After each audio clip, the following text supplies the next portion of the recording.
All right, good morning, everyone. I'm going to ask you to take your seats, please. We're going to get started here in just a moment.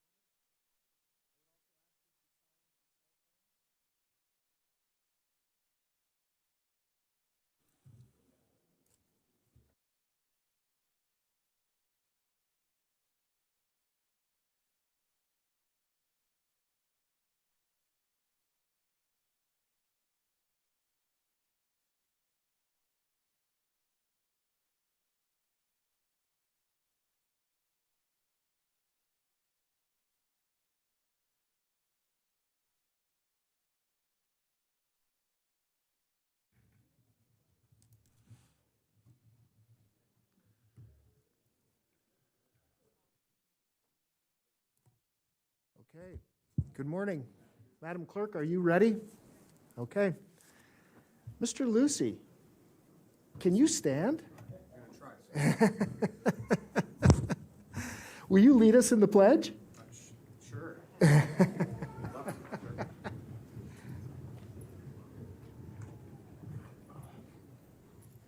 Please join me in a salute to our flag. I pledge allegiance to the flag of the United States of America and to the republic for which it stands, one nation, under God, indivisible, with liberty and justice for all. Okay, thank you. Madam Clerk, would you call roll, please? Von Hartung, Chair. Here. Alexis Hill, Vice Chair. Present. Here. Bob Lucy. Here. Kitty Jung. Present. Jeannie Herman. Here. County Manager Eric Brown. Here. Deputy District Attorney Mary Canderas. Here. And I'm Jan Galasini, your County Clerk. Sir, you have a quorum. Thank you, Madam Clerk. Mr. Manager, would you take us into item number 3, public comment? Item 3 is public comment. Comment heard under this item will be limited to 3 minutes per person and may pertain to matters both on and off the commission agenda. The commission will also hear public comment during individual action items with comment limited to 3 minutes per person. Comments are to be made to the commission as a whole. Thank you, Mr. Manager.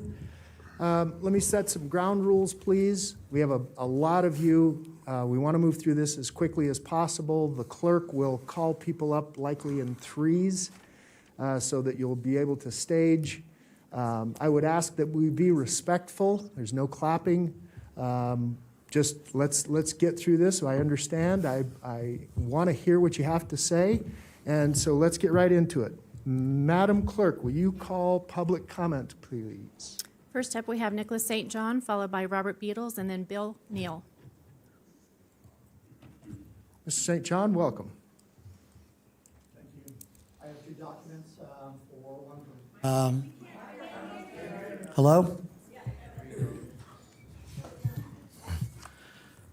I have 2 documents, one for Robert Lucy, another one for Chair Von Hartung. I'd like to have presented to them.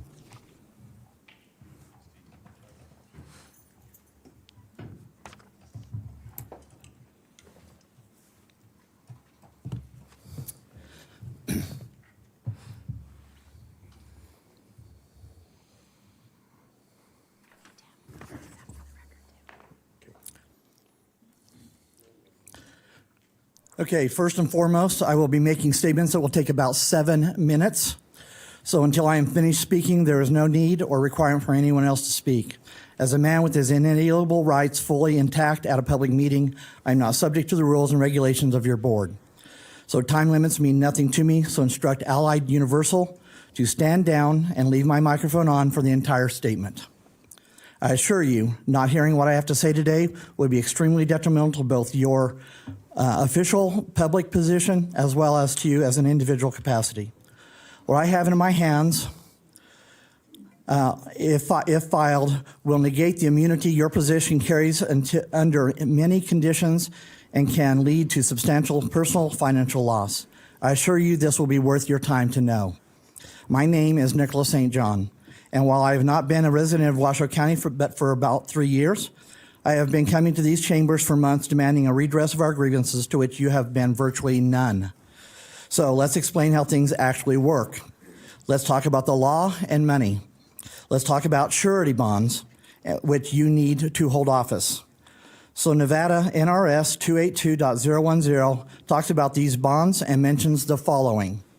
I quote, "All officers execute executive, judicial, and ministerial shall before entering upon the duties of their respective offices provide the official bond required by law when such bond shall be required and take and subscribe to the official oath." Later in NRS 282.090, 3 code, it states the following, and I quote, "And if any officer shall fail to execute and file such additional bond within the time specified by the order, the office held by the officer shall become vacant." That means you're gone without a surety bond. Now, there are 2 points here. The first point, where you're in office with a property surety bond required by law. The second point is where you will be when I and others file claims against these bonds for deprivation of rights under the color of law. A handful of claims to your bond company will make your bond company cancel you. Before you know it, it is just business, nothing more. Sadly, so often it will take all about money. Thank It's you, Mr. about St. money. John. Kind of reminds me. Thank you, Mr. St. John. I'm not Thank finished. you. I'm not finished Your with my time statement. has expired, Mr. St. John. Kind of reminds Your me of how time has doing expired. strange things in our Will you county please to remove get Mr. St. CARES John? funds approved sounds strange. He gets 3 I minutes have, like everyone else. I have already talked to your bond adjuster, and they are We're in quite- recess. Quite, We are in recess.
I'm going to ask you to take your seats again.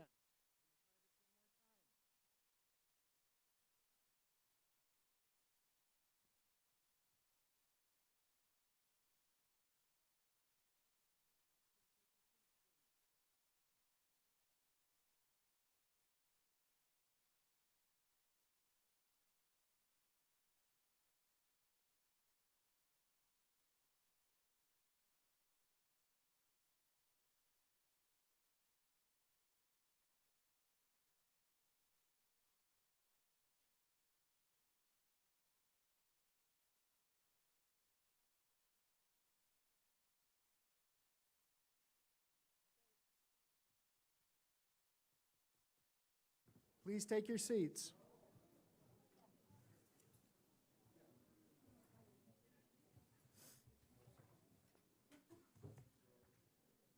Okay, Madam Clerk, I'm going to call us back into order.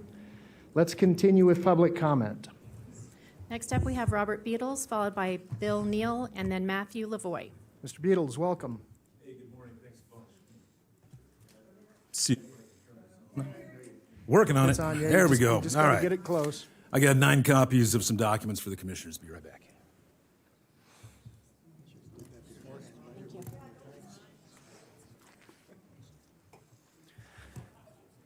Well, good morning, commissioners. Appreciate you hearing us out.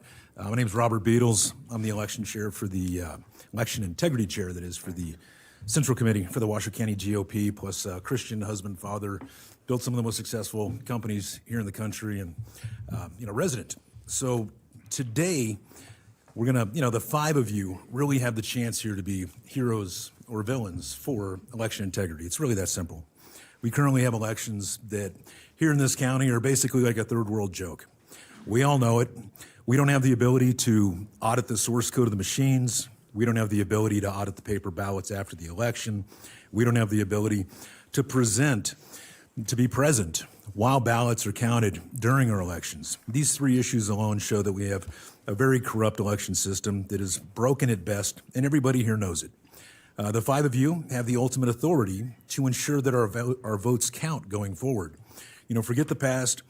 You each have the opportunity right now to ensure that our votes count going forward. The 5 of you right now have the ability to add to next week's agenda our petition that I just handed out to you guys that can easily be turned into a resolution. On 2/15, the 5 of you can either adopt our resolution to ensure that every legal vote counts in Washoe, or you don't.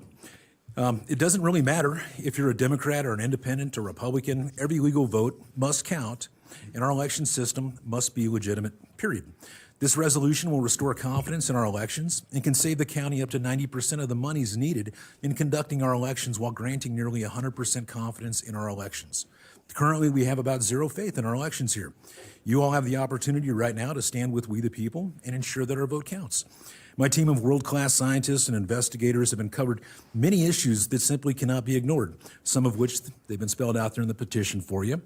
It's also come to our attention that the commission is farming out our ballot creation to an unvetted out-of-state company. That's got to stop. We need to be using people right here in our own communities to be printing ballots. So this can't be allowed. It's got to stop.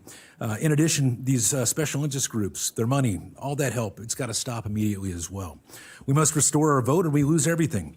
Some of you have children, grandchildren, and our country is in a downward spiral because our votes simply don't count. You can stand with the people right now and be the beacon of light for our county and our country by adding our resolution to the agenda on the 15th and voting it in. Watch how much support across the county and the country that you will instantly get. Our kids in our county and our country are worth it, so do the right thing. If you do, we will support you like never before. If you don't, we will oppose you like never before. We ask you to add our resolution to the agenda on the 15th and then adopt the resolution. Thousands stand with us. Thousands have signed it. And it's easy to turn into a resolution. Thank you, Mr. You can be the heroes. Everybody's watching. Thank you, guys. Appreciate y'all. Please. I'm going to ask you for no clapping and no cheering. Please. I know it's funny. Would you continue, Madam Clerk? Bill Neal, followed by Matthew Lavoy.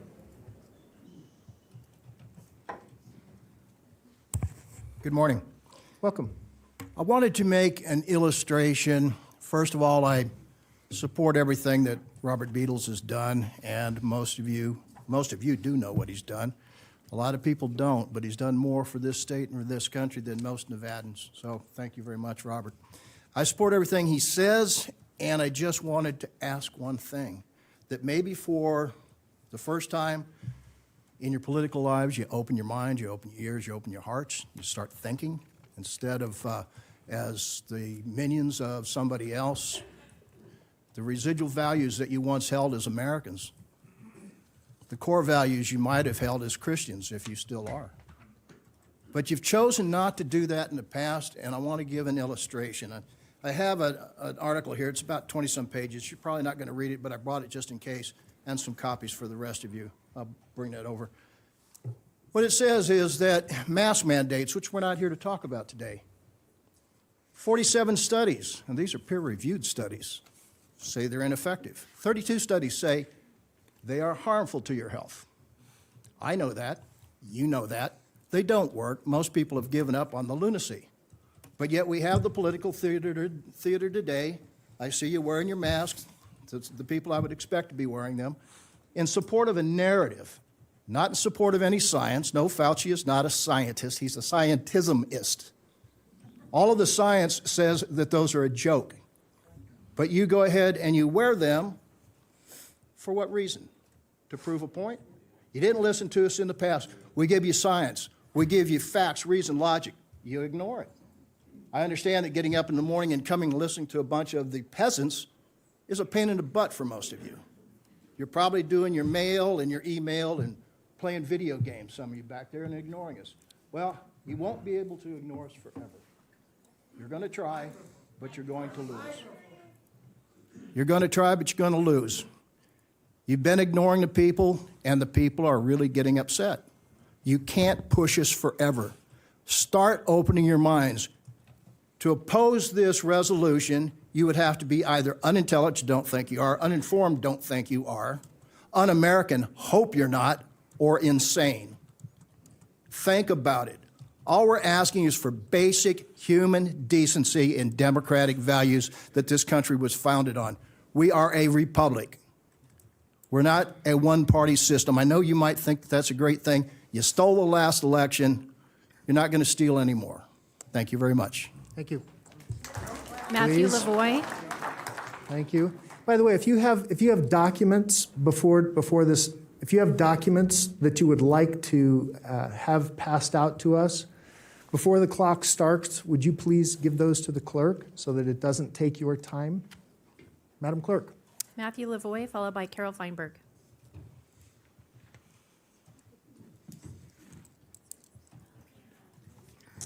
Good morning. My name is Matt Lavoy. Before I make this statement, I'd like to preface it. With, I'd appreciate if nobody would say, oh, you're a redneck or a racist or anything. But this has to do with a small point of integrity election. I would like to know what kind of recourse we have of how the Native Americans run the voting on their sovereign nation. I know it is sovereign nation, but it's still in Washoe County and it's still in Nevada. And I was listening to a national broadcast, and it has 140 million followers, and they were talking about Nevada and Washoe, and and the way it was run, where the gifts were being handed out and promises were being made, and you could win money. I know it's not. I know it's not Washoe. It is a sovereign nation, but it just seems like this is just one more point about voter integrity that needs to be cleaned up and straightened up. So, we look normal. We don't look like a joke to everybody. And I mean, this podcast, it's 140 million followers. They were bringing it up specifically. I've never been involved in politics before, but I was embarrassed that we were brought up and looked at that way. That's all I have to say. Thanks. Thank you, sir.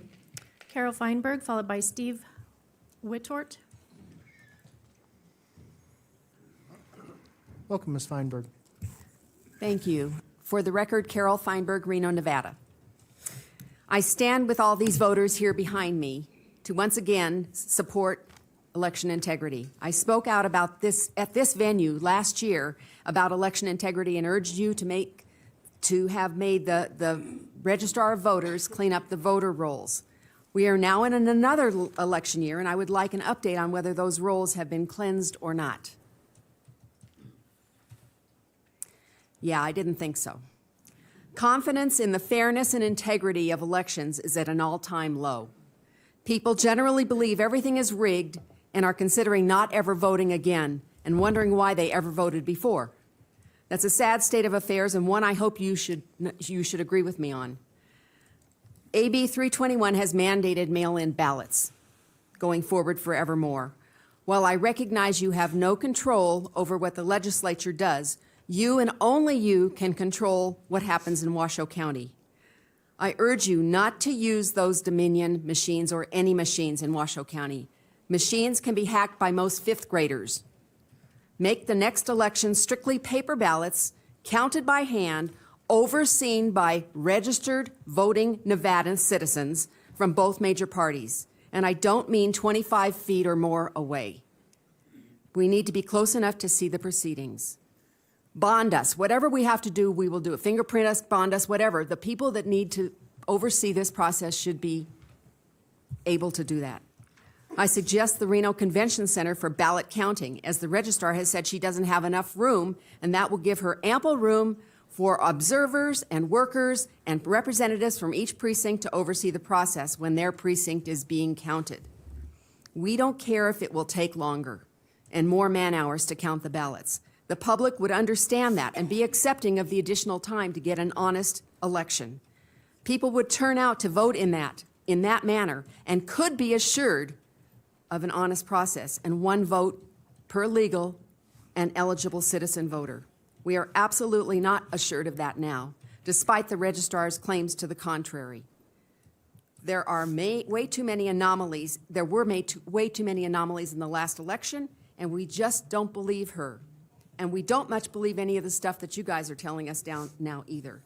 That's the very least you can offer us at this time of uncertainty, and especially when the voter rolls haven't been cleansed in goodness knows how many years.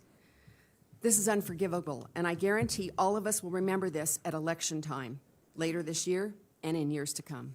Thank you. Thank you, Ms. Feinberg. Steve Wittort, followed by you. Darcy Fletcher. Thank you. Welcome. Good morning, and thank you, Mr. Chairman, and good to see the commission here today. I certainly would endorse all the remarks just made by Carol Feinberg, and I would encourage the board to get out in front of this issue. The request is to have this on next month's agenda, and I would hope that with the turnout you're seeing here today, you understand the importance of this to the people of Washoe County. We had a very, very difficult election last time. There's still some very, very hard feelings about the outcome of it, but if we're going to continue to have respect for government, there are two foundations to it. One is that, in fact, our voter rolls are correct, and you truly have to lead on that one. And the second is that the election, when it is conducted fairly. So I would urge all of you, get in front of this issue. Don't be dragged into it. Thank you very much. Thank you, sir. Darcy Fletcher, followed by Melanie Sutton.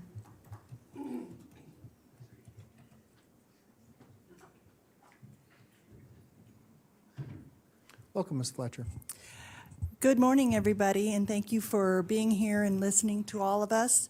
I'm Darcy Fletcher from Washoe Valley, and I'm a very concerned Nevada voter, especially with what's happened in the last few years with our voting process. Everything that has gone before you with the speakers, I agree with. Carol Feinberg and her fine presentation, and Mr. Beatles. I pray that you commissioners who work for us, we the people, will truly read and digest the paperwork that Mr. Beatles has prepared for you. Please do the right thing and listen to your voters, the people that put you in office. And that's all I have to say. Thank you. Thank you, ma'am. Melanie Sutton, followed by Keith Hanley.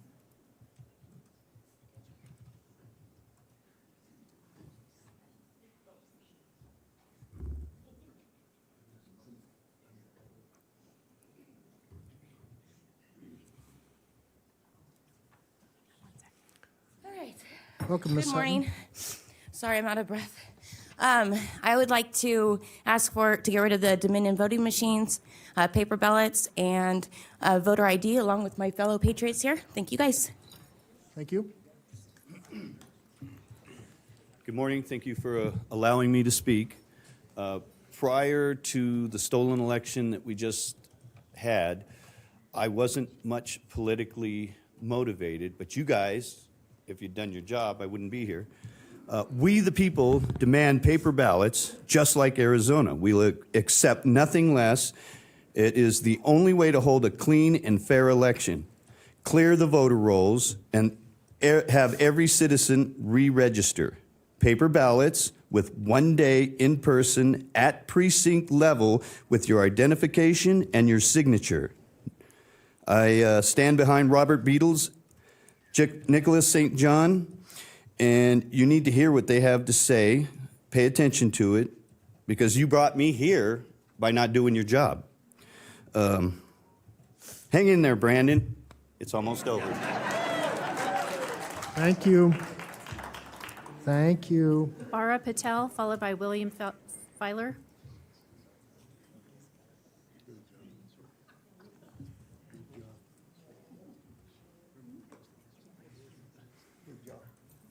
Good morning. I thought I morning. read my name. Yes, I heard my name. Get a So little thank you closer to so the mic much so for they can hear giving you. the opportunity to speak.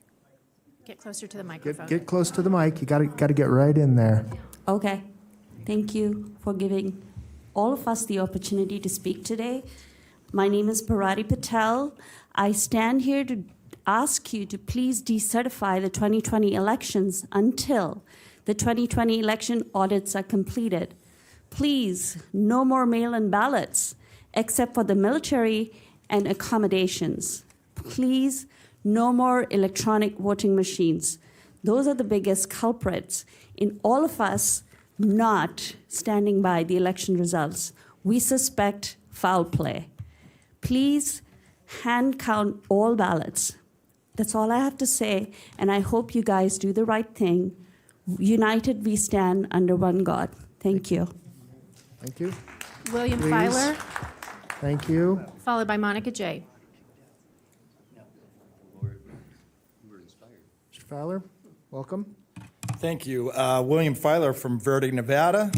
And I just want to read an article I found online this morning from Paul Bedard of Washington Secrets columnist, which was in the Washington Examiner. It's from August 5th, 2020. Most developed countries, especially in Europe, banned mail-in voting to fight vast fraud and vote buying that had threatened the integrity of their elections, according to an exhaustive review of voting rules and histories in over 30 major nations. In the European Union, 63% put a ban on mail-in ballots, except for citizens living overseas. And most of those that allow mail-in ballots require some form of photo ID to get one. These countries have learned the hard way about what happens when mail-in ballots aren't secured. They've also discovered how hard it is to detect vote buying when both these buying and selling these votes have an incentive to hide the exchange. While politicians in the U.S. have been debating the pros and cons of mail-in voting due to concerns and spread of COVID-19 at the polls, these countries, said Lott, are typically held up by Democrats as a model to follow. And I found this really interesting. Liberals and progressives often try to model the U.S. on Western European countries in many ways, but you never hear them arguing that we should adopt their voting rules. There's a reason for that. Banning mail-in voting or requiring people to use photo IDs to obtain a mail-in ballot is quite common in developed countries, especially in Europe. So I'll just close by saying, who in the world would imagine that a state like Nevada, born on frontier justice and eventually the rule of law, would allow and promote mail-in voting, while a country like France would not? Thank you. Thank you. Thank you. Monica J., followed by Val White. I don't have to bury myself too far into the microphone because I know how to do this. I know how to speak to you, and I know the majority of you. I've worked with you. It's not about Republican. It's not about Democrat. I've worked many times with Kitty. Right is right. wrong is wrong. Good policy for all of us is good policy for all of us. In February of 2020, as a talk show host, I announced to all of my listeners, this was not about a virus. It was about an election. It was to push an agenda. It was for Democrat-controlled states to push mail-in balloting on its citizens, to make sure that people watching the counting were driven away at least 20 feet. I know, I was a poll worker. I wasn't allowed to see anything that was going on. This is not an American value. Again, it doesn't matter what party you decide to be a part of. This is about being an American and having the right to have a voice in our votes. We only need 3 commissioners to put this out, to vote for it, to get paper ballots, to do hand counts, to give us our voices back. If you did not know, Lander County has done away with Dominion voting machines. We need to do that as well. Thank you. We need to not follow the agenda that has been set before us. We need, as Washoe County citizens, as Nevadans, to pave the way, to be the leaders in honesty. It's not about election integrity. It's not about voter integrity. It is about personal integrity, to make sure every single person in this room is heard. A citizen had to spend his own money and resources to prove to every single person that this was a bad election. And I have worked for 28 years in this county with past registrar of voters asking, how do we get more people to vote? How do we get more legal votes, not dead people voting? We need to clean those voter rolls. We will hold all of you responsible. Please, I beg of you. I love you. I've given all of you hugs, except Alexis, I'm just now meeting you. Thank you for being here. Please do the right thing. I beg of you, for Nevada. Thank you. Val White, you. followed by Michael Barnes. Ms. White, welcome. Thank you. I'd like to present you with an allegory this morning. Imagine a large bus that will carry many passengers on a very important journey. They're going to vote. The passengers are all ages, ethnicities, and political parties. The journey will take them over a large and steep mountain pass with an endless number of scary twists and turns and seeming bottomless cliffs on both sides of the road. The passengers are told that the bus is completely safe because it's been checked by an expert mechanic, and the bus will have no problems making the trip up and over the mountain pass. There's a problem, though. The bus's construction was never thoroughly examined. Its safety mechanisms have never been thoroughly checked. It has a history of mechanical failures and breakdowns. Expert mechanics have never been able to look under the hood of the bus. They still can't explain why the bus performs so unreliably and dangerously. Yet they certify the safety. Hold on. They certify its safety. Learning this, the passengers are now reconsidering riding the bus because there are actually 2 ways they can reach the polling place. They could also walk. Both ways will surprisingly take about the same amount of time and cost about the same. The people know they could walk and pretty much be guaranteed a safe and untroubled journey. So I'm asking you, commissioners, would you go on that unreliable and possibly dangerous bus, or would you walk?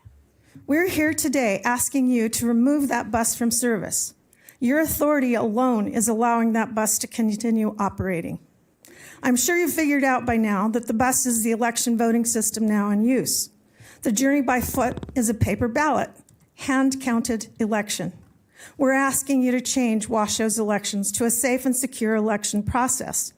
It's not rocket science and can be done. There's no honest justification for continuing our elections as they are now. No amount of regulations by the Secretary of State will make these systems safe. No expert verification without access to the source code will guarantee accurate, honest election results. Do what's right. Change this county's elections to a paper ballot, hand-counted by precinct election workers. I'd like to ask the audience to stand for a moment if they also demand a paper ballot election counted by hand with bipartisan precinct workers. Thank you. Okay, thank you. Next up, we have Michael Barnes, followed by Jim Bradshaw. It's 100%. On this side. Michael Barnes. Mr. Barnes? Is Mr. Barnes? Michael A. Barnes. Okay, Madam Clerk, would you just move that name? And if Mr. Barnes comes back, we'll add him. Mr. Barnes? Ah, okay.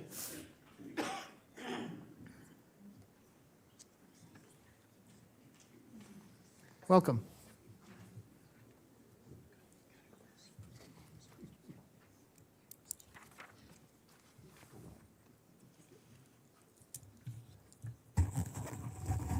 My name is Michael Barnes. I'm a proud citizen of Sparks.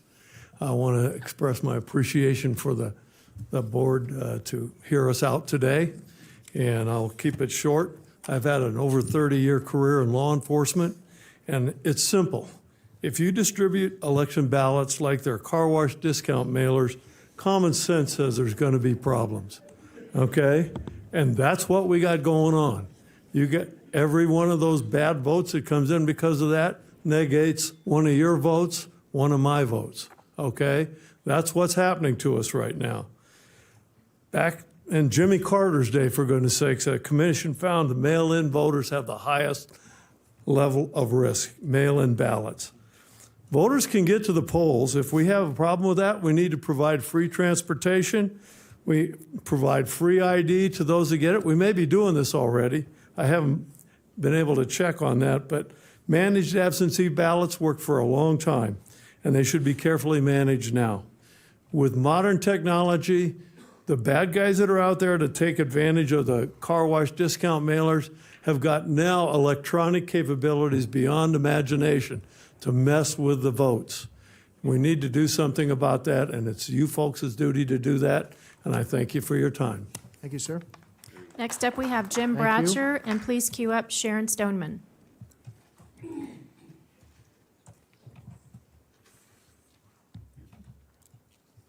Bradshaw, welcome. Thank you, sir.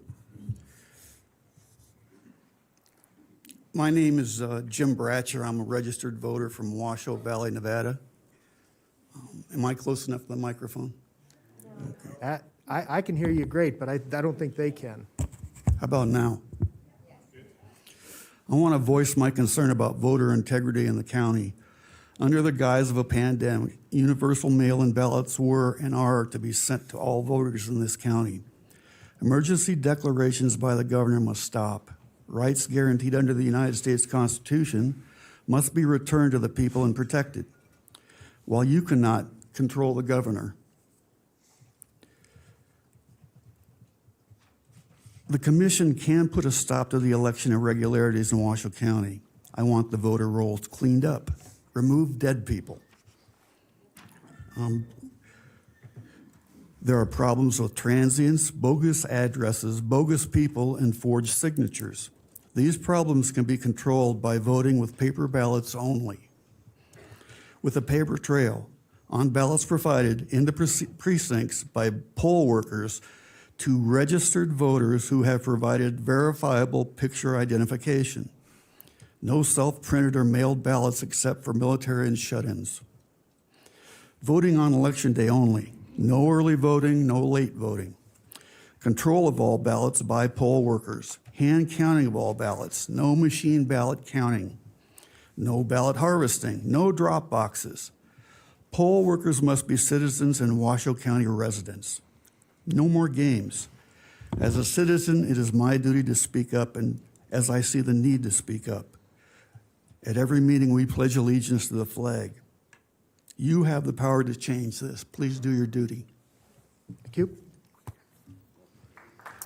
Sharon Thank you. Stoneman, followed by Gail Anderson.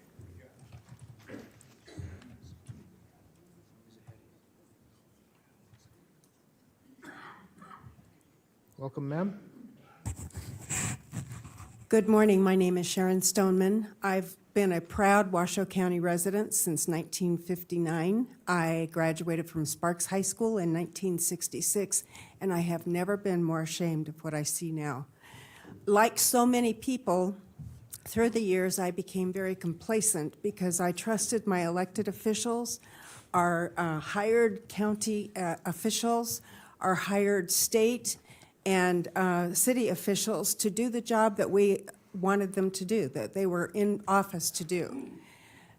I believe that we have been let down by the system that is there to protect our rights. And I'm appealing to all of you to make these elections fair and make them count as they should. I went to the site to become a poll worker. I applied 3 times. I never got any response that my poll worker application had been received, so I went to the registrar's office. They assured me 6 weeks ago that in a few weeks they would be going through the applications. I never heard anything. Finally, last week, I got a letter saying they hadn't received my application, which is very disappointing to me because I really wanted to be involved with this election for the first time in my life. I think not only do the voter rolls need to be cleaned up, but the system within the county needs to be looked at and gone over as well. I support everything that these people have said about needing to have voter ID. If I go to my physician, if I go to the hospital, if I get on a plane, I have to show voter ID. I think we need voter ID. We need no mail-in ballots. We need hand-counted ballots. And I do not trust the Dominion machines that we have working for us now. Thank you very much for your time. Thank you. Gail Anderson, followed Thank by you. Christopher Huser. Thank you.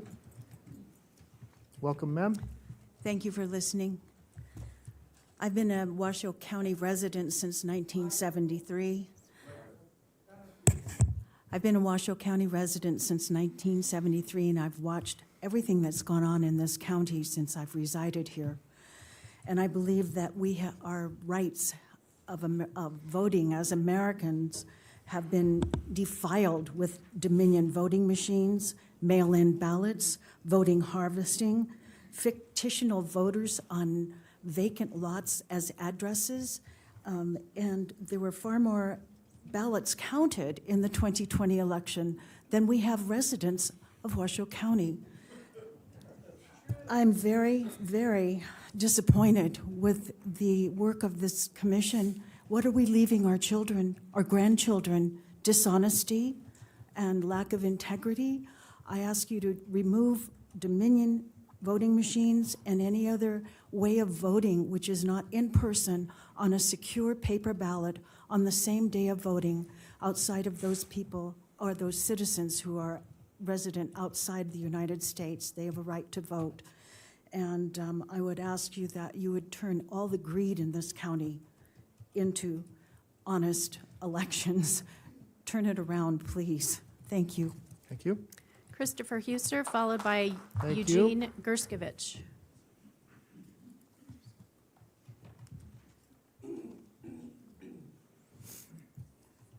Thank you for the Welcome. opportunity to speak this morning, and welcome, Patriots. I've been a physician for almost 40 years now, Jeannie, and I'm very concerned about where our republic is headed. We have a gentleman by the name of Fauci that heads the CDC, NIH, or has been involved with that. This guy is the new Mengele. Unfortunately, I've seen my share of COVID. I've had friends who've had it. I had it last year, and I'm in shape, and I got deathly ill. And I'm concerned that we haven't seen the end of that yet, and there's more strains coming. And yet I hear no one talking about the origins of that virus. So I don't trust any governmental agency. I don't trust the CDC. I don't trust the NIH. I don't trust the FBI, CIA, especially what's going on worldwide now. So to sit here and say that we have integrity or election fraud is superfluous. We all know that's wrong. Jim Marchana showed 46 states showed fraud in this election, and we need to change that or our republic is going to die. And that's how concerned I am. Thank you. Thank you. Thank you. Eugene Gerskovich, Thank you. followed by J.S. McElhenney. Welcome, sir. Thank you. Eugene Gershkovich. I am speaking as an immigrant that has been in this country for 50 years. And in the last few years, I've been shocked by what's going on here. I learned a few things in my original country that I can relate to what is going on here. And I am seeing that people have been complaining for years of the unfair election, that this is more than unfair. This is not an election. It's a rigged thing before it starts. I have to be brief in view of all the people that are here, and I ask you once more that it's time to stop voter fraud. We don't need more dead voters. We have all the technology to do everything and to insert machines, but we cannot delete dead people. So that's unbelievable. And we need to do the dropped ballot boxes. We don't need unrequested mail-in ballots. And what we do need is verified voter IDs and paper ballots. Thank you. Thank you, sir. J.S. Thank McElhenney, you. followed by Hope Beckman. Thank you.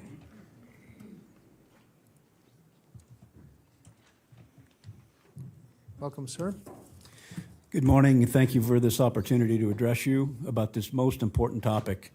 My name is J.S. McElhenney. I practiced general dentistry in Reno from 1978 to 2018, and I have a lot of my life invested in this county. Election integrity is the most important aspect of a voting system. Ballots must be paper with a serial number and a watermark to verify authenticity. Each ballot has to be assigned to one voter, and ballots can't be mailed out unsolicited to people who have not been vetted to be legal residents and legal voters. Ballots can't be left in mailboxes or on doorstops for anyone to pick up and abuse. Voter rolls must be purged annually of dead and moved people. Ballots, once cast, must be handled with the security of a crime scene investigation. There must be security and tracking at each step of the transfer of a ballot. At the counting station, there must be several members of both parties able to read the tally that the vote counter makes. And those poll workers must be able to step in and ask, that is, demand accountability for each ballot at the time it is being counted. The cover envelope and the ballot should be retained together for verification until the election has been completed and certified for each ballot at the time it is being certified in case there are any questions that arise afterwards. I would suggest that poll workers, separate from the vote counters, sign the bottom of a tally sheet, affirming that the count is accurate to their satisfaction, and each worker must also sign verifying agreement before the tally sheet is recorded and secured in a safe location. We can no longer trust electronic voting machines, which are easily hacked and altered. We can no longer trust election officials who cover windows with cardboard and kick out observers or keep observers more than 6 feet away from the vote counters so that the observers are unable to see and determine if the vote is being recorded accurately. A legal and fair election is the only way of keeping our constitutional republic alive and well. And I might also add that I applied to be a poll worker maybe 6 to 8 weeks ago. I never received confirmation electronically. After about a week, I called. I was told by an assistant registrar of voters that yes, they'd received my application. I've had a half a dozen friends tell me that they've been interviewed to be a poll worker, and I still have not. I'm wondering what's going on. Thank you very much. Thank you. Hope Beckman, followed by Thank Donald you. Fossum. Thank you.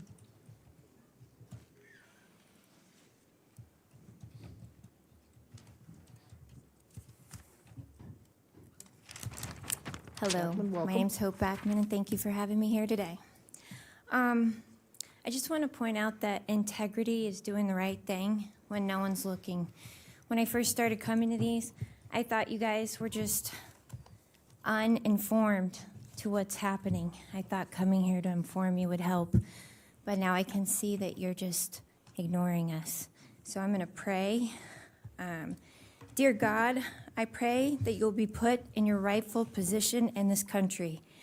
Give the leaders of this nation the wisdom and the integrity to lead our nation in the best direction.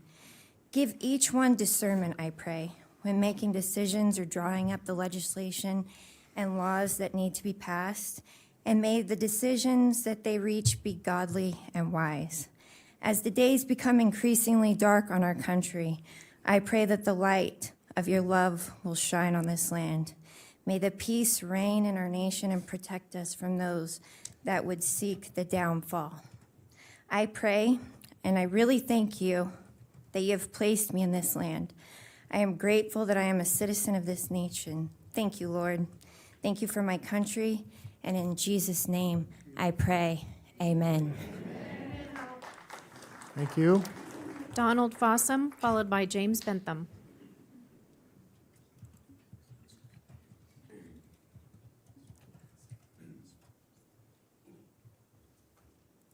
Good morning, Commission. Mr. Fossum. May I have the overhead, please? Overhead, please. Overhead, please. Thank you. 5 years, folks. I'm going to take you back 5 years. That's how long I've known you people. And I know you because I came in about voter integrity back then. In fact, I had a post on Facebook one morning, and it was regarding how many people are registered through my address based on the amount of mail I was receiving. And when Jean Herman saw that, she said, would you please come in, hurry up, we're almost meeting, and show this to the group. Well, the evolution of that was I gave a fairly good presentation, and one of the administrators was sitting here and took me to see the Registrar of Voters. The evolution of that was COLA contacted me. We had an interview, we made a clip, and they played it once, 5 years ago. My question is, I'm suspicious about why did they only play it once? Was it going to be too much work for somebody to respond, to do something about this? And I ask you, in the 5 years since I've been here, what have you personally done about it? Thank you. Thank you. Thank you. Next up is James Bentham, followed by George Lee. Mr. Bentham, welcome. I've asked for pass out a Western Journal article, Conservatives Were Right, Court Rules Mail-in Voting Unconstitutional in Pennsylvania ahead of midterms. James M. Bentham, for the record, Reno resident. What is truth? What is transparency? Voters want transparency and truth in the election process. There can be no trust in a process that is not transparent. There are several issues that I am concerned about. One is the source code on the voting machines. If the Secretary of State doesn't have the code, or the county, or the registrar, how can we be assured that we're getting an accurate count? We know that machines can be hacked or manipulated. How many machines does it take to change an election? We've already had an election in the past that was decided by 10 votes. Also, I believe that records should be kept for a minimum of 2.5 years. There's nothing more valuable than our votes. I passed out a sheet concerning Pennsylvania and the mail-in voting. According to WPMT-TV, a Commonwealth court filed, released on Friday, showed the court found a provision allowing Pennsylvania residents to vote by mail without excuse violated the Pennsylvania Constitution. halfway down the paper, it says, with this increase came questions about the integrity of mail-in ballots. As more mail-in ballots were cast, the possibility for fraud in this method of voting became much more apparent. And then at the end, no matter what decision Pennsylvania Republicans made back in 2019 concerning mail-in voting, the simple fact is that universal mail-in balloting presents unnecessary opportunity for fraud. I would urge everybody to endorse the resolution by Mr. Beatles. Thank you. Thank you. Thank you. George Lee, followed by Darla Lee. Mr. Lee, welcome. Good morning. George Lee for the record. I'd like my comments to be entered in the record as per 241, the open meeting law. We need to clean up the voter rolls. We need to demand it of the registrar. And if the registrar, Registrar Spicula, doesn't want to do it, appoint someone else. Because if they're pushing back to keep you from having the elections that you know you want, then change her out. The second thing is, you know, with our system, there's no reason why people can't re-register at the polls. Apparently, I think I heard something about that happening where people could register on the day of the election, all the way up to the day of the election. Well, there's no reason for not flushing the rolls and getting rid of the dead people, getting rid of, I mean, there's a whole list. You can talk to Mr. Beal in his presentation. There's a whole list of areas which have, you know, the system has failed to keep the voter rolls clean. My third point is you're wasting money. Every one of those ballots that go out cost money. Handling them, you know, sending them out, preparing, all those, every single name on that list costs the taxpayers money. Now, if Registrar Spicula doesn't want to do these things, then appoint someone else who will. Now, you're not just bound by, you know, NRS as to how this is supposed to go, you know, how the elections are supposed to be held. You have a certain amount of leeway to where you can choose the systems you use and do. And, you know, I mean, I was going to put in a nasty comment down there. So I didn't do it. Now, I've heard that the Dominion machines are purchasable. You can buy votes. You can get money, give it to Dominion, and they will give you an election.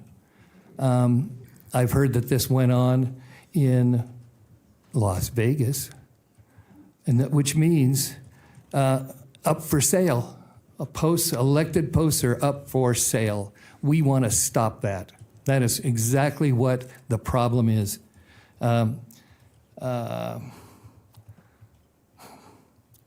$500,000 to pay for mail-in ballots. You know, if we increase the number of polling places to fit the precincts, thank you. Then we can have elections that are local. Thank you, Mr. Lee. Hold on just a second. Madam Clerk, you sent me a note that you're having technical difficulties. I'm not able to pull the names up on the screen, but we do have the timer on the back wall. Okay. Staff, hold on just a second, Ms. Lee. What do you guys in the back of the room need to correct this?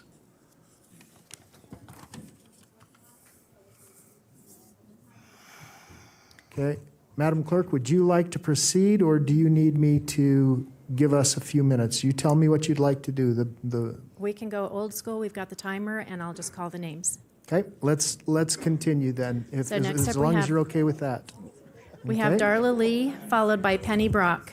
Okay, Ms. Lee. Good morning, Darla Lee for the record. Nice to see all of you commissioners present today, as a matter of fact. In case this board is not aware, the Heritage Foundation has recently released an election integrity scorecard. Hans von Spakowski and other experts worked on this comprehensive project since the 2020 election. All the states are listed with 100 possible points for common sense election integrity practices. And guess where Nevada is? We're 50th, that's right. And for example, the voter ID implementation, we have, our score is 2 out of 20. Accuracy of voter rolls, 16 out of 30. Vote harvesting, et cetera, 0 out of 4. Absentee ballot management, 3 points out of a possible 21. Now, here's the real kicker. California came in 2 points higher than us. So that's pretty pathetic. The recent workshops for new election regulations only made it very apparent, at least to me, how lacking our current rules are, and did very little to inspire confidence that our votes are secure. So if you think the 50th rating is just the opinion of the conservative think tank, then you look at the people around me. We showed up today because we are tired of Nevada being last in education and now last in voter integrity. It is time for this board to approve this resolution and exert the influence that you have been granted by the citizens of Washoe County. Give us some assurance that the elections this year will not be just a repeat of the errors and fraud we and I personally witnessed in 2020. Thank you. Thank you. Thank you. Penny Brock, Thank you. followed by Tim Stoffel. Welcome, Ms. My Brock. name is Penny Brock. I live in Reno. I am an American-born American citizen. I'm a taxpayer, and I am a voter. Thank you for this opportunity. Every citizen's vote is sacred. Even your children's vote, we hope, will be considered sacred. The vote is how we guarantee our form of government. We want it to remain of the people, by the people, and for the people. Americans need and deserve elections that they can trust. As we head into an important midterm election, our focus must be dedicated to ensuring that it is easy to vote in Washoe County, but hard to cheat. But now that Nevada is ranked number 50 for the worst elections in America, how was that made possible? Well, in whatever year the governor did it under his emergency orders. But now we've got it made permanent by AB 321 that was passed in the 2020 legislature. We know that the Assembly has more Democrats than Republicans, so it passed the Assembly. No Republicans voted for it. Then it went to the Senate.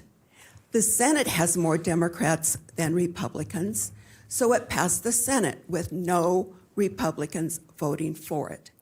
Then it went to our Democratic governor, who signed it. So AB 321 is a Democrat piece of legislation. Do they want to make our elections from here on forever Democratic wins? This is not the American way. It should have been a bipartisan piece of legislation. AB 321 mandates mail-in ballots, ballot harvesting, electronic voting system, and even online voting. Anybody have a problem with that? That they will allow online voting? That is where we have arrived in Nevada. It's a Democrat bill to allow voter fraud and cheating. The Pennsylvania judge just ruled that mail-in ballots are illegal because it violates their Pennsylvania Constitution. I looked at our Nevada Constitution. Our Nevada Constitution also does not allow mail-in ballots. The Pennsylvania judge said if the voters want mail-in ballots, it has to go to an initiative to be made part of their Constitution. The same needs to be done in Nevada. Mail-in ballots are illegal, I believe, under our Nevada Constitution. A Wisconsin judge just ruled that drop boxes and ballot harvesting is illegal. Thank you very much. Thank you, ma'am. Tim Stoffel, followed by Janice Jones. Thank you. Thank you.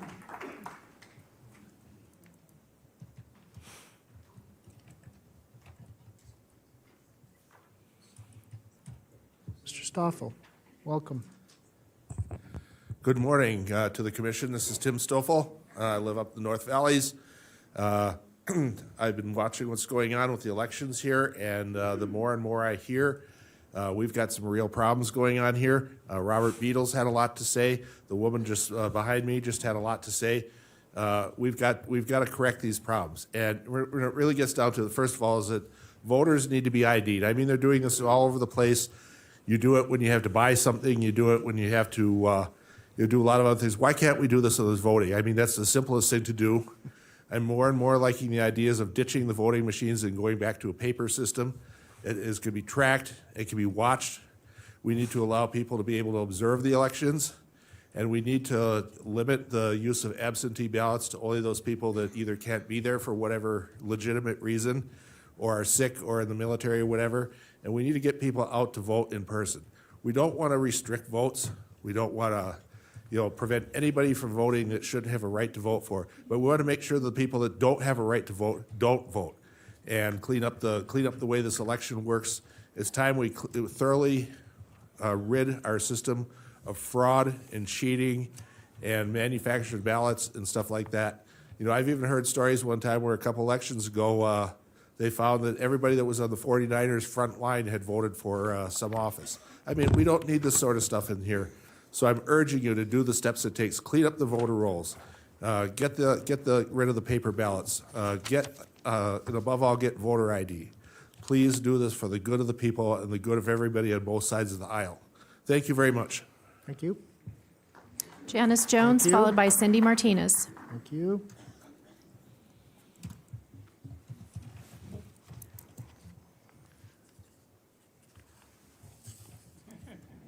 Ms. Jones?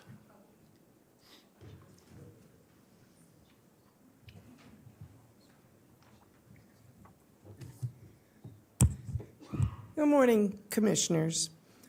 As a little girl, I remember holding my mother's hand and looking up into her very serious face as we stood in line for her to vote. My mother felt that her vote was sacred. I didn't know the process at the time, but I knew this was very important. Well, today, I feel my mother would roll in her grave if she saw the farce that our elections have become. And I can only best exemplify that by the old little Johnny and the teacher jokes that we used to hear, where little Johnny would say to the teacher, "Why is it, teacher, that we use electronic voting machines?" And the teacher said, "Well, Johnny, it's all about the cheating. We can install satellite router cards to these machines, and we can download large volumes of fraudulent voting data that nobody would ever know about because they don't look like they're hooked to the internet." And Johnny thought about that. And then he said, "But teacher, why do we use mail-in ballots?" And the teacher said, "Johnny, you're finally starting to get it. If we use mail-in ballots, we can send duplicate ballots, and we can send ballots to addresses where nobody lives there anymore. As a matter of fact, we can even get an angry postal worker to just dump them in a ditch somewhere." Thank you. Thank you. I got 117. No, not you. I'm sorry. I'm trying to. Please continue. Okay. No. And anyway, Johnny thought about all that, and he couldn't understand why we were connecting DMV license information to our voter rolls. Johnny says, "Doesn't that just populate our registration with illegal votes from illegal aliens and non-citizen green card holders?" And teacher says, "Johnny, you're finally starting to get it. What a smart boy you are." And that just gives us 5,000 to 10,000 votes that we can put to the party we want to win. Well, commissioners, we the people see that, and I know that you do too. And which is why I'm asking you to commit to vote on better election methods for the people of Washoe County. And you may wonder, what became of little Johnny? Well, he grew up and he learned his lessons all too well. And now he goes by the name Steve Sisolak. Thank you. Thank you. Thank you. Cindy Please. Martinez. Cindy Thank you. Martinez, followed by Valerie Fiannaka.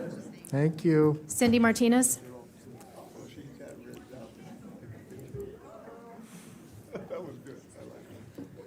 Welcome, Ms. Martinez. Good morning. Thank you. May I have the overhead, please? Got to speak fast. My pocket copy of the Constitution, if you would zero in on that photo, Madam Clerk. Good morning, Commissioners, Mr. County Manager, Madam District Attorney, Madam Clerk. For the record, Cindy Martinez, private citizen. I have been registered to vote since 1980. No one believes Joe Biden won 81 million votes in the 2020 election. Why was counting stopped in Nevada and other states and votes injected into the swing states, ending vote tally? We are not fooled anymore. We have seen the investigations conducted across the country. We can see with our own eyes that our elections have been corrupted. In spring 2020 and post-2020 election, former Assemblywoman Sharon Angrel with the Election Integrity Project of Nevada conducted investigations of the voter rolls and found over 40,000 inactive voters. In December 2020, Carson City District Court Judge James Russell took barely 24 hours to dismiss the election fraud suit brought by the Nevada GOP. The Nevada Supreme Court similarly ruled and closed the appealed case shortly thereafter. In spring of 2021, Nevada GOP again delivered abundant evidence of voter roll irregularities and apparent election fraud found in the 2020 election. Again, the effort was denied by Secretary of State Barbara Sagafsky, who, incidentally, was censured for her apparent electoral misconduct by the state Republican Party. In January and last week, I attended the Zoom calls conducted by the Deputy Secretary of Elections, Mark Voloshin.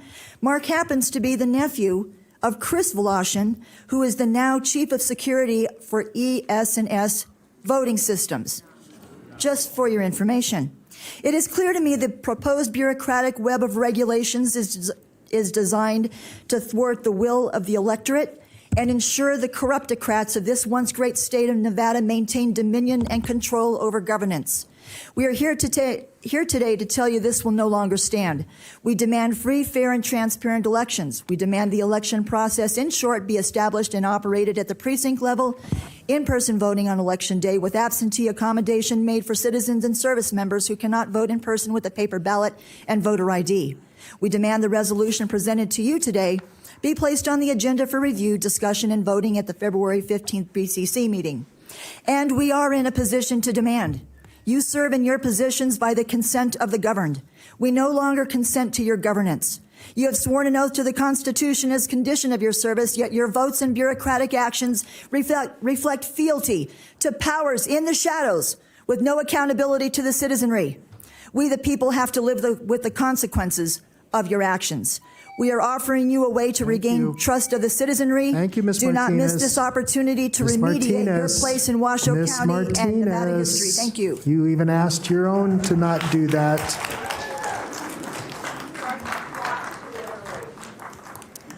Valerie Fiannaka, followed by Donnie Olson.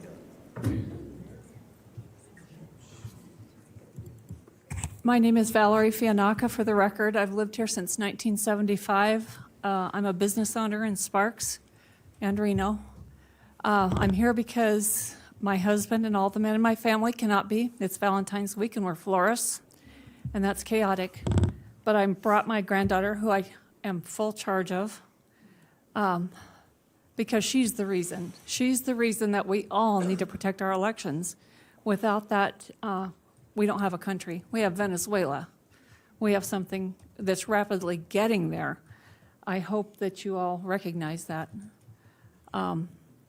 We sent troops to Afghanistan to fight a war, but while they were there, I don't know if you're all aware, they also protected elections in Venezuela. They were charged with protecting the ballots. The people in Venezuela, or not in Venezuela, in Afghanistan, came to vote on a paper ballot with a fingerprint. And it was so precious that our men were charged with guarding that election and taking those paper ballots and getting them to where they had to go. And they feared being blown up. They had to have Humvees to get these ballots to where they needed to be counted. It was that precious.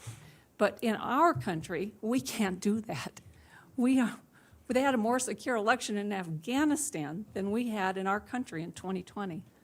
Y'all need to think about that. And you also need to think about these little people who we need to protect it for. And with that, I'm out of air and ditto on everything Cindy said. Thank you. Thank you. Donnie Olson, followed by Maxine Bradshaw.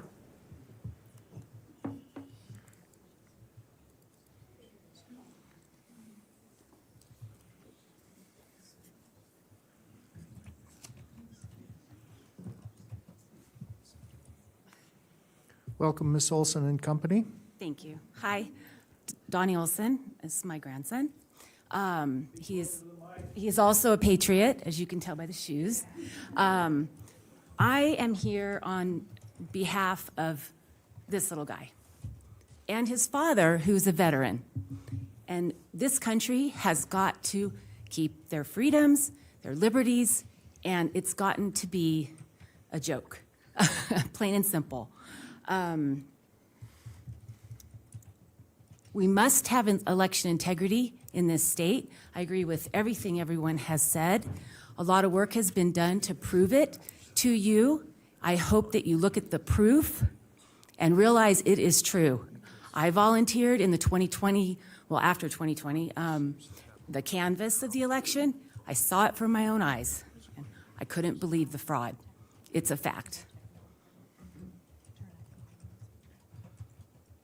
We also need to get rid of the mandates, especially the children. My grandkids have never worn a mask. They will never. The kids today are screwed up mentally. They're socially awkward. They're doing so much damage. Let's stop. You know, I try to always see the glass half full. I'm nervous, sorry. And I tell my kids, well, that person's wearing a mask because we don't know, they might be compromised. They're like 12. And and my daughter's like, Mom, what did we do before COVID? Did people walk around with masks? I'm sure there were compromised people before COVID. And I said, you're right. We didn't do that. We shouldn't be doing that. This is almost 100% survivability rate. I'm sorry for those that have passed, but the children are not that population that's going to get sick from this or die, thankfully. I just ask you guys, please do the right thing. Let's please listen to the people that know what they're talking about and the proof that's in the pudding, please. I pray for this every night. Thank you. Ms. Olson, Ms. Yes. Olson, before you leave. Who's talking? Me? Oh, I couldn't see your mouth, sorry. No, I know. Take it off, Vaughn, come on, feel the fear. Feel the fear. Thank you. Thank you. Feel the I do fear it and out do of it respect. anyway. I still have 26 seconds. I do it. I'm going to ask you to go and see that young man right there, this fellow right here. Yeah. Mr. Wilrich, who has a basket of goodies for this young man. Oh, nice. Let him choose one. Okay, thank you. All right, thank you. A snack. There's and nice to see your face. The ugly knows no boundaries. That's why I wear a mask. I don't want to frighten all of you. It's a long day for little guys, and so would you please give him a snack? Madam Clerk. Next up, we have Maxine Bradshaw, followed by Valerie Wharton.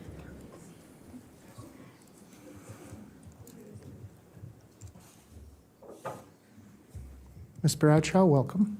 Thank you. My name is Maxine Bradshaw, and I'm actually not a Washoe resident. I'm a Carson City resident. But I'm here because Washoe people are my neighbors. And we care about Washoe County. We did work the first recall.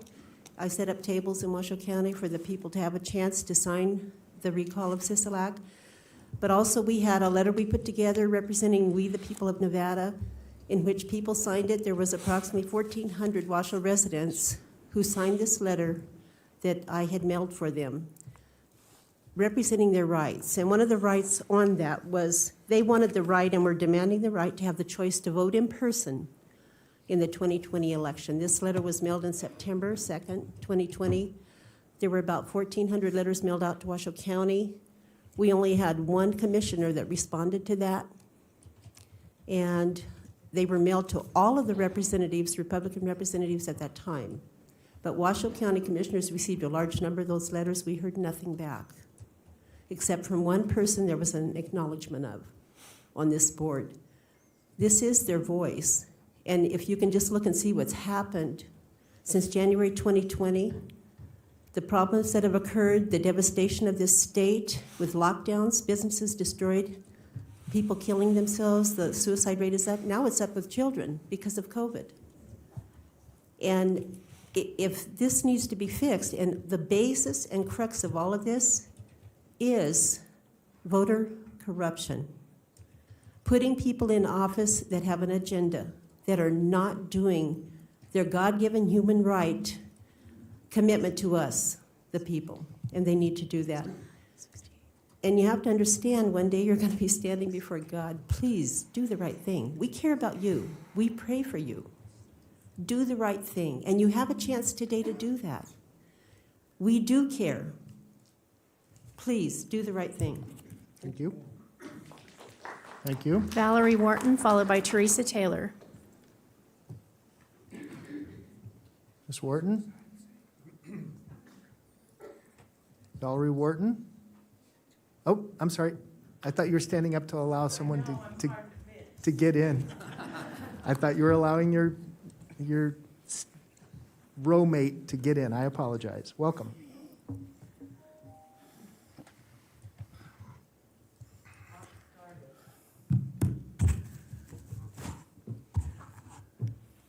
Good morning, Commissioners. Although I am not a Washoe County resident, I felt the need to be here in solidarity with my Washoe County friends and family. Sorry.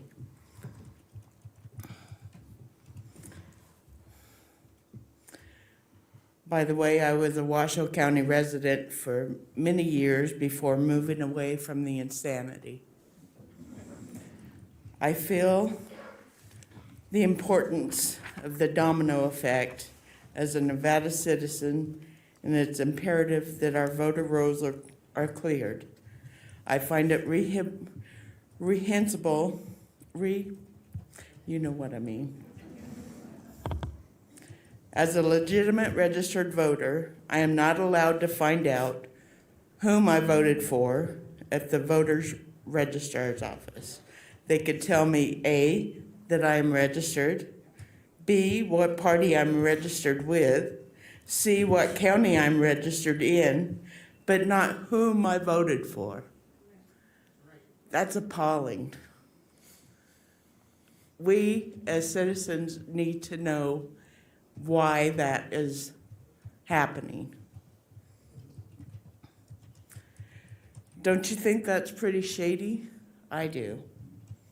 I'm a proud American, a proud veteran, and a proud Nevadan.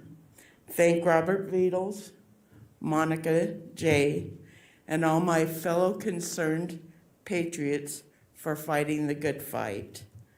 I hope you on the board do the right thing to ensure voter integrity as it should be realized. Thank you very much. Thank you, ma'am. Next up, we have Theresa Taylor, followed by Karen Sarink.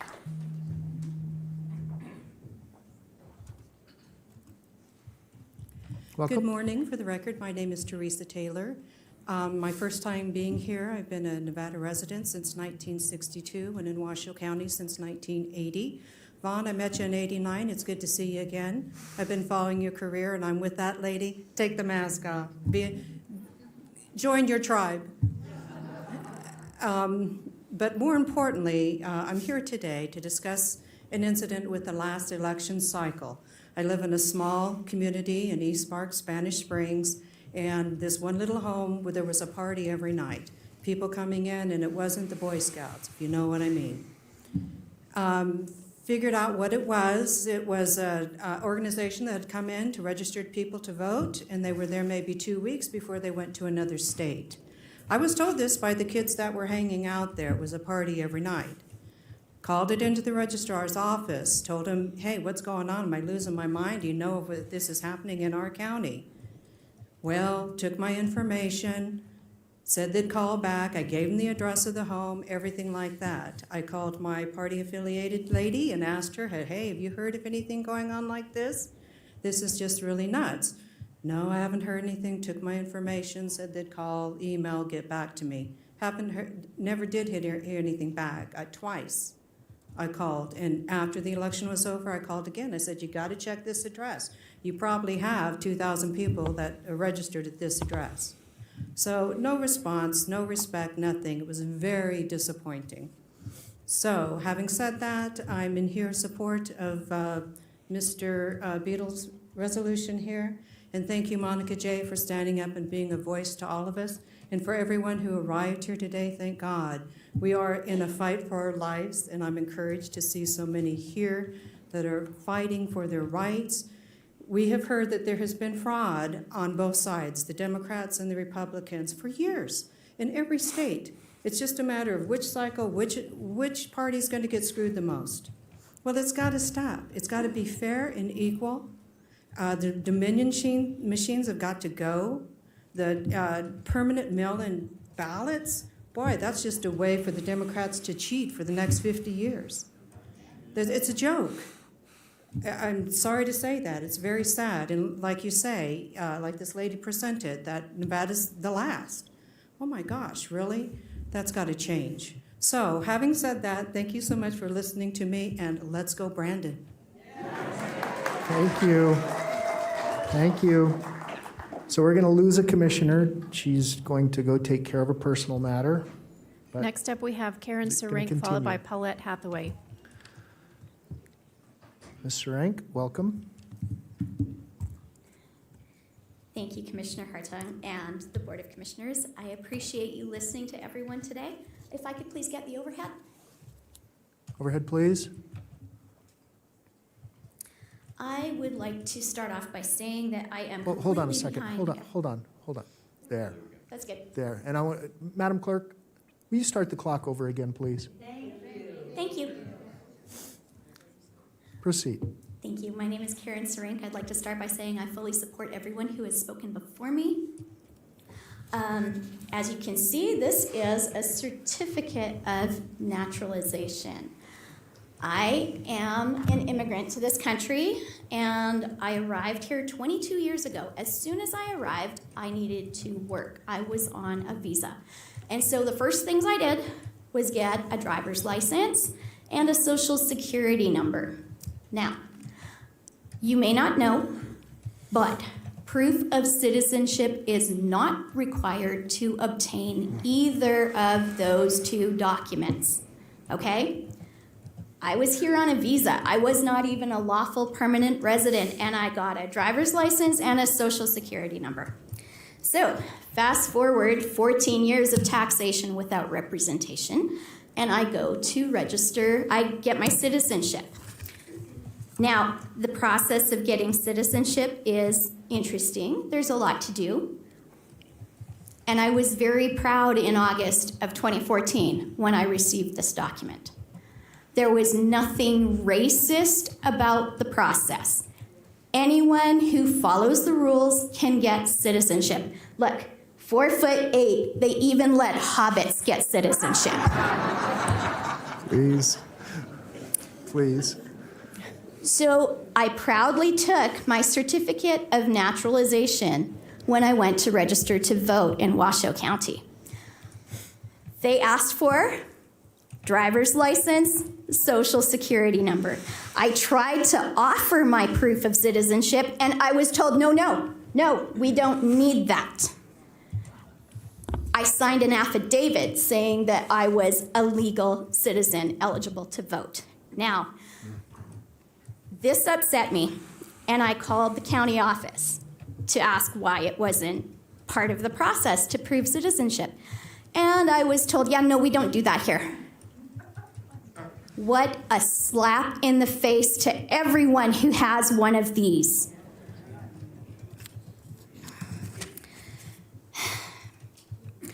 So I signed an affidavit saying I'm a citizenship, and that's fine. Can I also sign an affidavit saying I'm fully vaccinated? Will you tolerate that? Thank you. So my questions for you are, why was I not asked to produce proof of citizenship when registering to vote? That's my first question, and I would appreciate an answer from all of you. And if you were okay with non-citizens voting, let me just back up real quick here to USA.gov, who can vote and who cannot. Ma'am. Sorry, second question real quick. Your time is expired. Why do you not have a second ballot for non-citizens if you're allowing it? Thank you. And by the way, for the record, this is public comment. We are bound by the open meeting law. We cannot discuss things by legislative action. And I would remind you that the legislature did not apply the same thing to themselves. Please, ma'am. Next up, we have Paulette Hathaway, followed by Kelly Onlentine. Ms. Hathaway, welcome. Hello, and thank you. My name is Paulette Hathaway. I am a resident of Washoe Valley.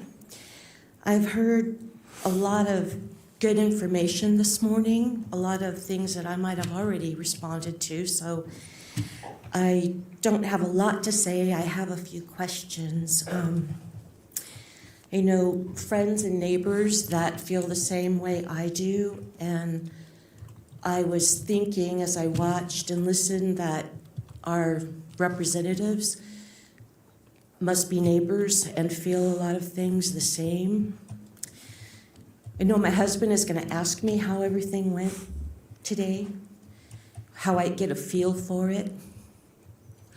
I'm not absolutely sure. I have a few questions in my mind, and I imagine some others do as well.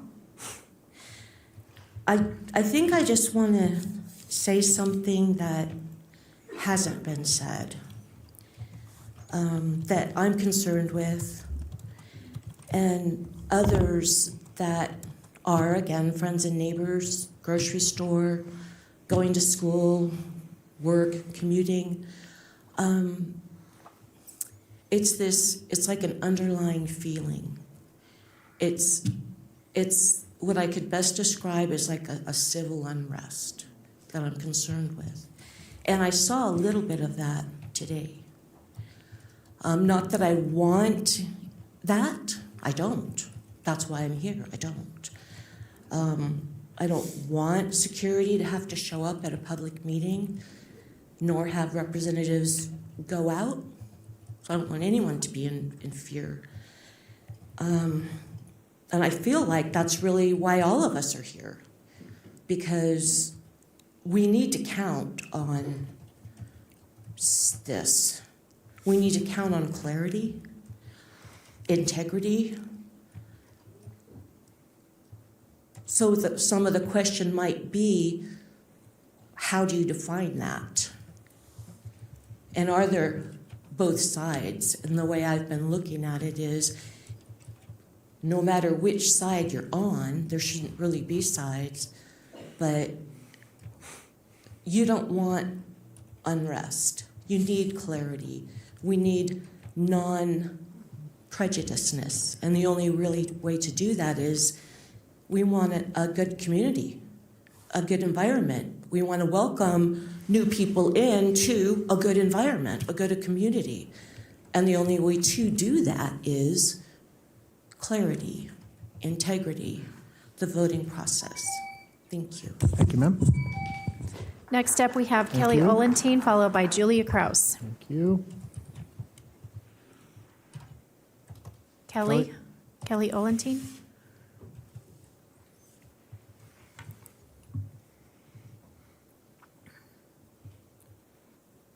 Ms. Valentine? Okay, just, Okay, we'll move- will you move them, just in case she's gone to use the restroom or gone Julia out for a moment? Kraus, followed by Tom Tabor. Okay. Ms. Kraus?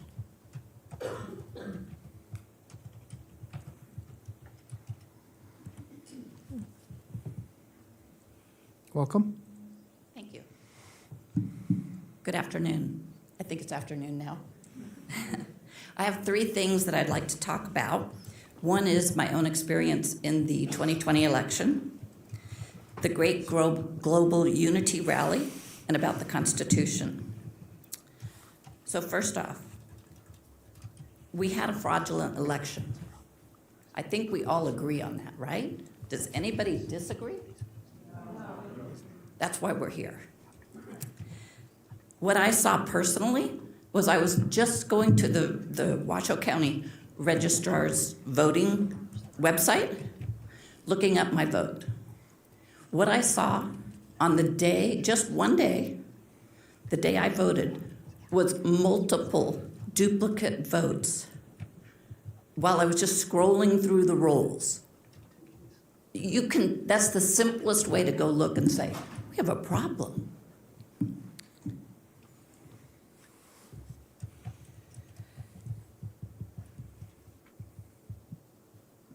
Have any of the commission folks looked at the voter rolls at all? Mm-hmm. Have you seen discrepancies? Do you want to fix those? That's why we're here. There is an upcoming, the number two thing I wanted to talk about, a great global unity rally that is going to occur. Citizens of all political stripes across the United States and around the world are fed up with elected officials at all levels of government.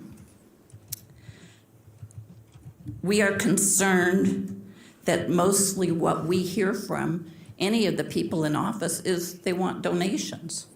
That's not what we want to talk about. We're organizing a global rally in major cities, including Washington, D.C., New York, Los Angeles, London, Paris, Rome, as well as state capitals and towns and villages all around the world. The date has not been announced, but I'm going to work with Monica J., and we're going to get this information out so that everybody will be aware of it. The third thing I want to talk about is the Declaration of Independence. The Declaration of Independence says we have the right to overthrow the government.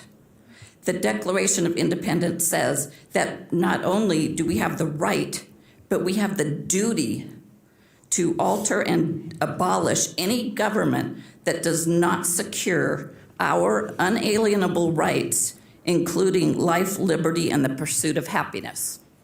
Thank you for having me today. Thank you. Thank you.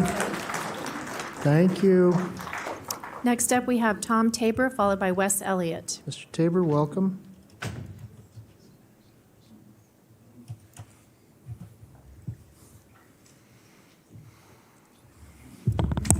Morning, Mr. Chairman, members of the commission. There's a little history that a lot of folks don't remember in that Washoe County, some score of years or so ago, used to, at the close of all general elections, mail out a postcard to those people who were not represented in the general election, that is, they did not vote, to inquire them if they were still a member of Washoe County and if they would like to still remain on the voter rolls. They gave multiple ways in which they could convey that to the Registrar of Voters. Some years ago, that was dismissed. And in dismissing that, now when people do a canvassing of their precincts, as I have done in the past, and you go to a door, and you look at your voter registration list, and there are 6 people who are registered at that address. The people that come to the door are the new residents of that address, and they have no idea what happened to the other 6. When you go to the voter registrar, you are not permitted to indicate this because they say that they will only take a look at the voter registration on certain days. And it used to be once every 4 years. So if you want to know why the voter registration lists are so screwed up, just return back to what we used to do in Washoe County, and we can straighten that problem up. In one of the apartment complexes, I sat with the manager and went down the list of people who are supposed to be registered in that complex. 92% of those people were no longer in that complex, and I had the current voter list. When you start talking about elections, elections are a very difficult thing, even with the old punch card. And I don't mean hanging chads, I just mean with the old cards, because there was one primary election where an individual was in the lead with one precinct left to call out of a 5-person election, and the person in third place, some distance back from number 1 and number 2, actually won the election. And that was because of a sleight of hand, because that person was part of the Reverend's flock, and the Reverend won and was in number 3 spot. Electronic voting is not any much to the best, because there was another case in which an individual was ahead. They stopped. Thank you. Thank you. Thank you, Mr. Tabor. Wes Elliott, followed by Bruce Foster. Thank you. Good morning.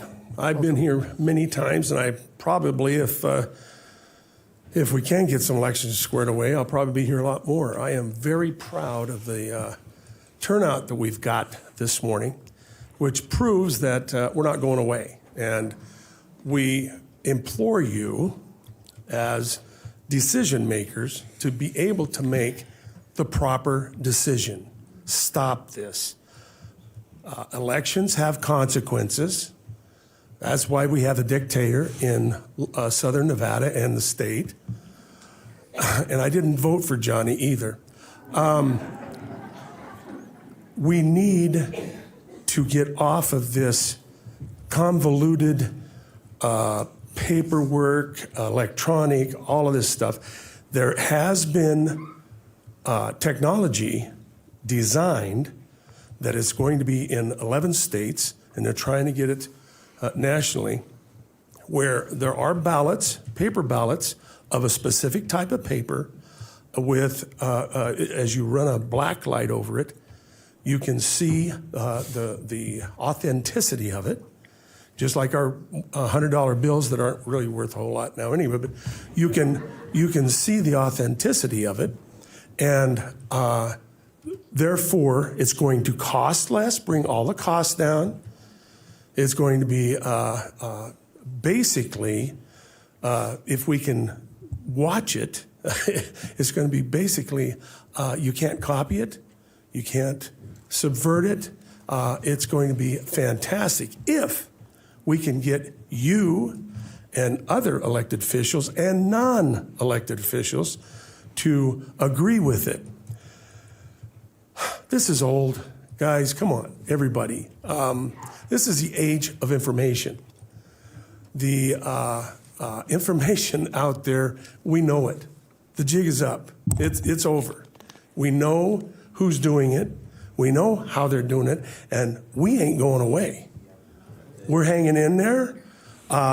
Just by virtue of this crowd I see this morning, which hasn't been this way for several times I've come, I'm telling you, this is not going away. It's a movement that's going to get bigger and bigger. So why don't you, as been presented before, make the proper decision and cut the garbage. Let's voter integrity. And I don't want to have to put a purple spot on my head or my hand. I want to do it the American way, freedom way. Thank you. Let's go, Brandon. Thank you. Thank you. Thank you. Bruce Foster, followed by Sue Van Ness.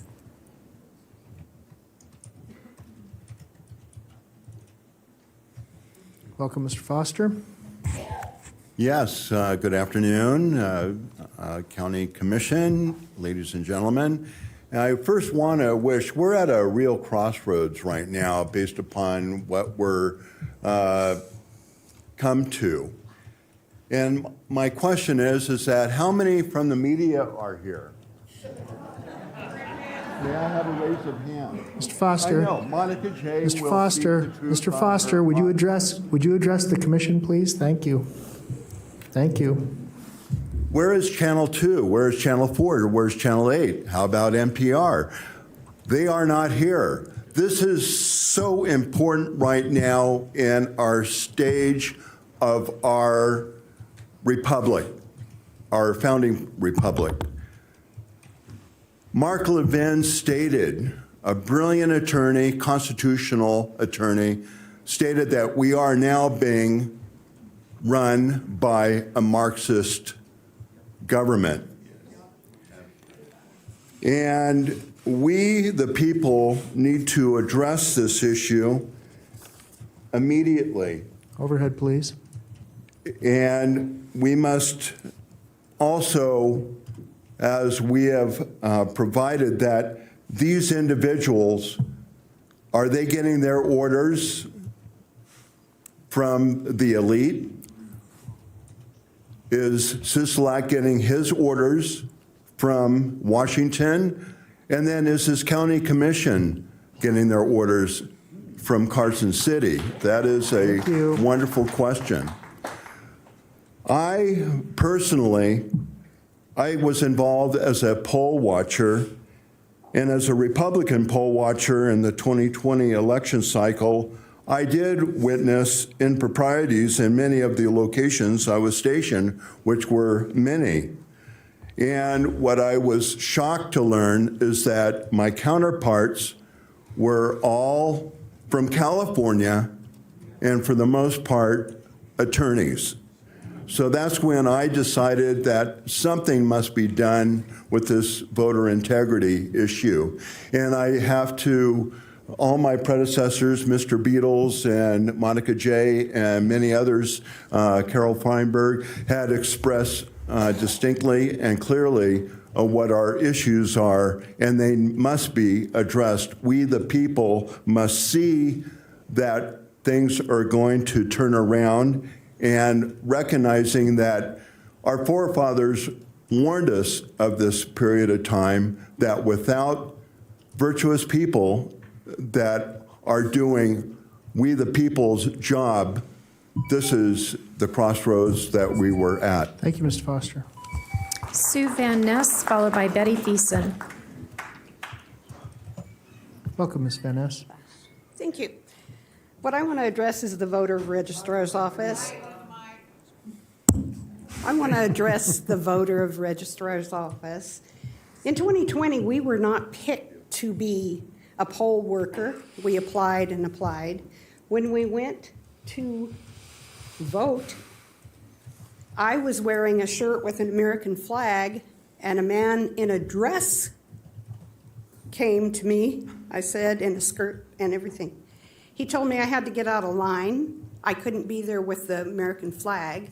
Well, people ahead of me protested him and sent him off. He did go into the place, and he was an intake worker. We have since tracked him down, and he was not from here. He was from Washington, an ACLU worker. So this time I have applied 4 times to be a poll worker again. We went to the voter registrar's office, and we were told that only Heather and Deanna pick, and they didn't know. They already thought they had their people. There's no representation. Now, what I want to get to you about Deanna is we ask her several questions.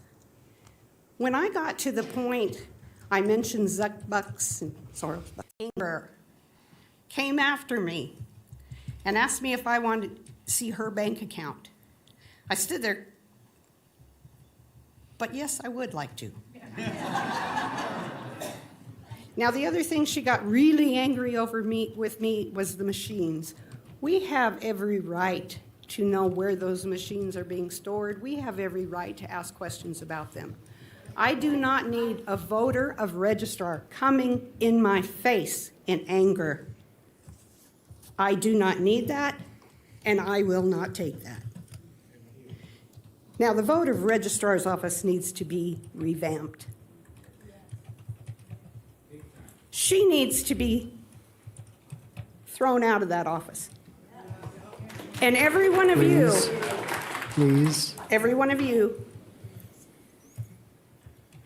need to interview her again and think about what you signed when she said that we did not have fraud in our last election. Thank you very much. Thank you, ma'am.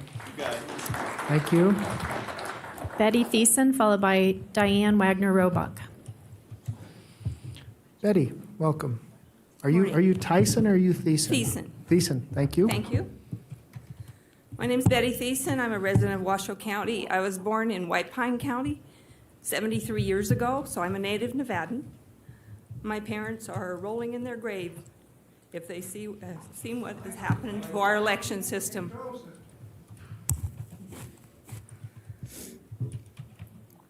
I've been working with the Robert Beatles Group for voter integrity.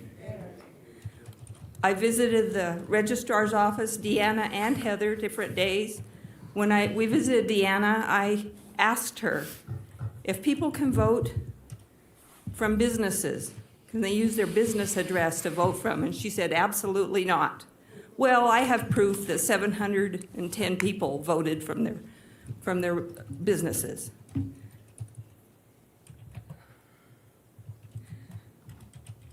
So anyway, about the voter ID. You must show proof of identity when getting any utility service, buying or renting property to reside, cashing a check, registering for school, and every other day necessities. The most sacred right of this country should be protected by the same standards. And if you fail to listen to the plight of these citizens, then you should double mask. Not to fight COVID, but to hide the shame you should feel.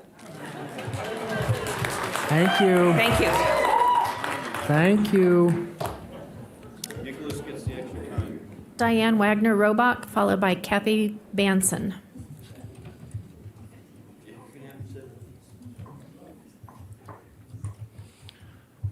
Ms. Roebuck, welcome. Good morning. Thank you so much for listening to all of us today. I know it's a long day, but it's great to hear all these people have to say. I also wanted to totally concur with Bob Beatles, Carol Feinberg, and Monica Che. Thank you. But the only other thing I really have to add, other than what everybody else has said, is as a previous businesswoman, now thankfully retired, I don't understand if we're this far behind on cleaning up our rolls, why it would be so much cheaper for the county to hire people whose full-time job is to deal with that than what it's costing us to mail all these bogus ballots out, which is threatening our elections. So I would like to see if, I don't know who to talk to, but change the budget to get these people some help, that their whole purpose is clean up those rolls. And then I'd also like to say what Tom Tabor mentioned would be great. Thank you very much. Thank you, ma'am. Thank you. Kathy Banson, followed by Tracy Schroeder. Kathy Banson. Kathy Banson, Tracy Schroeder.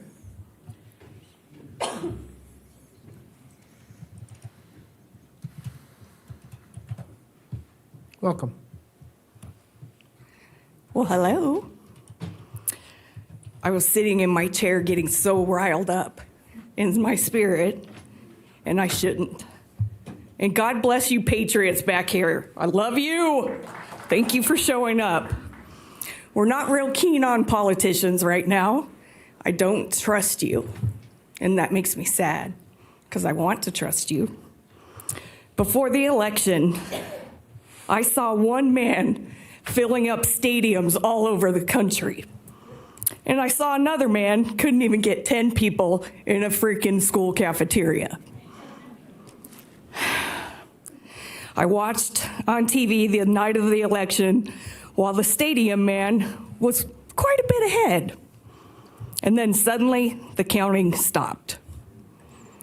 All night I relished in my spirit and woke up the next day to see that Brandon got the most votes ever. How amazing, when he couldn't even fill up a cafeteria.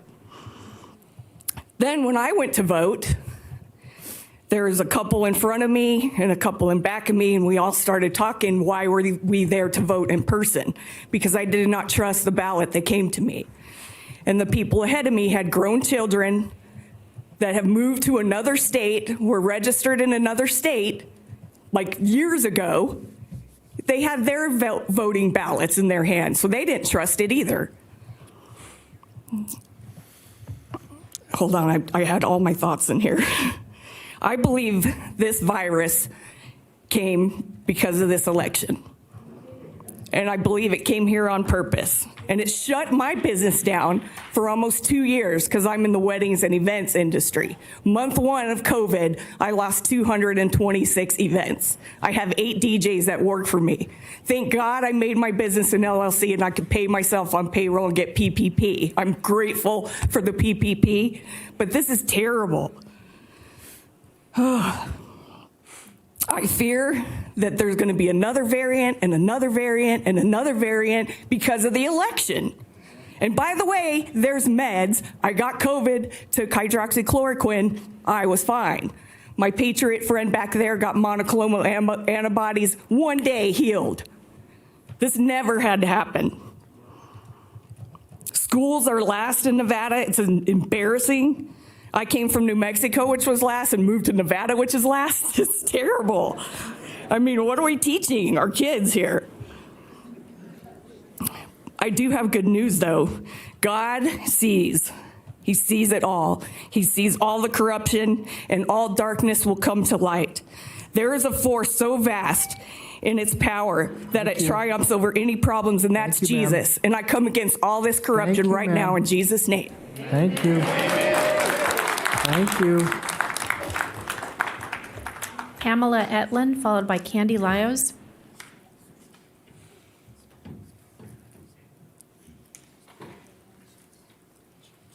Good afternoon. Welcome. Wow, this is the first time I usually come to all town meetings that in places that I go to live.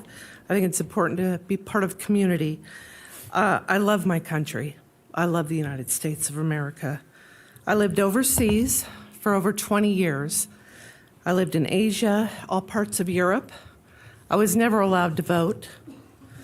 I know what tyranny looks like firsthand. I've lived it. I have never missed a vote in the United States. I've gone to great expense to come back. I have flown back. I have brought my adult children to come back when they were of age. I love this country. I'm back now, and I came in the midst of a primary that was insanity. I wasn't sure that I was on another adventure or that I'd come back to America. I support election integrity. I've seen what it takes to put your thumbprint to be able to have a vote that's recognized. You're not shoved in the back of a van. I have known people that have gone away. We call them disappearing now. Well, I've never seen them again. Our votes are the most valuable thing we have in America.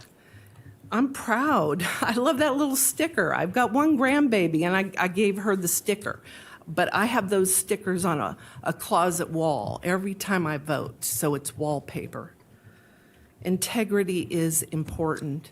Personally, it's important. I was raised with a family that, you got smacked in the back of your head if you didn't tell the truth. It's key. We have to restore it in this country. We have to restore the confidence of us. That's what it's really about. We all have jobs, whether it's elected or chosen. But the restoration of our confidence is what is key to all of us. A legitimate vote of legal citizens. Hand votes. Come that day. We can do that. You know, no electioneering. I get all of that. I know the rules. I oblige the rules. But legal votes are very important.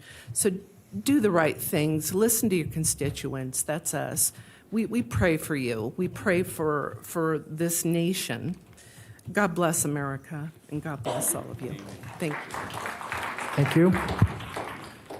Next up is Candy Lyons or Lyons?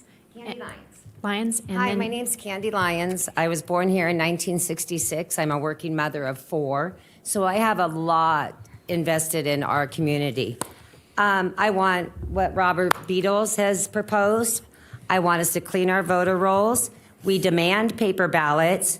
We want 1 day of voting. We want ID requirements. No more Dominion machines. You all know the fraud. We know the fraud, like everyone said. We want to hand count the ballots. No mail-in ballots. I got 7 ballots at my home for the 2020 election. Decertify the 2020 election, and you guys be transparent. What are you trying to hide? If you guys continue hiding stuff, we know y'all are cheating, because a person that isn't cheating doesn't hide. Our Constitution is being trampled on, and we are done. We are American citizens. We want our rights. We've had enough. We want no more open borders. They can come across our borders and not have a vaccine, but y'all are crying us to have a vaccine and our kids. We don't want masks in our school. We don't want CRT. We don't want our borders open. And we want y'all to do the right thing. We want you to let our kids be free. I don't want my daughters. I have one daughter that got the vaccine because she was so pressured. I have one daughter who got a religious mandate. You know, this is ridiculous. You're dividing families. You're dividing our county. You're dividing our country. Please, please make our votes count. And please do the right thing for our country. Y'all know I voted for you, sir. It's nice to finally see you, your face. Kinda. I just want y'all to do the right thing, please. And I think, Jeannie, I don't know you, but I'm gonna look you up because you've actually paid attention to these people. I've been watching you and you pay attention. God bless you. I'm not sure about the rest of you, but be sure I will be doing a lot of investigating. My kids are getting older now, so I have a little bit more time. Please, paper ballots, 1 day of voting. I don't want illegals voting. I work in the casinos, by the way, so I work with a lot of illegals. And they're all my friends, and I love them dearly. But that doesn't mean they get to vote.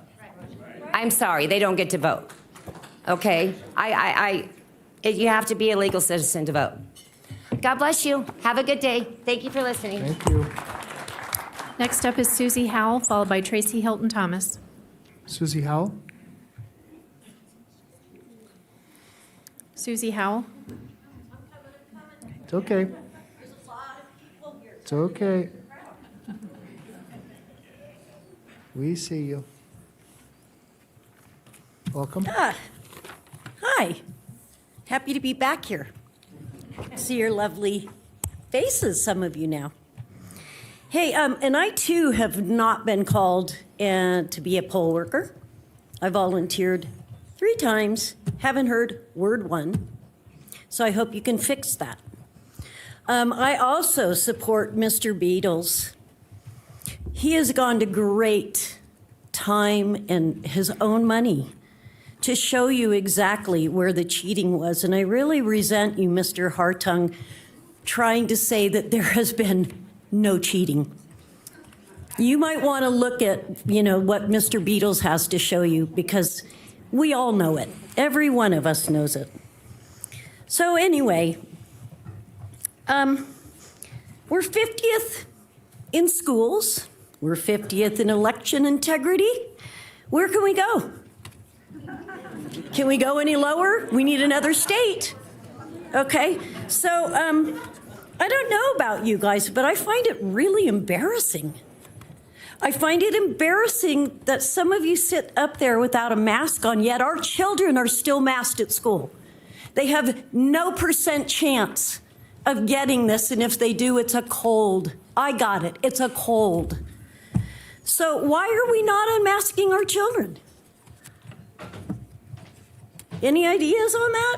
Why are people still staying masked? It's a farce.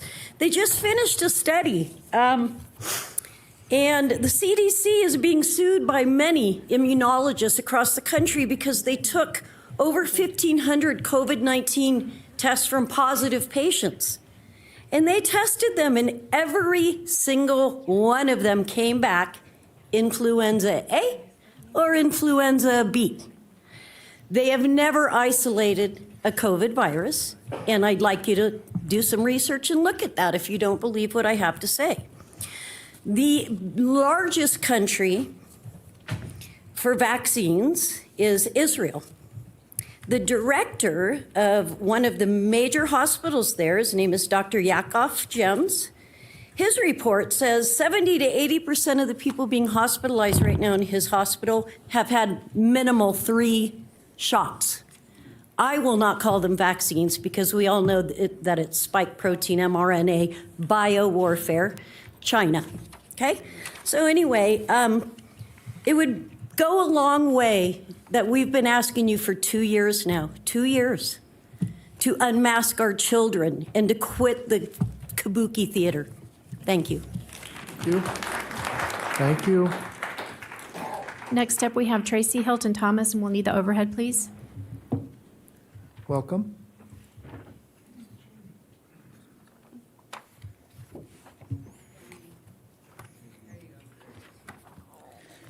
Good morning. Matthew 5:6 teaches us, "Blessed are those who hunger and thirst for righteousness, for they will be filled." Thank you for removing the state of emergency for Washoe County and allowing us to get back to normal elections. I had the privilege of participating in the Secretary of State workshop on Friday, which addressed a few regulations incorporating some of the best practices Washoe County has already been doing for years.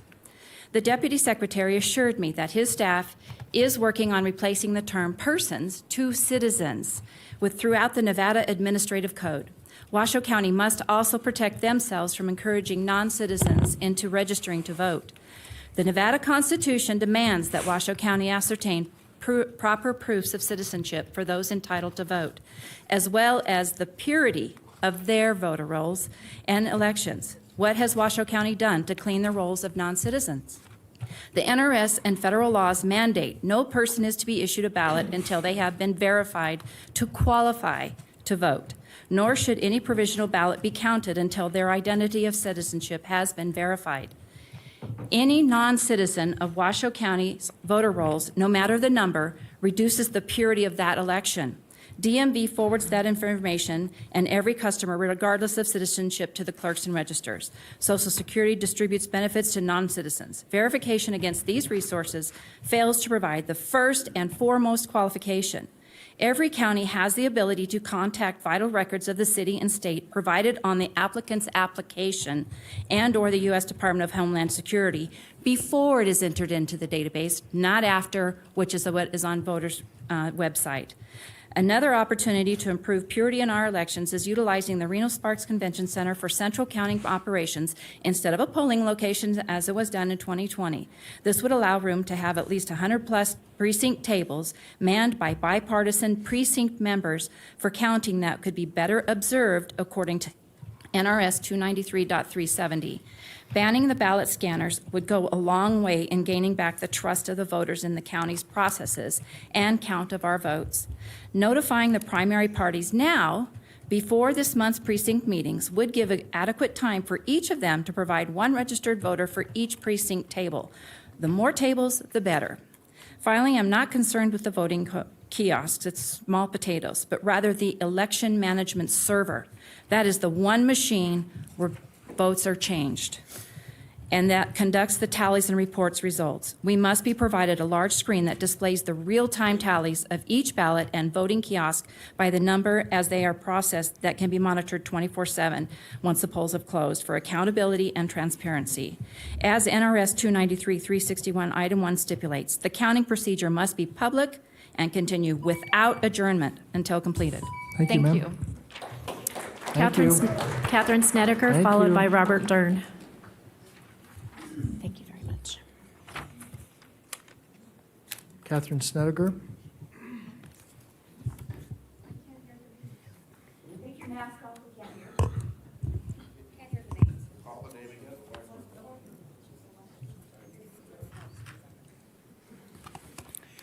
For the record, I'm Catherine Snedeker, a non-person, non-resident, unenfranchised natural woman, native-born American.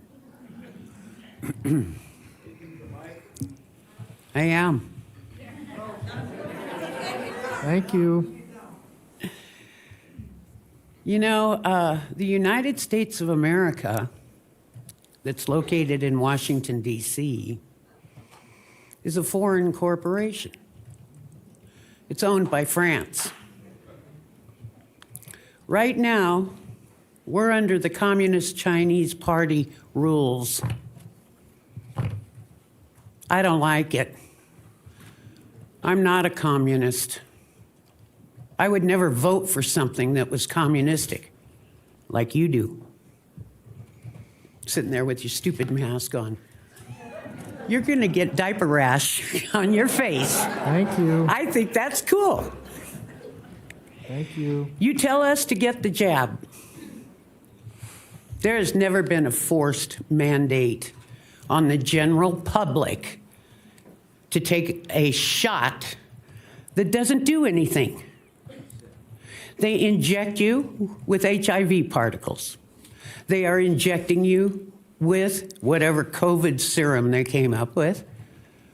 They inject you with stuff that causes cancers. The PCR tests, you knew those were fake. And you keep playing on the pandemic when I'm looking at the pandemic right here. There is no pandemic. People like to bring up the Spanish flu. When they all got wearing masks, they all got more sick. So they put them in the sunshine, took the masks off, and they all got better. Can you imagine such a thing? God provides a remedy, not man. You ought to be ashamed of yourselves. You really should. And I hope things come down on you hard, the same hardness that you have caused we the people. You have shut down people's business. So what? I come to work every day and I'm going to use your damn tax dollars and I'm going to screw you some more. What are you doing for those people? What'd you do with the CARES money? Oh yeah, remodeling. Remodeling, that's important. You're our representatives. This is not a democracy. You are our representatives. And we would like you to start representing us. What a concept. Now, I don't have enough money to pay to play, obviously, because I asked up here before, how much does it cost to pay to play? You wouldn't answer me. Thank you. Thank you. Robert Dern, followed by Den Cosart.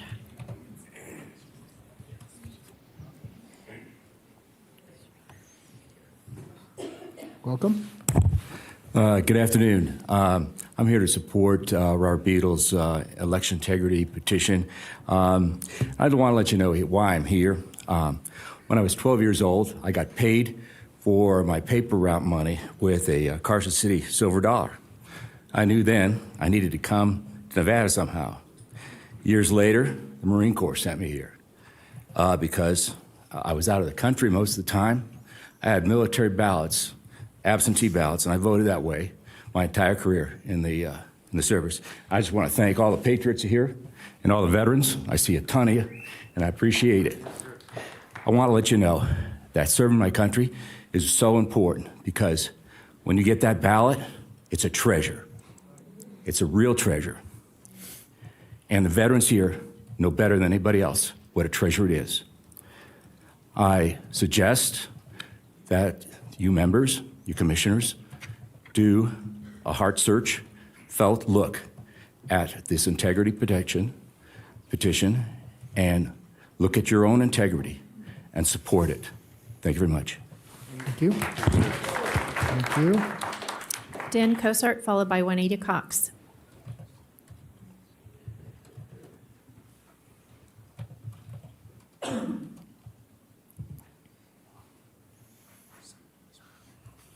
Welcome.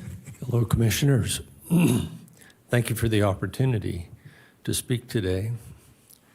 You know, you have heard from scores of people already this morning, although some of you don't who appear to have heard anything. The truth. You know what you should do. You know what you should do, unless you've seared your conscience and you don't know truth anymore. But it's time to repent. These people aren't here just to warm seats. They're here to get change, the change we need, the change that you're supposed to implement for us. Today's the day. You know, you're all going to stand before God one day and give an account for this day and every other day like it. You're going to give an account for every idle word and every misrepresentation that you have done. So it's time to repent. I hope you're listening. We're praying for you. Thank you. Thank you. Juanita Cox, followed by Janet Butcher. Welcome. I request my statement be entered in the record under NRS 241, Open Meeting Law. Thank you, Gary Schmidt. For the record, I am Juanita Cox. I am a lifelong Nevada resident. I'm also a trustee and owner for many properties in Washoe County. I, too, stand up for the resolution that Robert Beadles presented, and that it be considered on the 15th, and more importantly, be adopted. I have been before this body years and years ago prior to the Dominion machines, where in that hearing, computer experts and even expert hackers presented evidence not to use electronic or Dominion machines. Yet, the people's demands were ignored. You are bonded. You are the people's employees. Act like it. Adopt the resolution. Thank you. Thank you. Thank you. Janet Butcher, followed by Bev Stenjum.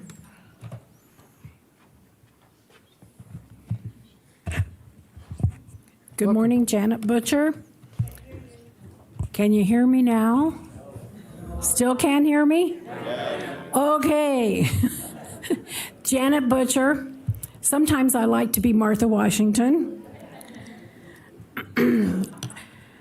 A lot of great people have spoken today. I'm not going to go back over the voter ID and paper ballots. Very, very important. But I was reminded that it was brought up by somebody that the DMV has been switching voters from Republican to Independent, thus rendering them unable to vote in the primary for Republican candidates. I hope that you can look into this. Somebody brought up a cute little story about a bus, and all of a sudden I was reminded of busloads of people being brought over from California by a certain party. These were not poll watchers, because I spoke with the poll watchers. They came over on their own volition. What were these people doing? Why were there busloads? I even saw a bus down the street from a polling place, an unmarked bus. What was it doing? Very questionable. Also, why would a Democrat attorney from California be giving directions from her phone to 2 people outside of a voting location. Found that interesting. I don't know why. Also, too, there's such a thing as hidden networks. Code can be manipulated. If you can't audit the code, come on. All we ask for is transparency. I'd have to say word of the day is algorithms. They can be manipulated. And there's such a thing as hidden networks, if I didn't already say that. But I do want to bring up that Monday, which for some people is Valentine's Day, is also National Donor Day. And I certainly hope and pray that we don't start with this nonsense. If you're not vaccinated, you can't receive a donor. Thank you. Thank you. Thank you. Bev's Den Jim, followed by Cindy Sassenrath. Welcome, ma'am. First of all, I want to say thank you to Jeannie Herman for supporting the people here of Washoe County. We really appreciate you, Jeannie. Thank you. I'm here fully supporting Robert Beadle's resolution.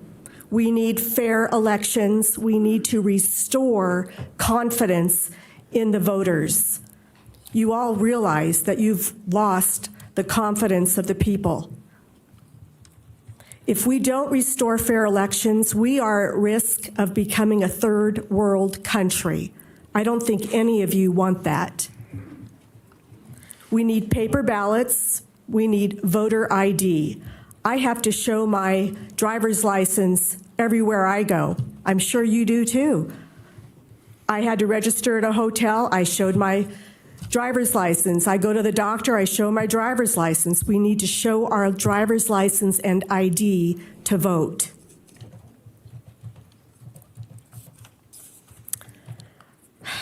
I also applied to be a poll worker 6 weeks ago. I have not heard back yet. Some of my friends have. Regarding our Registrar of Voters, Deanna Spicula, I attended a workshop where she was the keynote speaker last year. She got up to speak to a group of about 50, 60 of us, and she was astounded to hear that there was any voter fraud. She couldn't believe her ears when we told her. And she was the keynote speaker, and the meeting's topic was election integrity.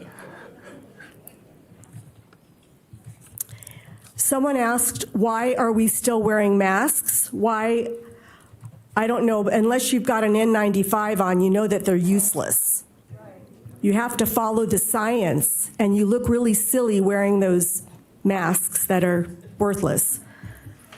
The reason why you're still wearing masks or making our kids wear masks is $123 million that Essers has provided our school district to use between now and 2024, as long as they keep masks on the kids. Thank you. Thank you. Cindy Sassenrath, followed by Wayne Gordon. Welcome. Good morning. Just following up on what Bev said about masks. You know, every time you touch your mask, it's contaminated. It's worthless. N95 only works in a sanitary operating room. So your N95 is worthless too.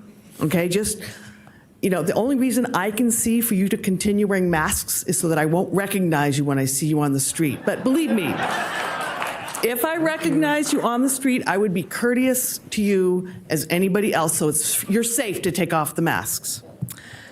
My notes went sleep on me.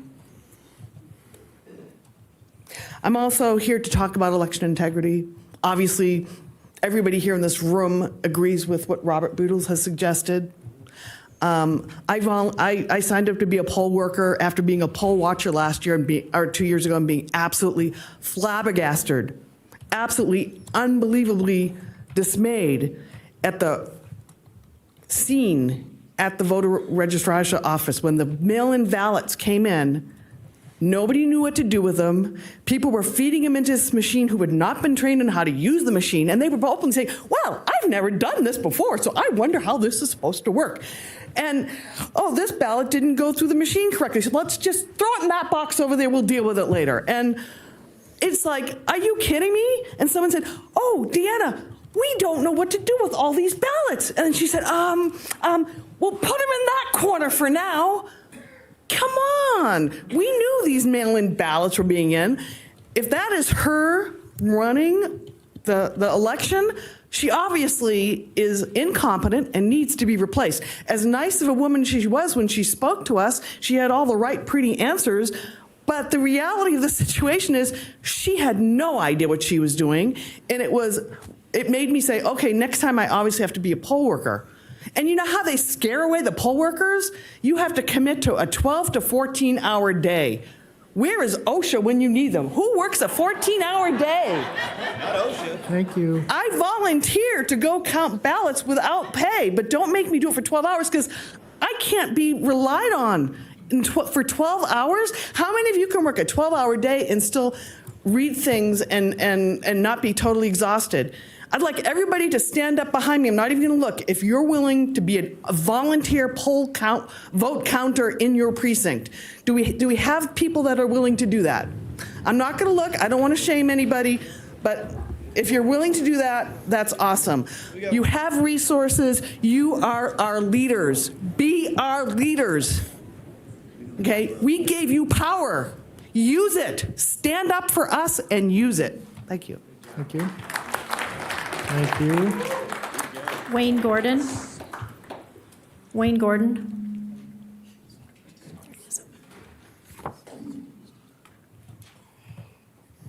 Can I have the overhead? Yeah, we have the overhead, Overhead, please.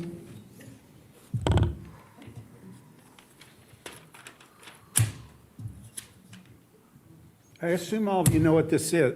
I'm Wayne Gordon. I live in the city of Reno on the east side. And I assume all of you know where this is. I live in an apartment building with about 900 apartments.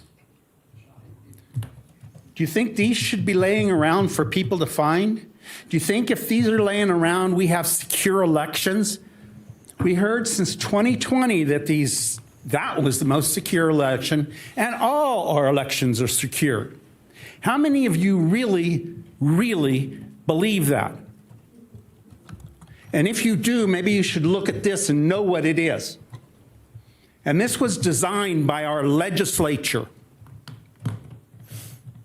We need to secure our elections. And even if they don't want to, we need to do it locally. Abraham Lincoln said, elections belong to the people. Dwight Eisenhower said, the future of our republic, not democracy, republic, is in the hands of the American voters. We have to take it and put it in our hands. Okay? And by the way, as an aside that hasn't been mentioned, I tried to throw out everything that had been mentioned. We have to get rid of Eric. We have to stop this automatic registration between a driver's license or automobile registration and having people registered to vote.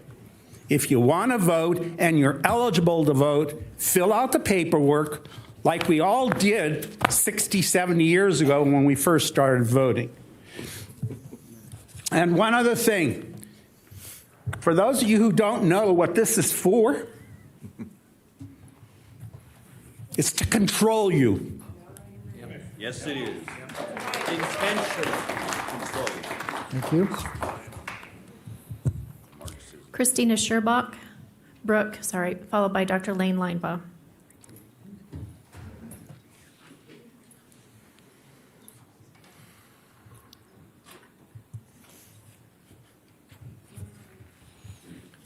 Welcome, ma'am. Hi, everyone. My name is Christina Sherbrooke. I live in Reno with my family. I love living in Nevada. I am a naturalized citizen of the United States. I love my country. I take my rights and liberties very seriously. and I believe this is the best country in the world. What I've been seeing recently is just appalling, what's happening to our country and to our state. And I need representatives who will care about me, my family, and all other citizens here. I'm here to stand with Mr. Beadle's resolution for election integrity. I stand fully behind that, and every citizen in Nevada who is demanding election integrity. And we would like you to do something about it, and fast.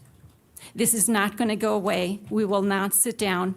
This is just the beginning of our fight for our freedoms. Thank you. Thank you. Thank you. Thank you. Dr. Lane Linebaugh, followed by Isaac Naldo.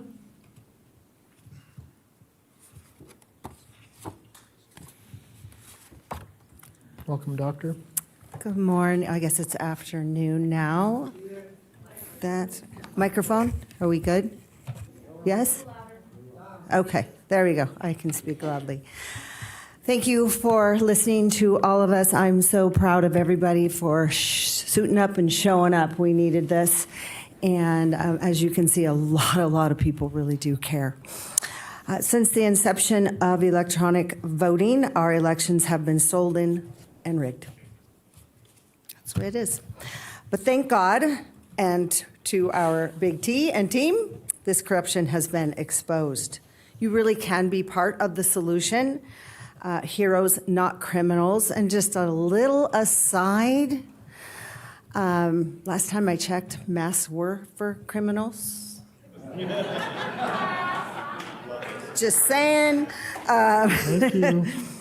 So you can be the heroes, not the criminals, by putting this beautiful resolution from Robert Beadles on the agenda and voting that in next week on February 15th. I stand with all of the previous comments by my colleagues, Sidney Martinez, Robert Beadles, Carol Feinberg, and so many more. Everybody's just been brilliant.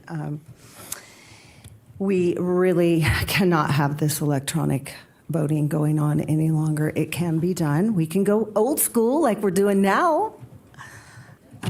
No more mail-in ballots. Myself personally, I got 2 at my house. Why did I get 2? My niece, who was no longer living there, she got 2. So that's just one residential house. And we've got to have voter ID. Come on. It's just such common sense. You got to have voter ID to go buy alcohol. So it just seems like we would have to have it. There's so many reasons. Common sense.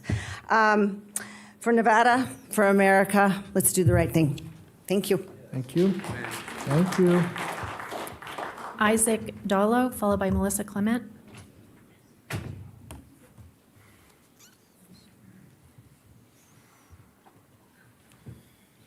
Welcome, sir. Hello.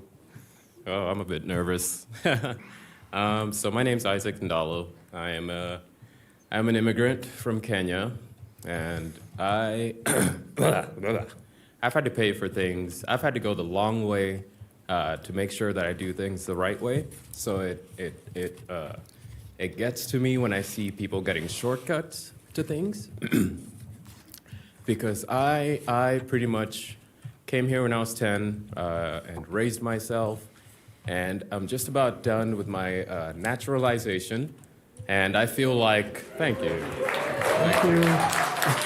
Thank you. And I feel like I shouldn't even have a Second Amendment right yet before being a citizen, so I think that's a little odd, so I'm obsessed with cars, and I couldn't drive. I noticed when I was 16, I needed paperwork to go in and get my fancy car that I wanted. So I don't understand how you can get a driver's license, and there's a shortcut here that got created, and I don't understand it. But I just want to say thank you for everybody that's behind me, and I'm here to do the right thing and to make the community better, because the United States is the first world, and the rest of the world sees what's going on here. The masks are what between me and seeing my mom, which really gets to me. She's 11,000 miles away.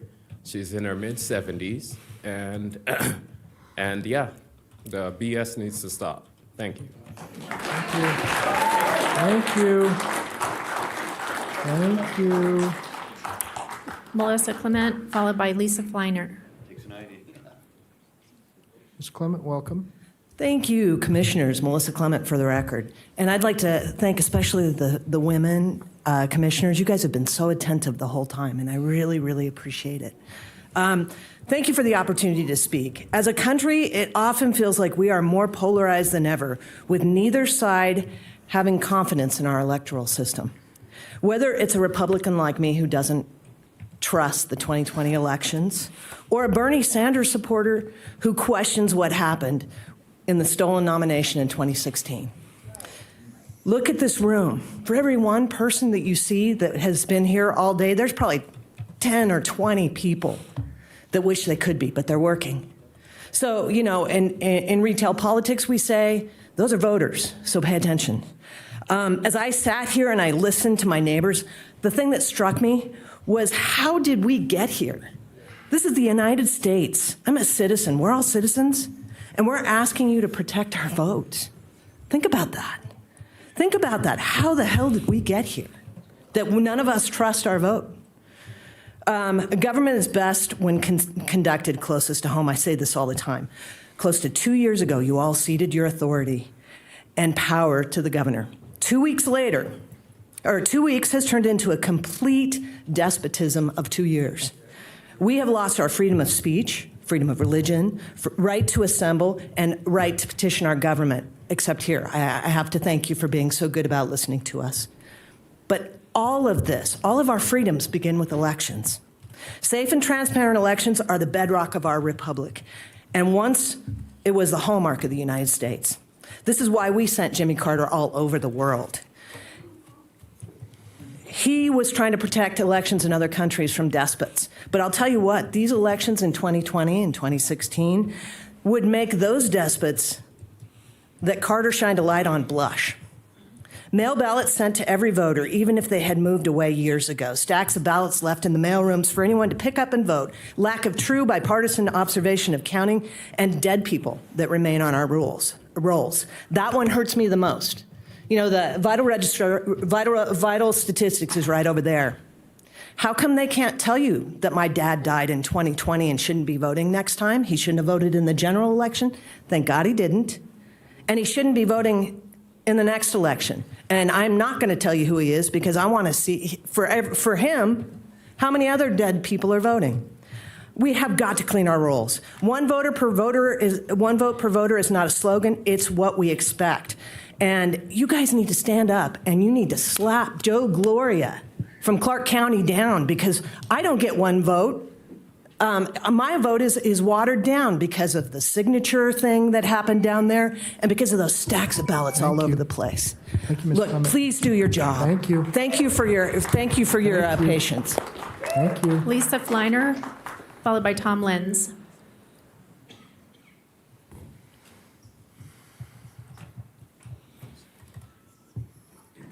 Welcome, Ms. Fleiner. Hi, thank you. Can I have an overhead, please? Overhead?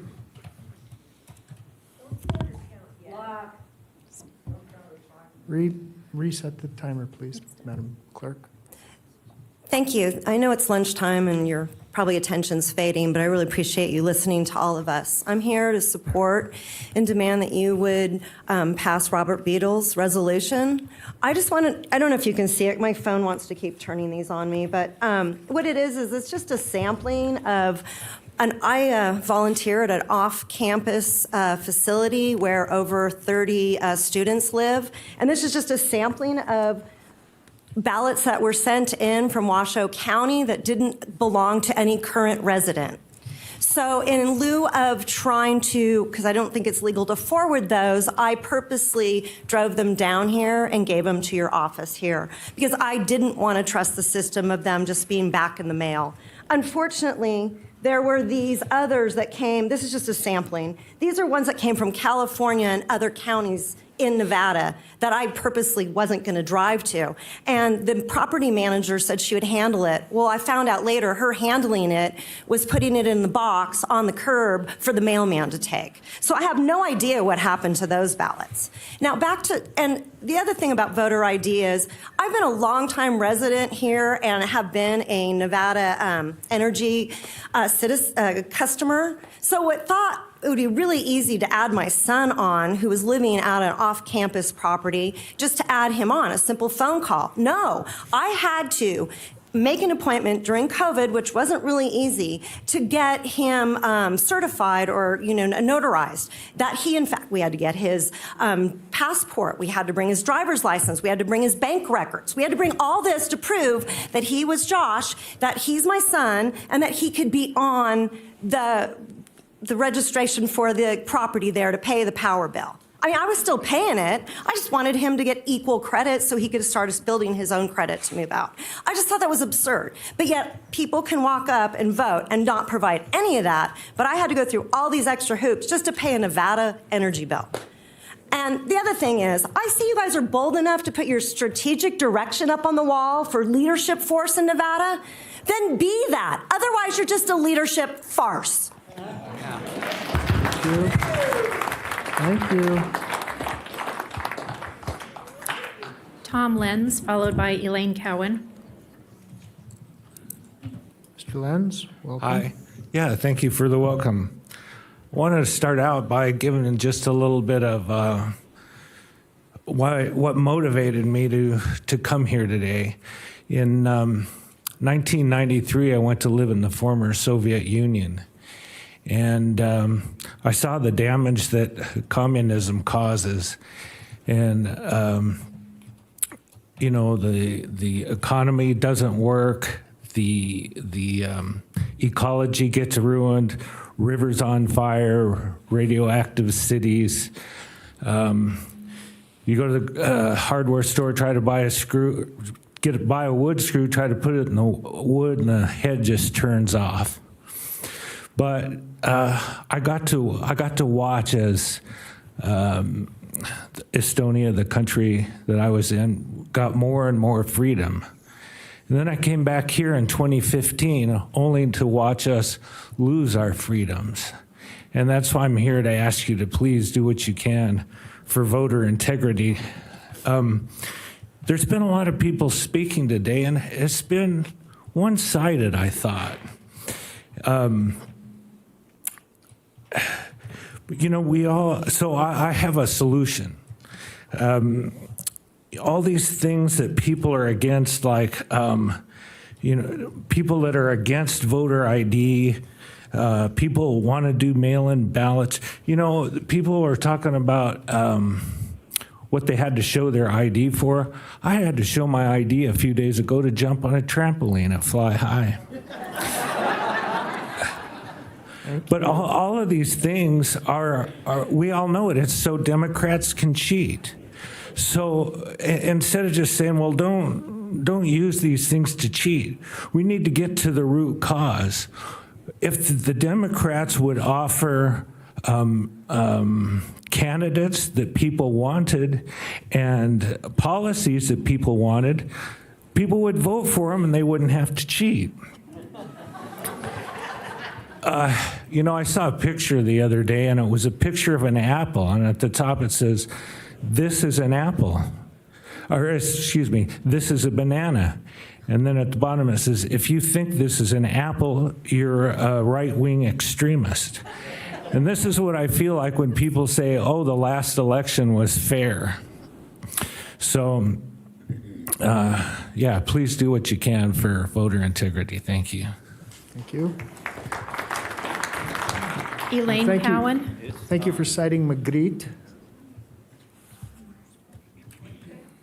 Magritte, look at it. This is not a pipe. Same thing. Okay, welcome. Welcome. Elaine Cowan, and thank you for your time. Elaine Cowan, and thank you for your time. We are Christians. tax-paying citizens of the United States of America, God-loving parents, grandparents, neighbors, business owners, employees, concerned Americans who have had enough. We are you. We voted for you. You are not above us. We are in this together. This is not about one man. This is about all of us. Find your roots. Get back to basics. Read and understand the Constitution this country was founded on.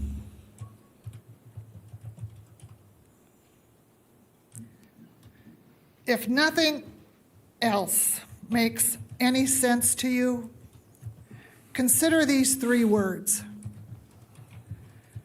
and definition. And if they fit the shoe that fits, then wear it. Jealousy, hatred, and greed creates and feeds the devil's workshop. Don't fall into it. Thank you. Next up, we have Terry Gruffalvino, followed by Kenneth Polino.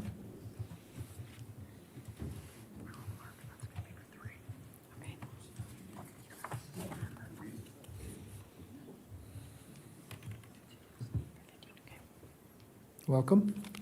Thank you. And now it is good afternoon, definitely. I'm Terry Gruffalvino. I'm Terry Gruffalvino, a resident of Reno for over 11 years now.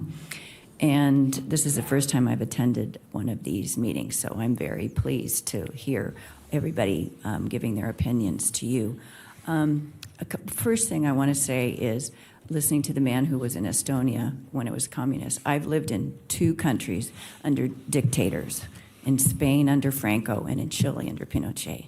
And I know what it's like for the people not to be able to vote, but having returned to Chile, when they can vote in the traditional way, they have to register, they have to prove who they are, they vote. They've had very good, honest elections ever since they got out of the dictatorship. So I definitely support Beatles' program. It's critical that we trust each other. And I'm seeing and hearing there's so much lack of trust. So I just would ask that you think about the consequences of not having truly legal, free elections with people who can vote, who are citizens, which is always the way our country has been and it's supposed to be. And I just would pray that going forward, we stick with that rule of citizens voting and finding ways to prove that. And hearing about the problems with cleaning up the voter rolls, it's just very sad to hear that there are not employees who represent us that are concerned about the integrity of our voter base and of our elections. So thank you. Thank you. Kenneth Polino, followed by Arya Anra.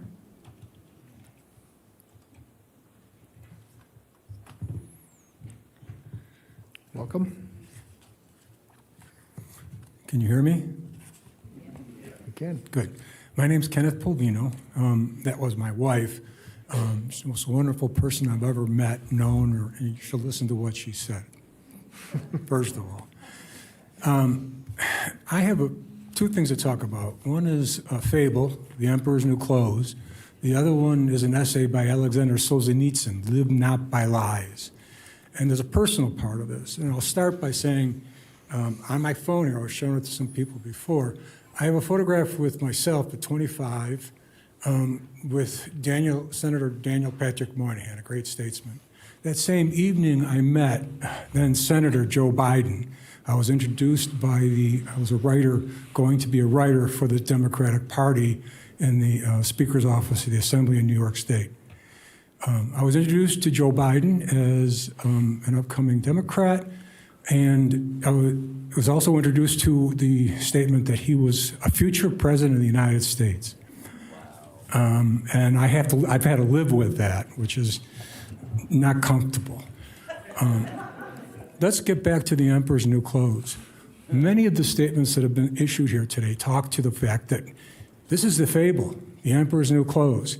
The emperor has no clothes. And the people sitting here and the people watching TV and listening to what we're being told, they know they're being lied to. They know that it doesn't make sense to issue as valid ID arrest warrants from people illegally crossing the border. They know it's not appropriate for our officials to say everything's okay on the border while 2 million people are invading our country.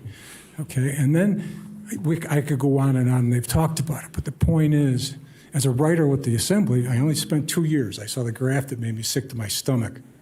If you want to know more about it, watch the Hunter Biden series on Fox News and learn what that family's really all about. He was a crook then, he's a crook now. Live not by lies. You're forcing us into a box canyon by lying to us constantly and thinking we don't know what we're talking about, we don't know what's really going on.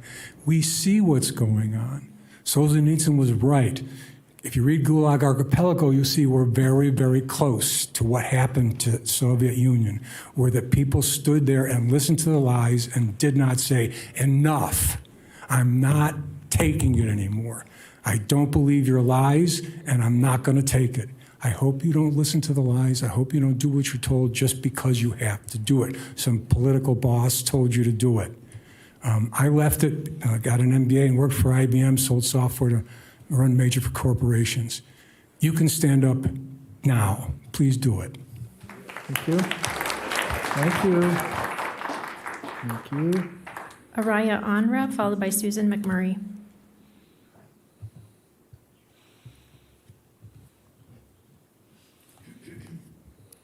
Araya? No. Susan McMurray.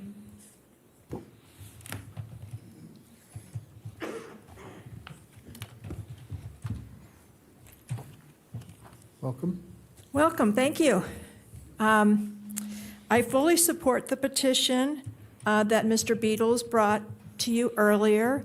We need to vote in person and we need to vote with ID.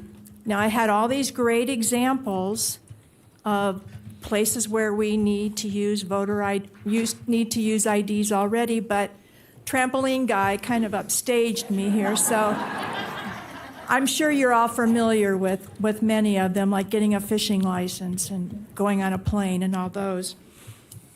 But I do have a couple of things to add to that.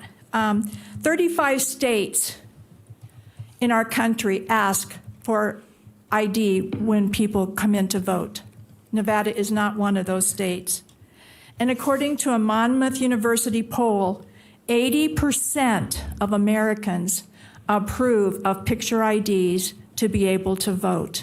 This isn't some wild idea that those of us on the right are after. This is important to everybody in America. And other than that, I've actually learned a lot today. I enjoyed hearing the stories from the people who worked in the polls in the past and actually were confronted with the lawyers from San Francisco. I'd heard about that, but I didn't know people that had actually done that. And I was especially interested in Tracy Thomas's presentation, where she went over some of the sections of NRS that we are required by our state laws to make sure that voters are legitimate and elections are secure. And I don't think we're living up to that standard today. So with the proposal that you have been given, I think you can make a great effort and go a lot farther towards meeting that goals that's already in our state laws. Please do the right thing. Thank you. Thank you. Maureen Kane. Well, hold on just a second. And Madam Clerk, when do you want to reboot Granicus? We have about 35 more commenters. Okay. So if that's a good breaking place, then we can break there. Okay, let's. I know I'm going to lose Commissioner Lucy, who has a doctor's appointment. So Hey, it's the way it is. Thank you. So let's keep pressing forward. Commissioner, when you have to leave, just go ahead and leave, and then we'll take a break shortly thereafter. Go ahead, Madam Clerk. Up next, we have Maureen Kane. I apologize for announcing your appointment, Commissioner. Maureen Kane. Okay. Robert Harris.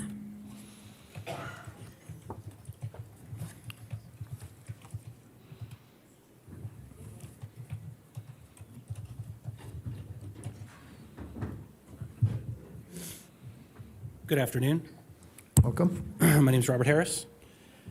For 24 years, I've been a voter. I've been an independent voter.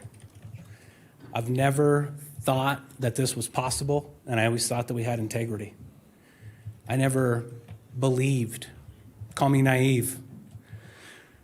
Back in April, I went to a school board meeting, and I talked about equity in schools. And I said that it's going to be a precursor to cultural Marxism. The next day in the paper, they changed my words, and I realized that the media wasn't necessarily being honest. Once you see the liberal lie, you can never see anything else. I used to be a germaphobe. I saw right next door to my house the COVID testing. I was the first one to put a mask on. I had gloves on. I was afraid to go to the store. Then I started doing research, and I realized if the scientists are saying that an airborne virus that's 1/110th of a micron is in the air, and the mask that I'm required to wear only covers 5 microns or greater, what am I doing? Abstinence is the best policy. Thank you. Stay home if you want to be safe. My daughter would come home with respiratory illnesses from school, and I got frustrated. I started knocking on doors because what else is a lie that I've been told? I have a few trailers from videos that I'd like you guys to maybe watch. One of them is called Kill Chain. It's on Showtime. And it talks about election integrity. I remember seeing the previews before the election. It was supposed to come out in February of 2021, and Showtime never made a big deal about it after that. It has Amy Klobuchar, Kamala Harris talking about how elections can be stolen with machines. And I thought, oh, that's going to be a good one, but never saw it. The other movie that's not out yet is called 2,000 Mules. I encourage everybody to look at it, Mr. Brown. I would encourage you to look at it, please. Okay? You weren't paying attention, so I wanted to make sure you were listening. Please. I had another question that's rhetorical. Who decides what misinformation is? Because whenever Facebook goes to the Congress, they say that they're fact checkers. It's actually an opinion. So then I realized fascists decide what misinformation is. Thank you. Oh. Thank you. Pamela McCoy. Thank you.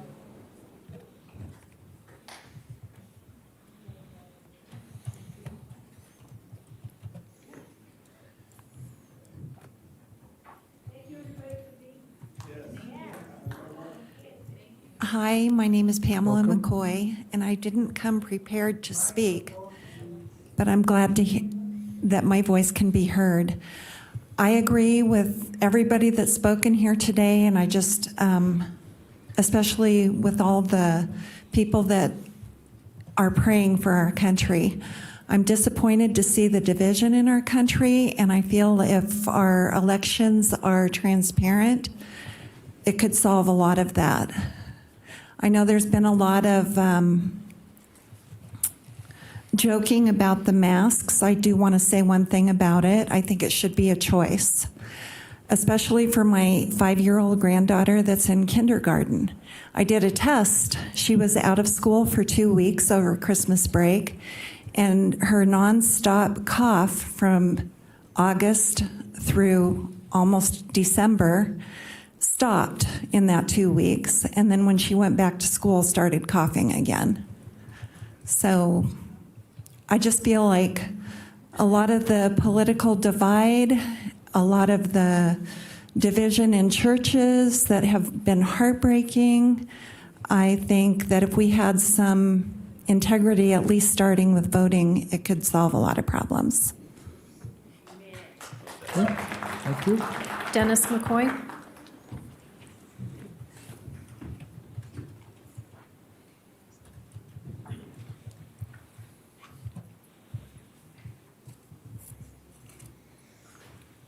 Welcome. Welcome. This country's in a sad state of affairs. My wife told you about our granddaughter, and it's amazing. 1 week after Christmas vacation, she quit. The voter bill, we need to have accountability. We can't have somebody coming in with an arrest warrant being able to vote with that just being their only ID. We're not New York. We don't want to be New York. We don't want to be California. We need to do the right thing, and it's up to you guys to do it. You're our representatives. Thank you. Thank you. Renee Resentes, followed by Victoria Meyer.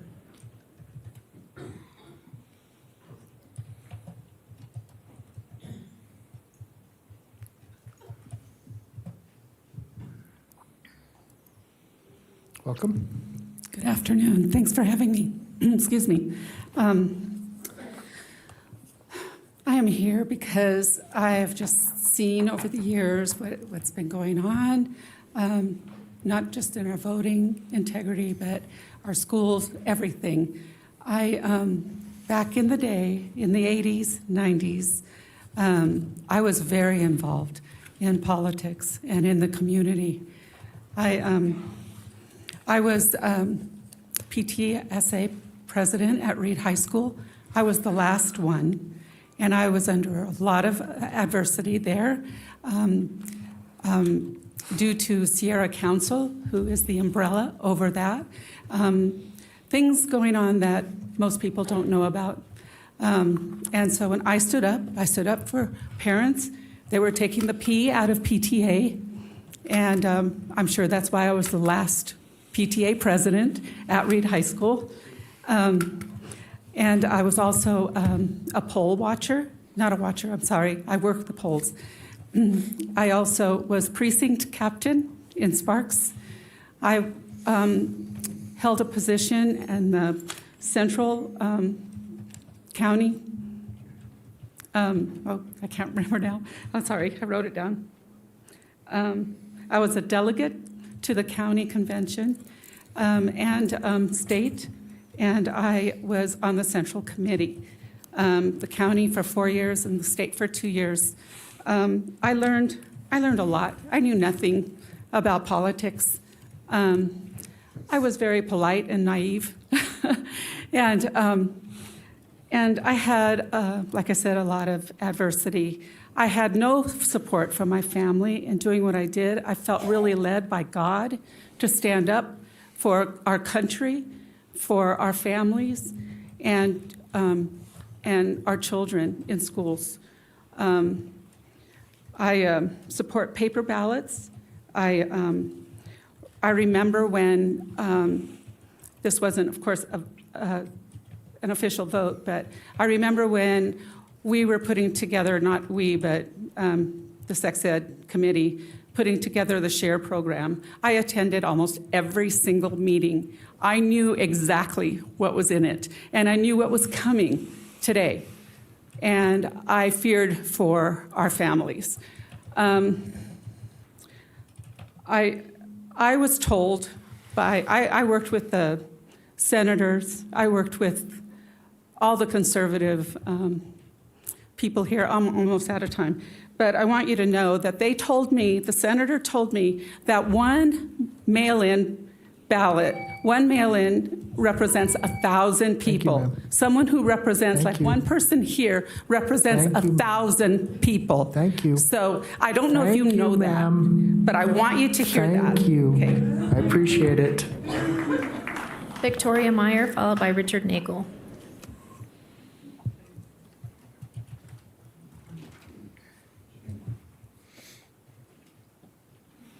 Welcome, Ms. Meyer. Ditto to everything that's been said. There's been so many good things said, so much good information brought forward by people. I would encourage you who maybe think that election fraud is overdone, that you look into it for yourself. So I'd like all my comments entered in the record, as well as everyone who's already spoken, to have their comments entered in the record so that it's not just a name saying they showed up. Thank you, Hope Backman, for your prayer when you came today. If you're still here, that was wonderful. As far as masks and kids, please unmask our children. We shouldn't have to ask you. You are our representatives, and the people are not being represented. Super Bowl Sunday's coming next week. This week, I guess. And Los Angeles, stadium's going to be packed full of I don't know how many tens of thousands of people. They won't be wearing a mask. So what are we doing here? There's so much hypocrisy going on. Your job, your duty as elected representatives is to preserve and protect the Constitution, both at a state and a federal level. I'd really like to hear comments from all of you after this public comment segment. I think we'd all like to hear from you on this topic today. So often we come here and we speak, and so many things are said and we don't get feedback from you, and it would just be so valuable to us. You listen to us, we'd like to hear you. So could you please have a discussion about this, or comments, for us when we're done with public comment here. I support Mr. Beadle's resolution, so put the resolution on the agenda for February 15th and pass it. We're not requesting this, we are requiring this as citizens of Washoe County. You must represent us. You're not here to lead, you're here to represent. Definition of represent: to speak, act, or be present officially for another person or people. That's representation. Let's see you live up to that. Thank you. Thank you. Thank you. Next up, we have Richard Nagel. Good afternoon. Welcome. Is it working? Good afternoon. Thank you for letting me be in here and speak to you all. I just wanted to bring up the subject of that mail-in ballots are unconstitutional because it says in the Constitution you will mark them at a place of polling. It says in the Constitution that you will mark your ballot at a place of polling, okay? And that, therefore, mail-in ballots are unconstitutional. I also think that mail-in ballots are a form of voter suppression because it's voter dilution, because people allow people to print more ballots and create more votes than there are people. We're the only nation on the planet that pretty much uses mail-in ballots besides Venezuela, and we all know what they're like right now. So it's important that we have some integrity in what we're doing. I mean, I don't think Jimmy Carter would certify our elections. But with the mail-in ballots, we have to step back and take a real good look at them and see how that we can protect the integrity of the vote. Because without integrity, we have nothing. Thank you very much. Thank you. Next up, we have Michael Abel, and I have a handout to distribute for him. Okay. Can we get the overhead, please? Overhead projection, please. Comes out of the back. There it is.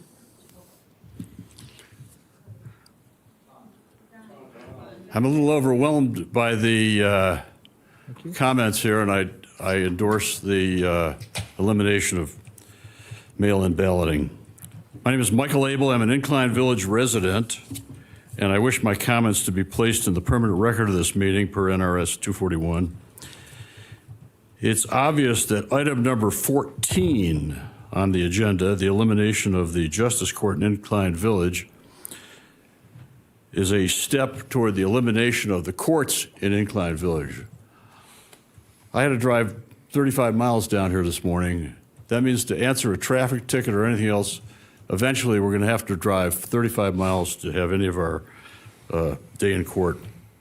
It's also obvious that Commissioner Lucy, who's, I can't believe he left the room when I was making my comments. I'm just shocked. By the way, can my written comment, my written statement here be put up on the board, the 3 pages that I submitted to all the commissioners? Could that be put on the? Right next to you, sir. Put it on the table right next to you. I don't have a copy of it. I gave them all out. Anyway, it's obvious that Commissioner Lucy has decided to sneak out of the room to avoid my comments.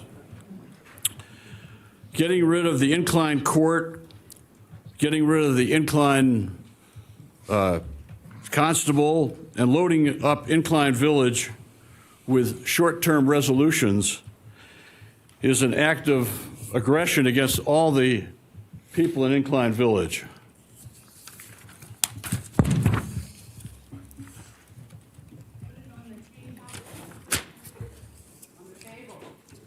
Oh, on the table, I see.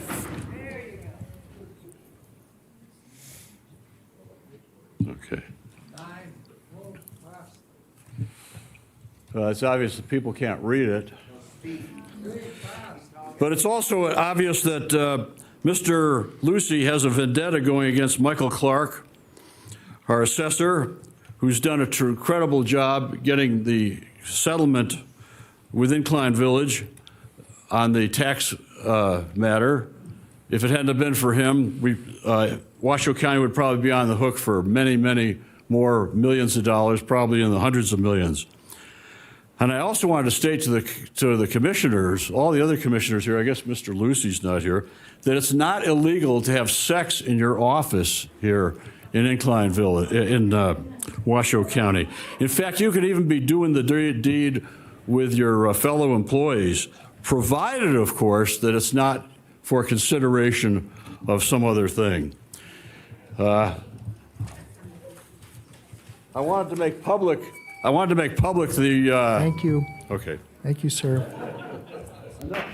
Up next, we have Kenji Otto. Kenji Otto. Mr. Otto? Thank you.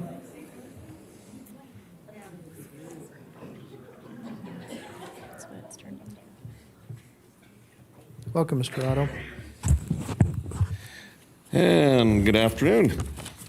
And again, thank you to Commissioner Herman for all the work she's done on in her district. And also thank you, Commissioner Hartung, for allowing all the applause that we were voided out in the past. It's nice to hear participation. Anyway, I'm an American. I'm not an Asian American, although my heritage is Asian. And I'm not anything else that Japanese American. I'm an American. And this conversation is about being an American. I spent 20 years. I'm a Master Sergeant retired and fought against communism, also known as Marxism. And the state of Nevada has been taken over by Marxists, and that is anybody who looks it up, and I have, will find that the Democratic Party is controlled and run by Marxists, and they're very open about that. So anybody who is a Democrat is a Marxist, and that is by their definition, not mine. So the state is run by Marxists. I would like to say that also that when recently I had a situation with the postal office just a couple days ago, I had a very valuable item, and one of the postal clerks decided, or postal delivery guys decided he was going to sign my name to my package, and so my package didn't end up on my doorstep like he said it would. It ended up in my mailbox. Which really freaked me out because it's a very valuable piece of item. And so trust the mail system? I don't think so. I worked for them for 3 months as what they refer to me as the postmaster. And I quit because they wanted me to do illegal things, and I refused. So mail-in ballots? I don't think so. The other thing is I work for the Department of Justice in California, and I have plenty of stories about fraud. They wouldn't announce when employees were stealing IDs out of the computer systems, but it happened a lot. So trust the government? I spent over 20 years with government. I don't think so. So let's get back to paper ballots. Thank you. Thank you. Kathy Reyes, followed by Paul Larson.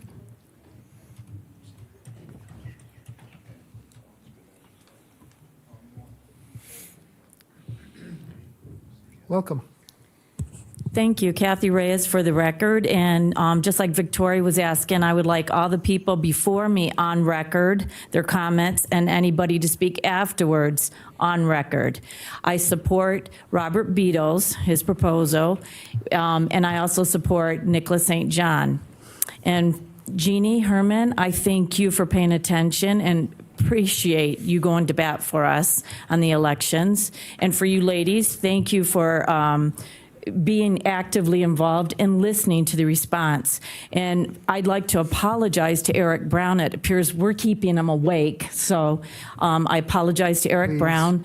And as far as Bob Lucy, he left, but even though he left, was he ever engaged in our comments?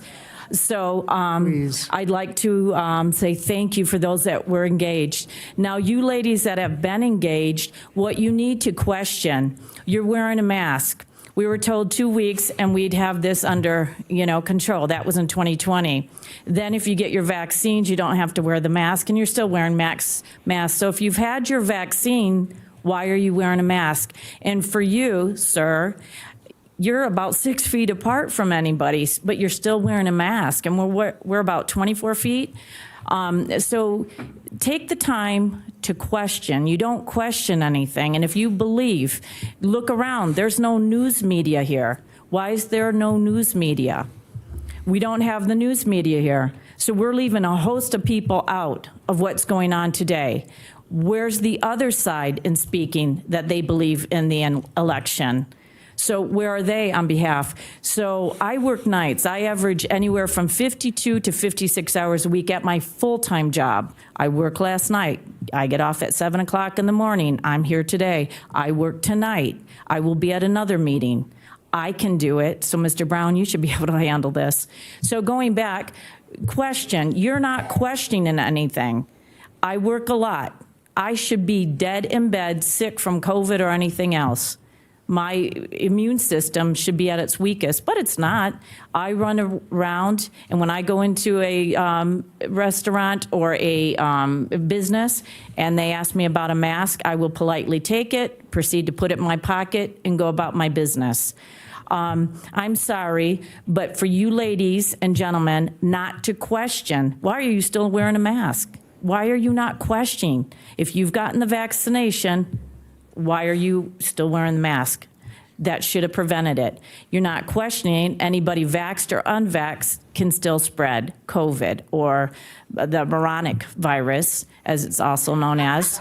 So anyways, I thank you, Jeannie Herman. I hope to see you tomorrow. As for the rest of you, I hope you stop and question. Thank you. Thank you. Paul Larson.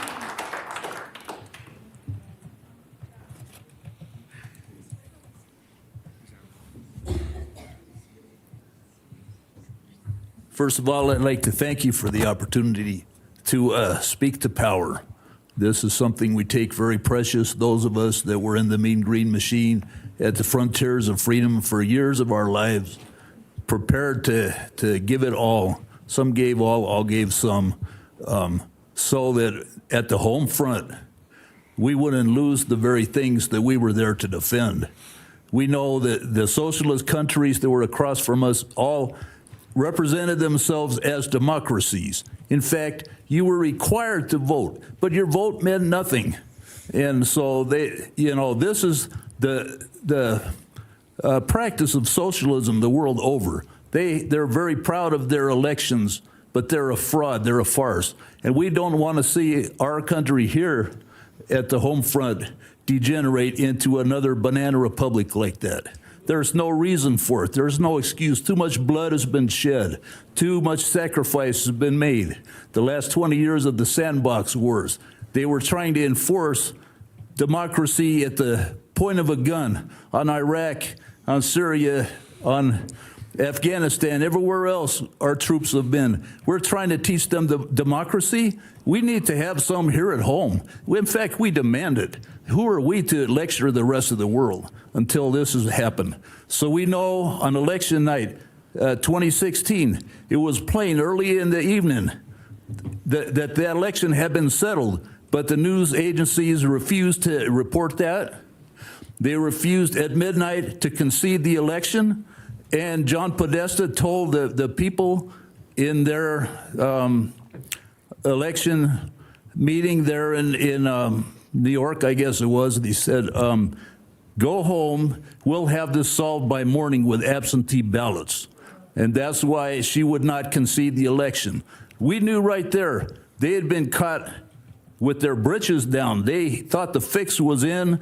They were shocked that people had spoken so overwhelmingly that they would have to come up with another solution to steal the election like they intended to do. And so they knew they would have to backfill with these ballots. And even that year, there was a whistleblower at Broward County in the registrar's office had pointed out there were 83,000 fraudulent ballots that they were going to attempt to run through the system. And she had the integrity, a little black woman that nobody expected, but she stood up and said, not on my watch. Kudos to her. We don't, if we lose an election fair and square, we're good with that. But we do not intend to put up with the theft of our elections. And thank you. Thank you, sir. Next up, we have Arid Pasto, followed by Elaine Pasto.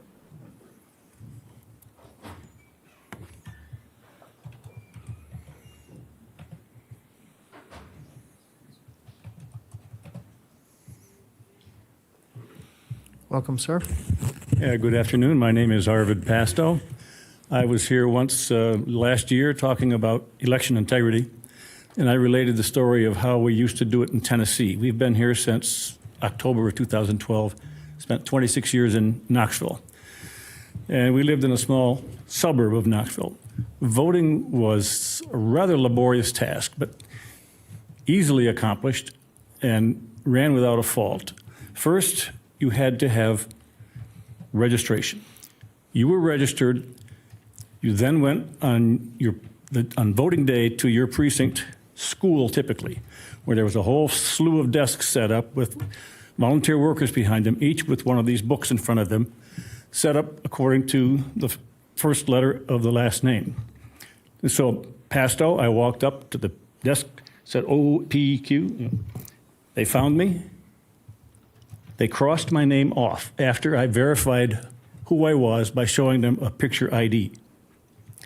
So nobody could come in later and claim he was me and try to vote because they'd already crossed me off. And then I went and voted.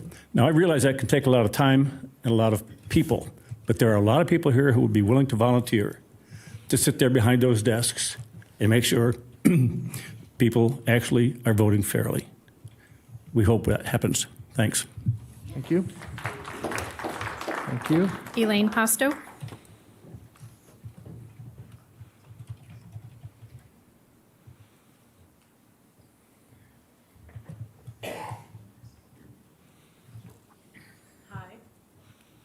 Hello. Welcome.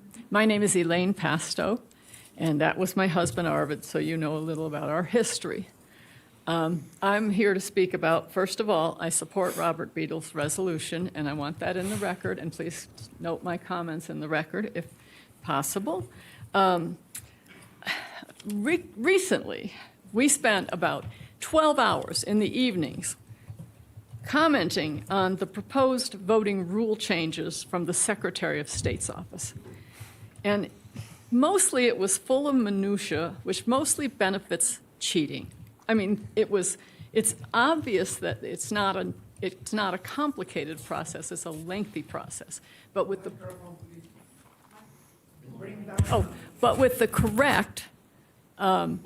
correct people in place to run an election, you don't need these little tiny rules about how much training a person should have and how often they have to be reviewed. And if the supervisor isn't able to train them, maybe some other employee who they trust.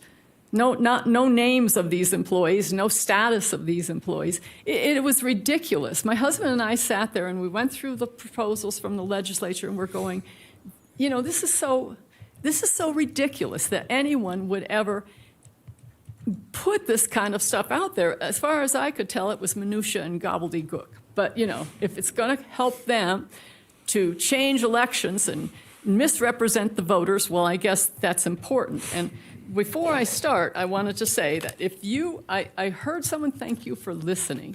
And I heard something that amazed me back there. I heard that the mask mandate was lifted for Washoe County.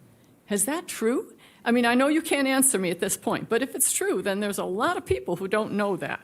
It must have been hidden in the news. But anyway, if you're listening, you're the exception to the rule of the ruling class. And I'm going to quote something from Jeffrey Tucker, and probably this isn't a newspaper everyone reads, from the Epoch Times. And there was an article in this week's Epoch Times. He talked about whatever happened to the limits on power. Whatever happened to the government in the 18th century that led to the most prosperous societies in history.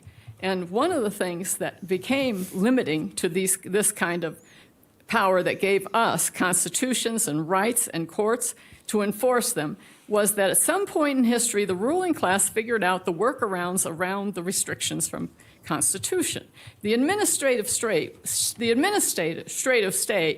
with permanent bureaucracies could achieve things the legislatures couldn't. So they were gradually unleashed under various pretexts, depression, terror threats, pandemics.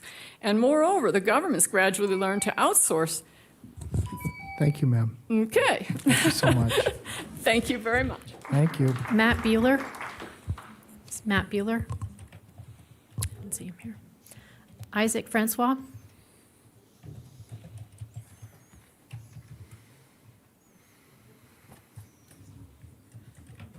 Madam Clerk, can you read off more names so that they can prep themselves, so that they know that their name is about to be called? Okay, after Thank you. Isaac is Nikki Florio.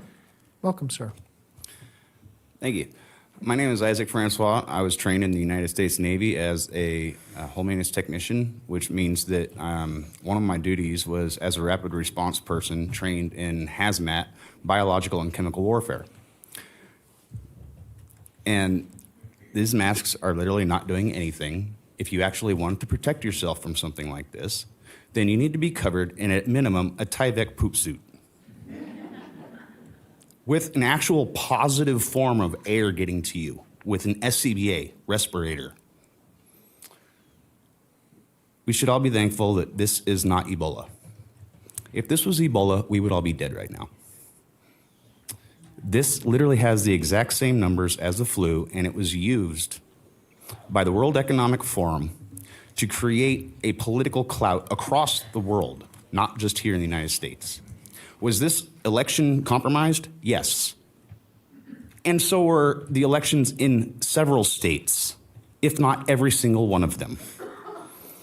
Now, I voted, probably unlike most of the people here, as a libertarian, okay?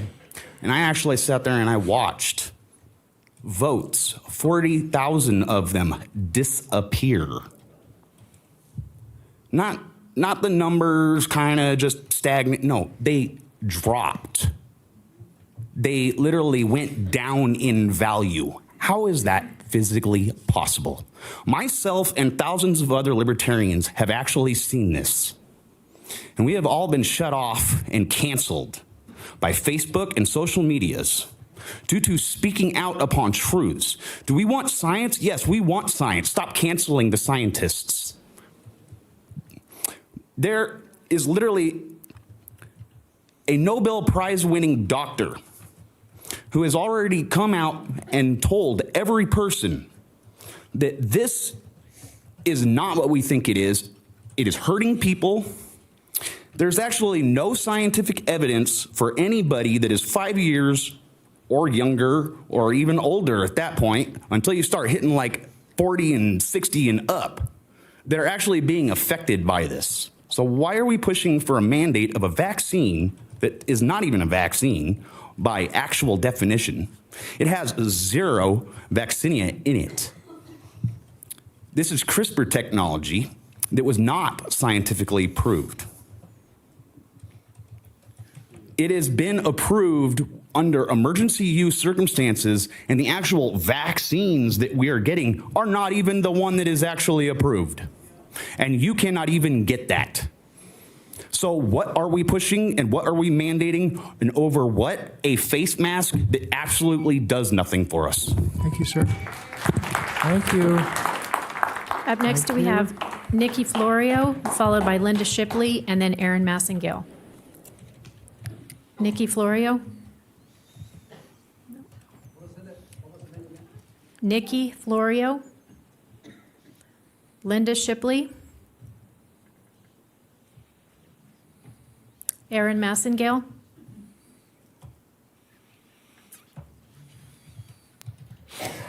Roger Edwards.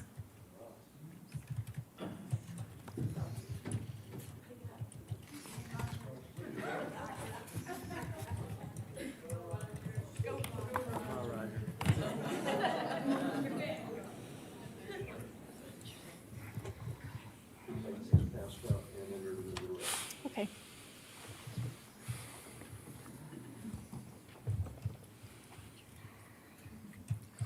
Welcome. Good afternoon. For the record, Roger Edwards.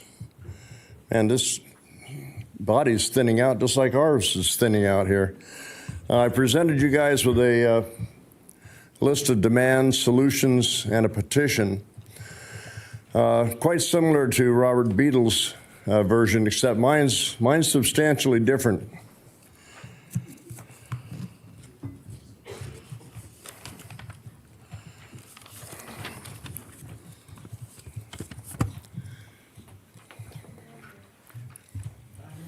It has my signature on it.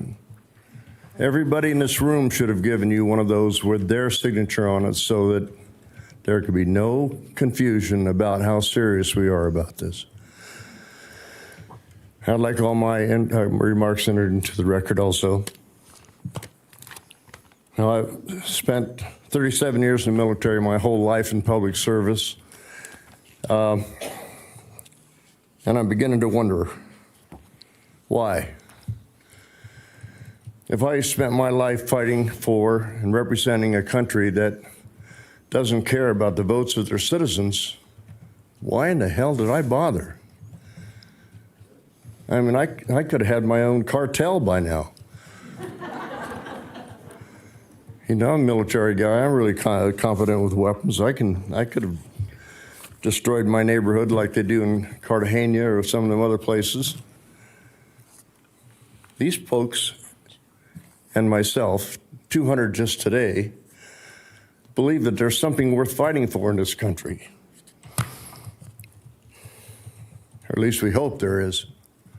You can only do that by having a legitimate vote. Now, I know these folks maybe don't understand the state controls a lot of what the county does. I understand that. 8 years as a planning commissioner. I was confronted with enough of that crap.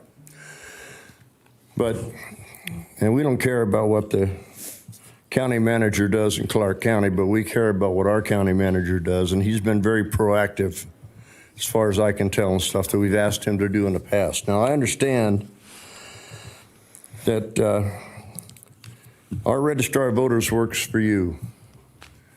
I'm sorry, through the chair to the city manager, county manager. I really want him to pay attention to the hundreds of violations that have been presented to here and use that to fire the registrar of voters. Thank you. You've got plenty of reasons. You got plenty of reasons. If she's covered by any kind of a employee regulations, she's violated them. Do us a favor. Thank you, Mr. Edwards. Thank you. Antonio Pickrell, followed by Mark Sutton, and then Joanna Schumacher.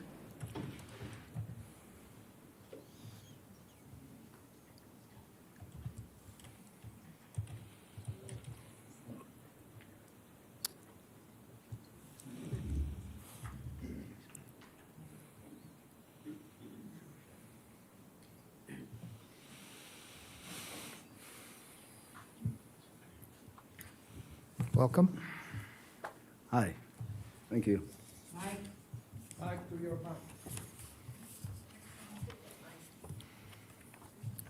I'm looking for, all right.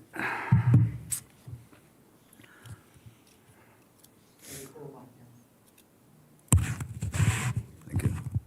Hello. I'm going to talk as if you all are speaking as one voice, since none of you want to identify whether you are for or against these mandates and voter integrity issues. So wear the shoe if it fits. I'm not here to beg you to drop these mandates. I'm here to give you notice. If you are complicit in this hoax, you know the virus, the mail-in voting, the election fraud, you will be going to jail. You think you were going to get away with it, but you won't. We have all the evidence. Think NSA. They have it all. They have all your correspondence, emails, texts, phone conversations. Just in case you haven't noticed, your side is losing. Your handlers are being arrested behind the scene. The head of the snake is being cut off first. Politicians not seeking re-elections, CEOs of big companies resigning. We the people are aware of what Joe Biden that you see on TV these days is not the real Joe Biden. It's a double. Can I get a heads up, please? Overhead, please. Overhead.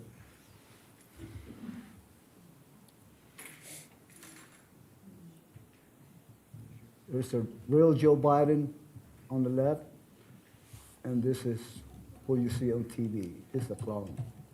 He's a clone. Biden's dead, long time ago now. And then there's this sports events where thousands of people go right next to each other and no outbreak of infection of the virus. And of course, we had to protest about the mandates around the world that the mainstream media does not cover. I wonder why. We know all this, but still you insist on masking our kids in school.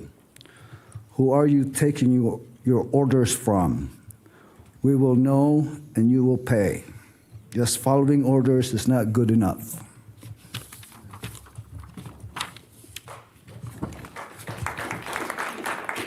Thank you. Mark Sutton, followed by Joanna Schumacher, and then Daniel McClure.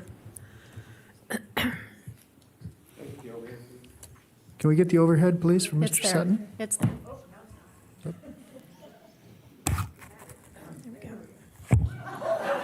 Good afternoon, County Commissioners. Appreciate your time.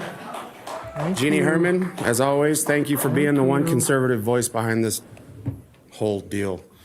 And also thank you to everyone else that's here that takes time out of your busy days to actually do your job. Awesome. I'm here in support of the resolution that's been put in front of you guys by Robert Beadles, a true patriot. I'm also here in support of all these folks you've heard speak before you. I'll keep it short. I'd like to see you guys. We're coming up on 700 days tomorrow from our 15 days to slow the curve. I mean, it's disgusting. While most of us have still been out there doing our jobs, we're still sitting under this tyrannical rule. And you guys have a heck of a lot more power. You guys know that. A lot of the folks out there, just normal citizens, don't understand how much power this board has in the county of Washoe. I'd really implore you guys to do your job. Thank you. Thank you. Please. Thank you. Joanna Schumacher, followed by Daniel McClure. Ms. Schumacher, welcome. As per NRS 241, I want my comments on the permanent record. Joanna Schumacher, a natural woman. I live in Washoe County. My bipartisan group has been requesting that the working men and women who cannot take time off of work to come down here today, that this board hold a meeting every other month in the evening so that they can redress their grievances. I implore you to make this change. The voting machines are not secure. This is not a new issue, and while it feels like it's a Republican issue today, we have been fighting this from when Dean Heller, a Republican, pushed the Sequoia machines. I personally witnessed over 10 years ago the machine changing a voter's selection. The voter called a worker over, and they moved them to another machine and left that machine in place. I watched the same polling location during the whole early voting, and during that time, I witnessed someone take one of the memory cartridges. I had to chase him down a grocery store aisle. I believe that I recovered it, but I didn't have the power to frisk him down to see if he had done a swap. I returned that to the polling manager at the time. Nothing was done. The idea that these machines are secure is a joke. Getting one cartridge switched can do more to mess with these votes than just the votes on one machine. It can affect the entire system. Paper ballots and a hand count by our neighbors is the best way to make it harder for bad actors to cause issues. I want to have faith that when my candidate wins, they deserve it. And when my candidate loses, I don't want to spend my time here attempting to win over those. I want to spend my time attempting to win over those who didn't vote for them. That's what I want to spend my time doing. Instead, I'm here. I have to fight to ensure that my vote is not being negated by 21 ballots with the name of first name resident, last name resident. We're talking, that's a real person, right? Oh, I'm sorry, real 21 people. Don't point fingers elsewhere. Do your duty. Do right by every person who you serve. Put this on the agenda. Go on the record on where you stand on this issue. Thank you. Thank you. Thank you. Daniel McClure, followed by Gary Schmidt, and then Debbie Hudgens. Mr. McClure and company, welcome. Hello, guys. This is Liam McClure, my son. My name's Daniel McClure. I voted for you, Kitty Jung. I voted for you. I don't vote Republican or Democrat. I vote for the person that I think that is right. And that's important, something that we've lost in this country. I'm an ex-United States Navy nuclear reactor operator. I've been trained in the highest levels of integrity in the world. It's the hardest school in the world, they say. I keep my paper ballot every time I vote to ensure we can see what happens if the machines have a problem, just like we're seeing in this meeting today. This means we all acknowledge that the machines can have a problem because we're able to push the button to keep our vote. We all acknowledge this. Do you guys all acknowledge this? And by the way, Eric, you've been super tired over there today. Please. It's super frustrating to me to feel like that's how this board sees this meeting. I also know about the E-rate fraud that's gone down in the state's hospital system that you have managed. Unsecured elections create bad psychology. I received 6 mail-in ballots to my business address. When you know you can cheat to win, your value of acting honestly and doing what the people want goes right into the trash. You don't care anymore because you know you're going to win the vote anyway. You guys don't want this. You don't want this, I promise you. My generation will figure out how to work around and get everybody off that they don't care about. And my generation doesn't care about red or blue. We don't. This leads to bad decision-making from the top officials down to the lowest school workers. For example, last year I called my son's school to ask questions about the process to evaluate him for COVID symptoms. I'm trying to figure out I don't want to send him to school. What do I do? After 2 questions, the school nurse told me she didn't have time for questions and she would automatically mark him as COVID positive and suspend him from school for 14 days if I asked any more questions. All I was doing was trying to figure out what the hell you guys are trying to tell me to do. I calmly explained to her, not like right now, I calmly explained to her, that's blackmail. To which she immediately suspended my son Liam from school for 14 days. He never even went to school. He didn't have COVID. Just because I asked questions. This is at Pulikitas Elementary. Later, when I asked her to tell the principal, Ann Gotti, that she did in fact do this, she confirmed and admitted it to him, and then he ended the meeting, went, oh, we don't have any more time for this, and walked back in. This is your county. This is the same type of reaction and power grabbing we have all seen as a result of this bad ballot election process we are currently in. From schools to grocery stores to government buildings and processes, please stop this immediately. I am not against you. I'm of the next generation, the first year of the millennials. Thank you, sir. Thank you. Looks like our system is back up. Gary Schmidt is up next.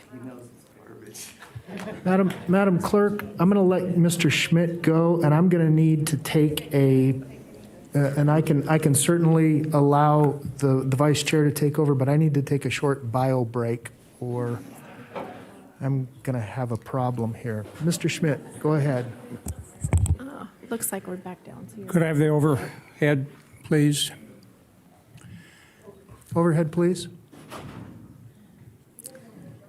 Good afternoon, Commissioners. For the record, my name is Gary Schmidt. I probably spent more time in this chamber than any of you, maybe perhaps all of you combined. I've attended something north of 1,000 meetings in this room, gone back into the 80s and late 70s when this building was built. And during the 90s, I had a better attendance record than most of the commissioners. I sat in this chamber by myself many hundreds of hours with just a commission there. I was sometimes known as the 5th or 6th commissioner, depending on how many of you were left on the podium. Let me say that, first of all, that I would like the substance of all my comments placed on the record under 241.035D, the open meeting law. And I would like to speak out in support of the resolution and in total support of Roger Edwards' submissions. I'm a candidate for the State Assembly District 40, which is basically Carson City, Virginia City, Washoe City, the Geiger Grade area, and Hidden Valley. I would like to say that in a previous life, a place long time ago, far away, I was a computer systems design programming analyst. That was in 1967 and 1968 in Silicon Valley. And I can assure you, your voting machines are hackable. I've had conversations with numerous of the IT people here at Washoe County, and everyone I've talked to agree.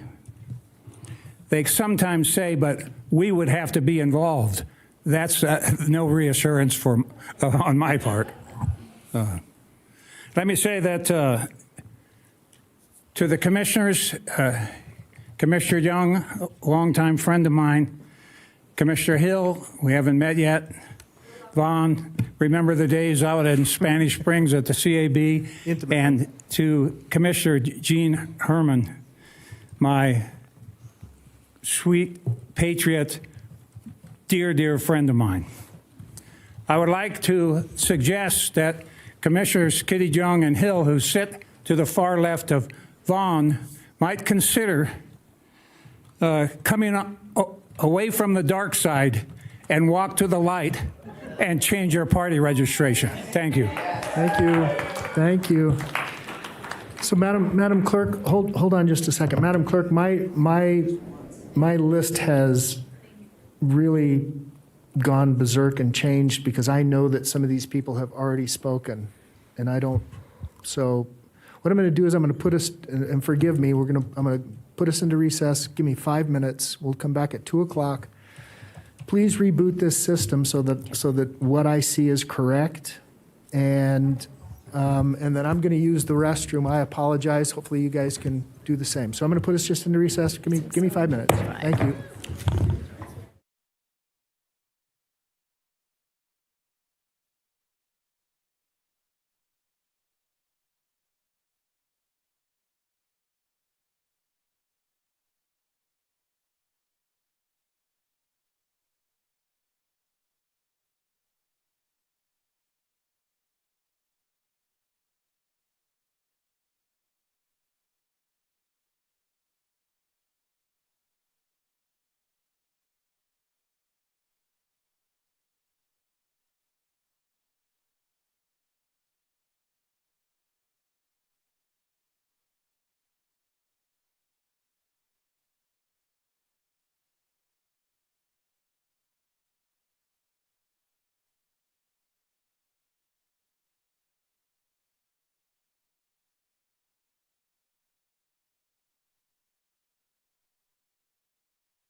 Okay. I'm going to bring us back to order. Yes. Madam Clerk, the last person, and I still don't see Mr. Schmidt. We're kind of out of order on On my- Granicus, so Okay, I don't see him on my list, so I don't know where you, okay. go ahead. You call the next speaker.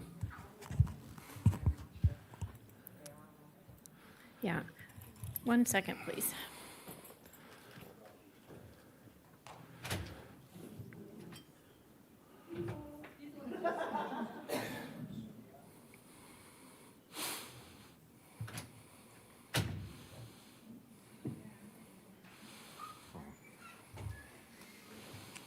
Just gotta get the list.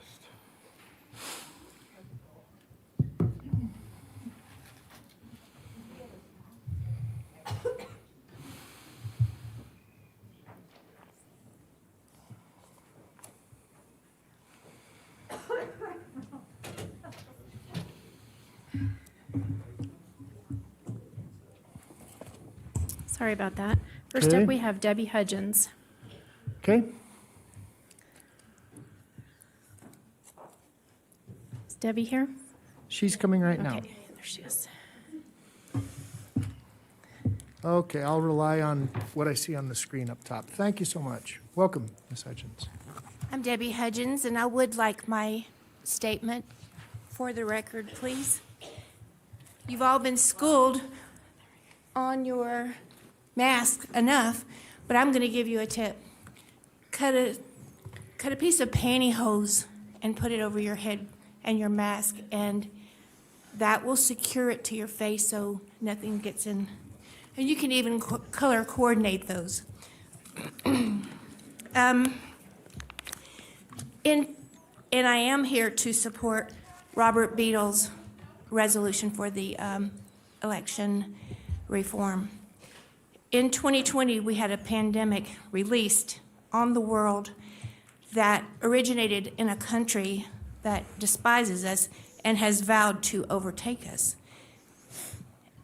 We were directed and led by Anthony Fauci, who is a known criminal. He has produced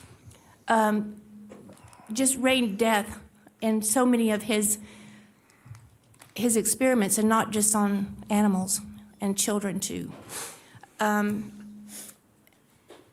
If you can imagine that the coal industry supported the EPA, what our environment would look like.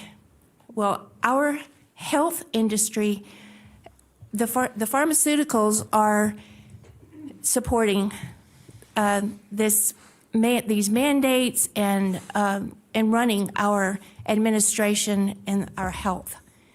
And it's the same disaster that would be if the coal mines were supporting our EPA.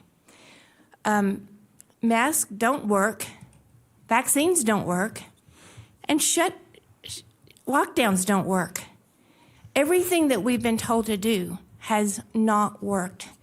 The one thing that it did do was disrupt our lives, make it easy to steal an election, and take away our freedoms. That's why we're here now. This stupid pandemic that could have been resolved in 2 weeks, we didn't even need that. I've had COVID, I recovered. I have a chronic lung disease, and I recovered from COVID because I had early treatment. I knew what to do, I knew how to take care of myself, and I did it.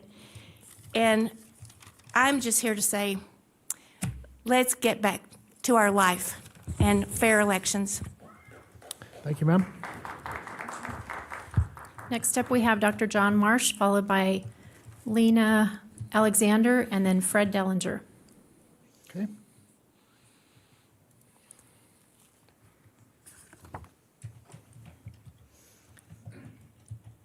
Welcome, Good Doctor. afternoon, everybody. Thank you for being here. Thank you for listening and giving us this opportunity.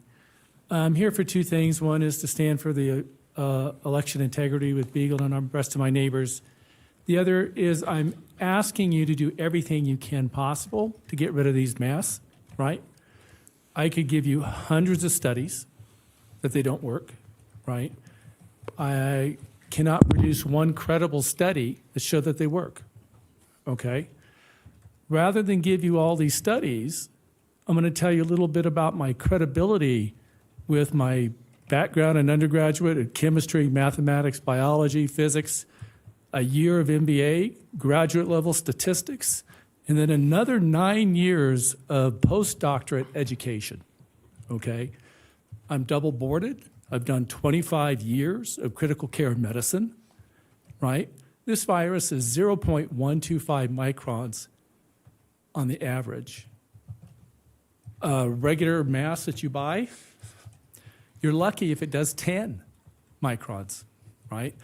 An N95 mask is not much better. The CDC just released an article 2 weeks ago that said an N95 mask is 20% better, right?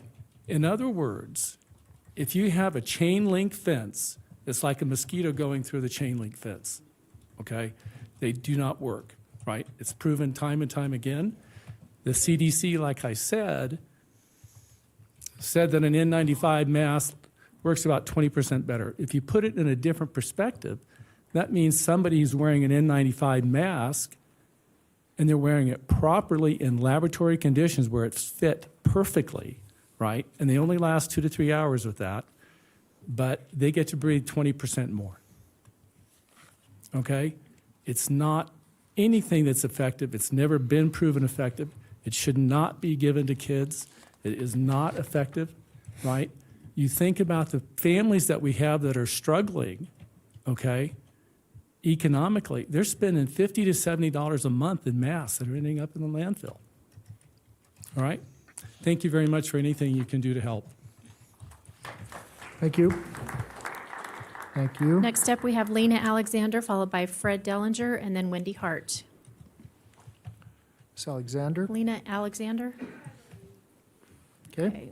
Fred Dellinger. Mr. Dellinger.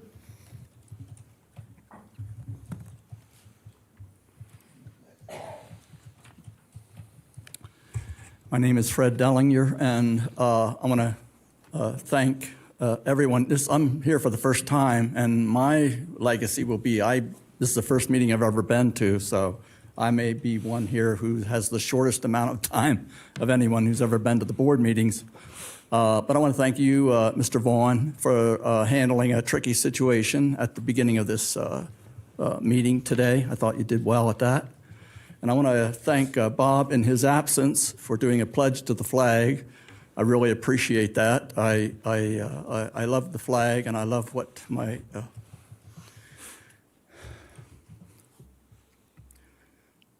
It's okay, sir. Take a deep breath. You're okay. You're among friends. I want to thank the vets.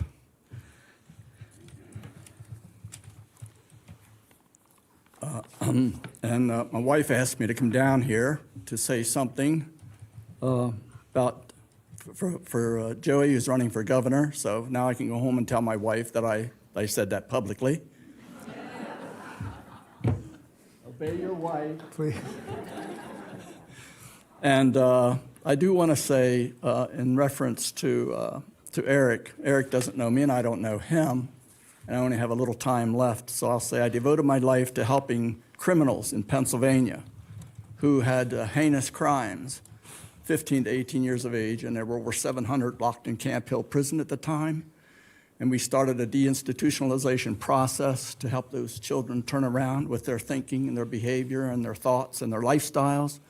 And there was only a 30% recidivism rate, so 70% of those children who would have had 20 to 30 years to life in prison changed their lives. And so I want to say I relish a man by the content of his character.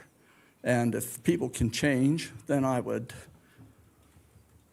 appreciate if all the board here would consider all the comments of the people who gave their 2 cents in reference to voting. There's a lot of data, a lot of conviction, and a lot of devotion, and I appreciate this meeting. Thank you. Thank you. Thank you. Next up, we have Wendy Hart, followed by Lori Blakey, and then James Ginty. So, Wendy Hart, Lori Blakey, James Ginty,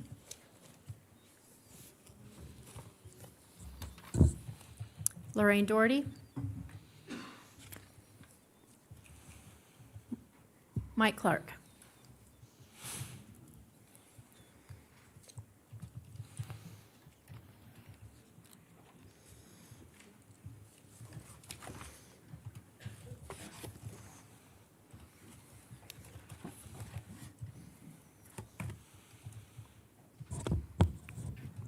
Mr. Assessor, welcome. Good afternoon. Mike Clark, Washoe County Assessor. And this isn't just some, for me, this isn't just some theory, some abstract theory. I personally received 2 ballots at my house last election. One of them is for a friend of mine who moved to Australia 8 years ago. Talking to Larry Chesney this morning, he gets ballots for his wife. She passed 6 years ago. So we've got 2 houses, 2 voters, and 4 ballots. We're not going to do anything wrong, but it lends a lot of opportunity for mischief, and that's what I'm worried about. We need to establish a good baseline here at our Registrar of Voters.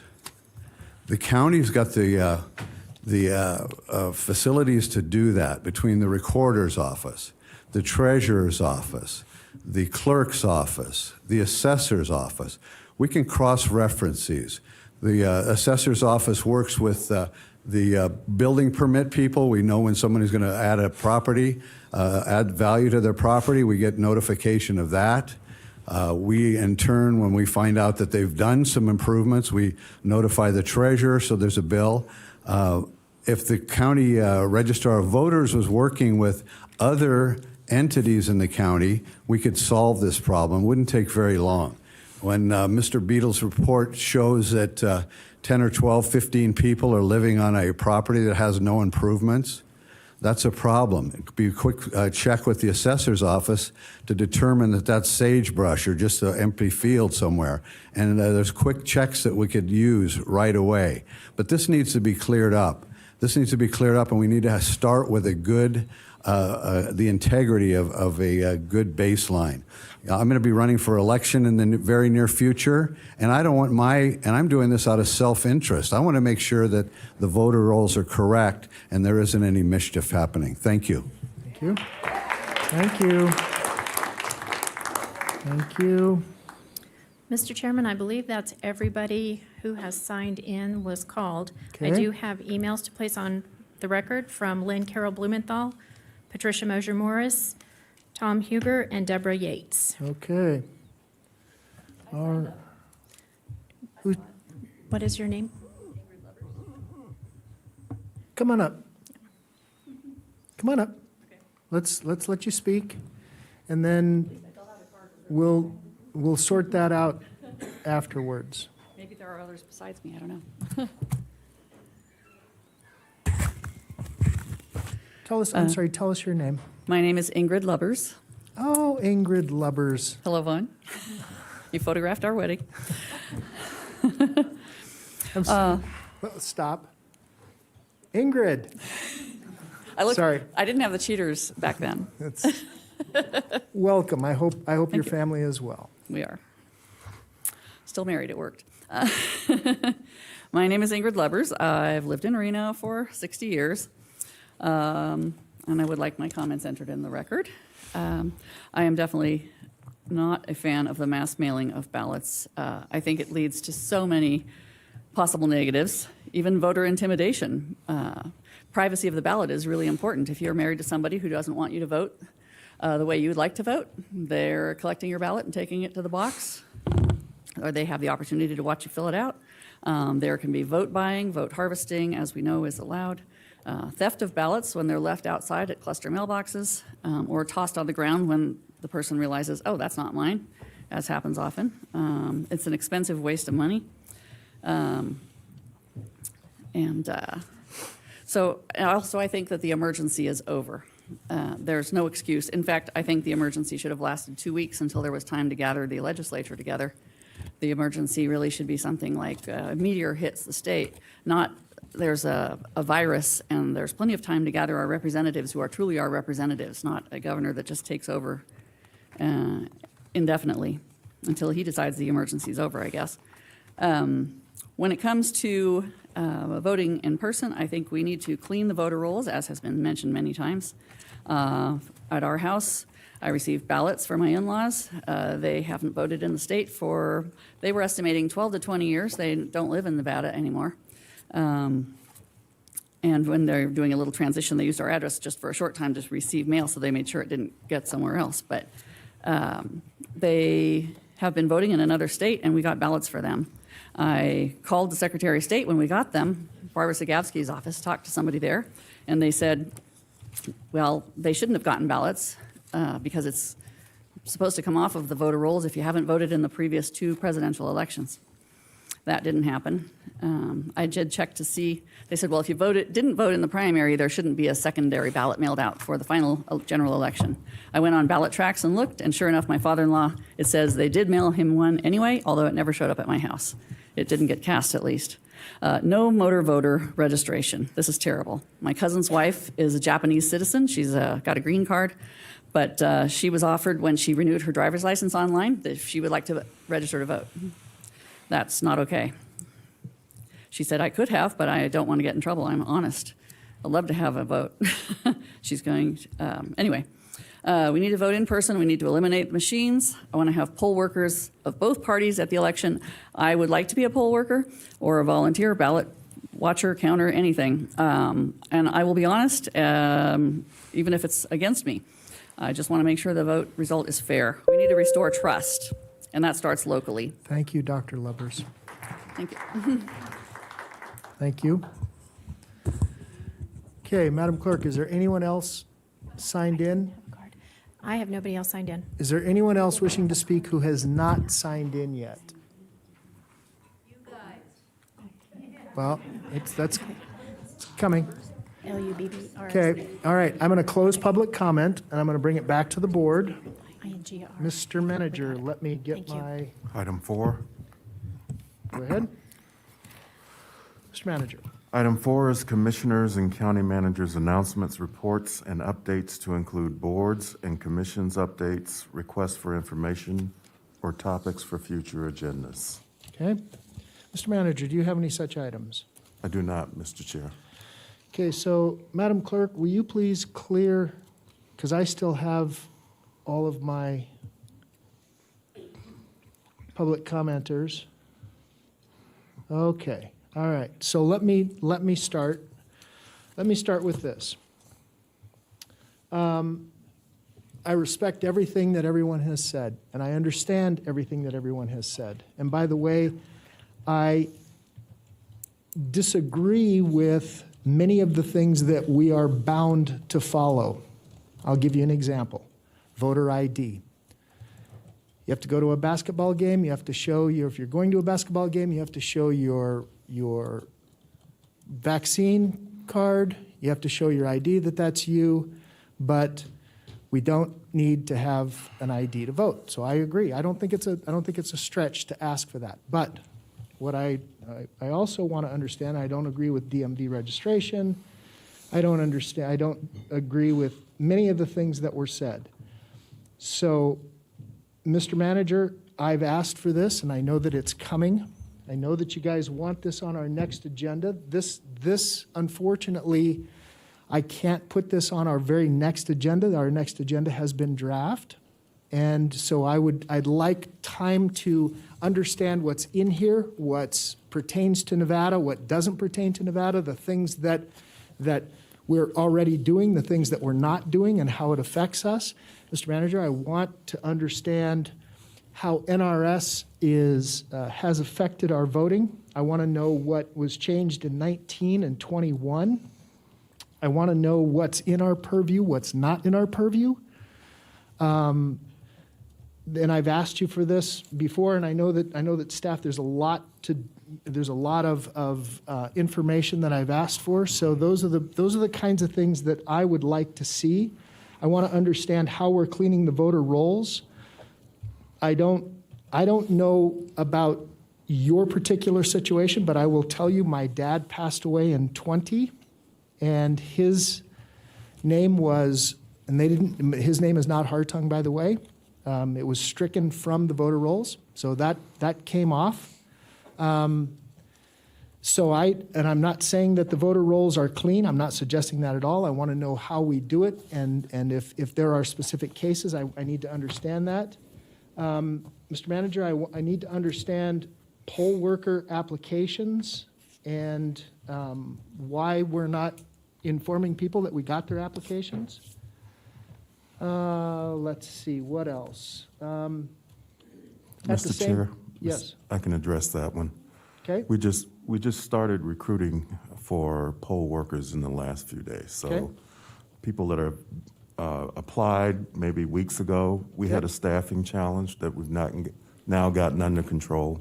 So we're Okay. calling folks in now, and that's why some of you have a situation where your friends have gotten contacted, but you may not have gotten contacted. Okay, very good. But I'd like to understand that when we do our agenda item. I'd also like to understand how we're choosing poll watchers, and I'd like to understand about proof of citizenship, and also how the ballots, do we use a watermark ballot, or can we use a watermark ballot, and so that they're very specific things. And I know, Mary, that you're taking sort of copious notes on this stuff. So I know there's some legal questions, but there's a whole bunch that I want to understand. So, and then I'll turn it over, Commissioner Herman. Go ahead. You're signed in next. Thank you, Mr. Chair. You asked some very, very good questions, and a lot of them were asked by you folks. And I know that our county manager, Mr. Brown, will handle that and get you those answers. And I realize that some of the items are probably something that has to be done at the state legislative level, but maybe not, because I haven't read all the law on it, and I'm not a lawyer that could determine that. So I want to thank all of you for being here. I love all of you. You're so brave to be here. I know before I became a commissioner, I sometimes would shake and be scared to talk and all that sort of thing. I understand that. During the night, I wrote all this stuff down. I had pages and pages and pages of stuff, and then I'd go to bed for a little while, and then, oh, no, I got to get up, and I got to cut that down, right? Because if I just put notes, okay, talk about this, this, and this, and this, I'd go on forever. So what I did was I finally, about 2 this morning, I wrote this thing, and I promised myself I was just going to read it to you. So I'll do that now. Thank you very much. And what I wrote was, the people have spoken loud and clear, and I agree.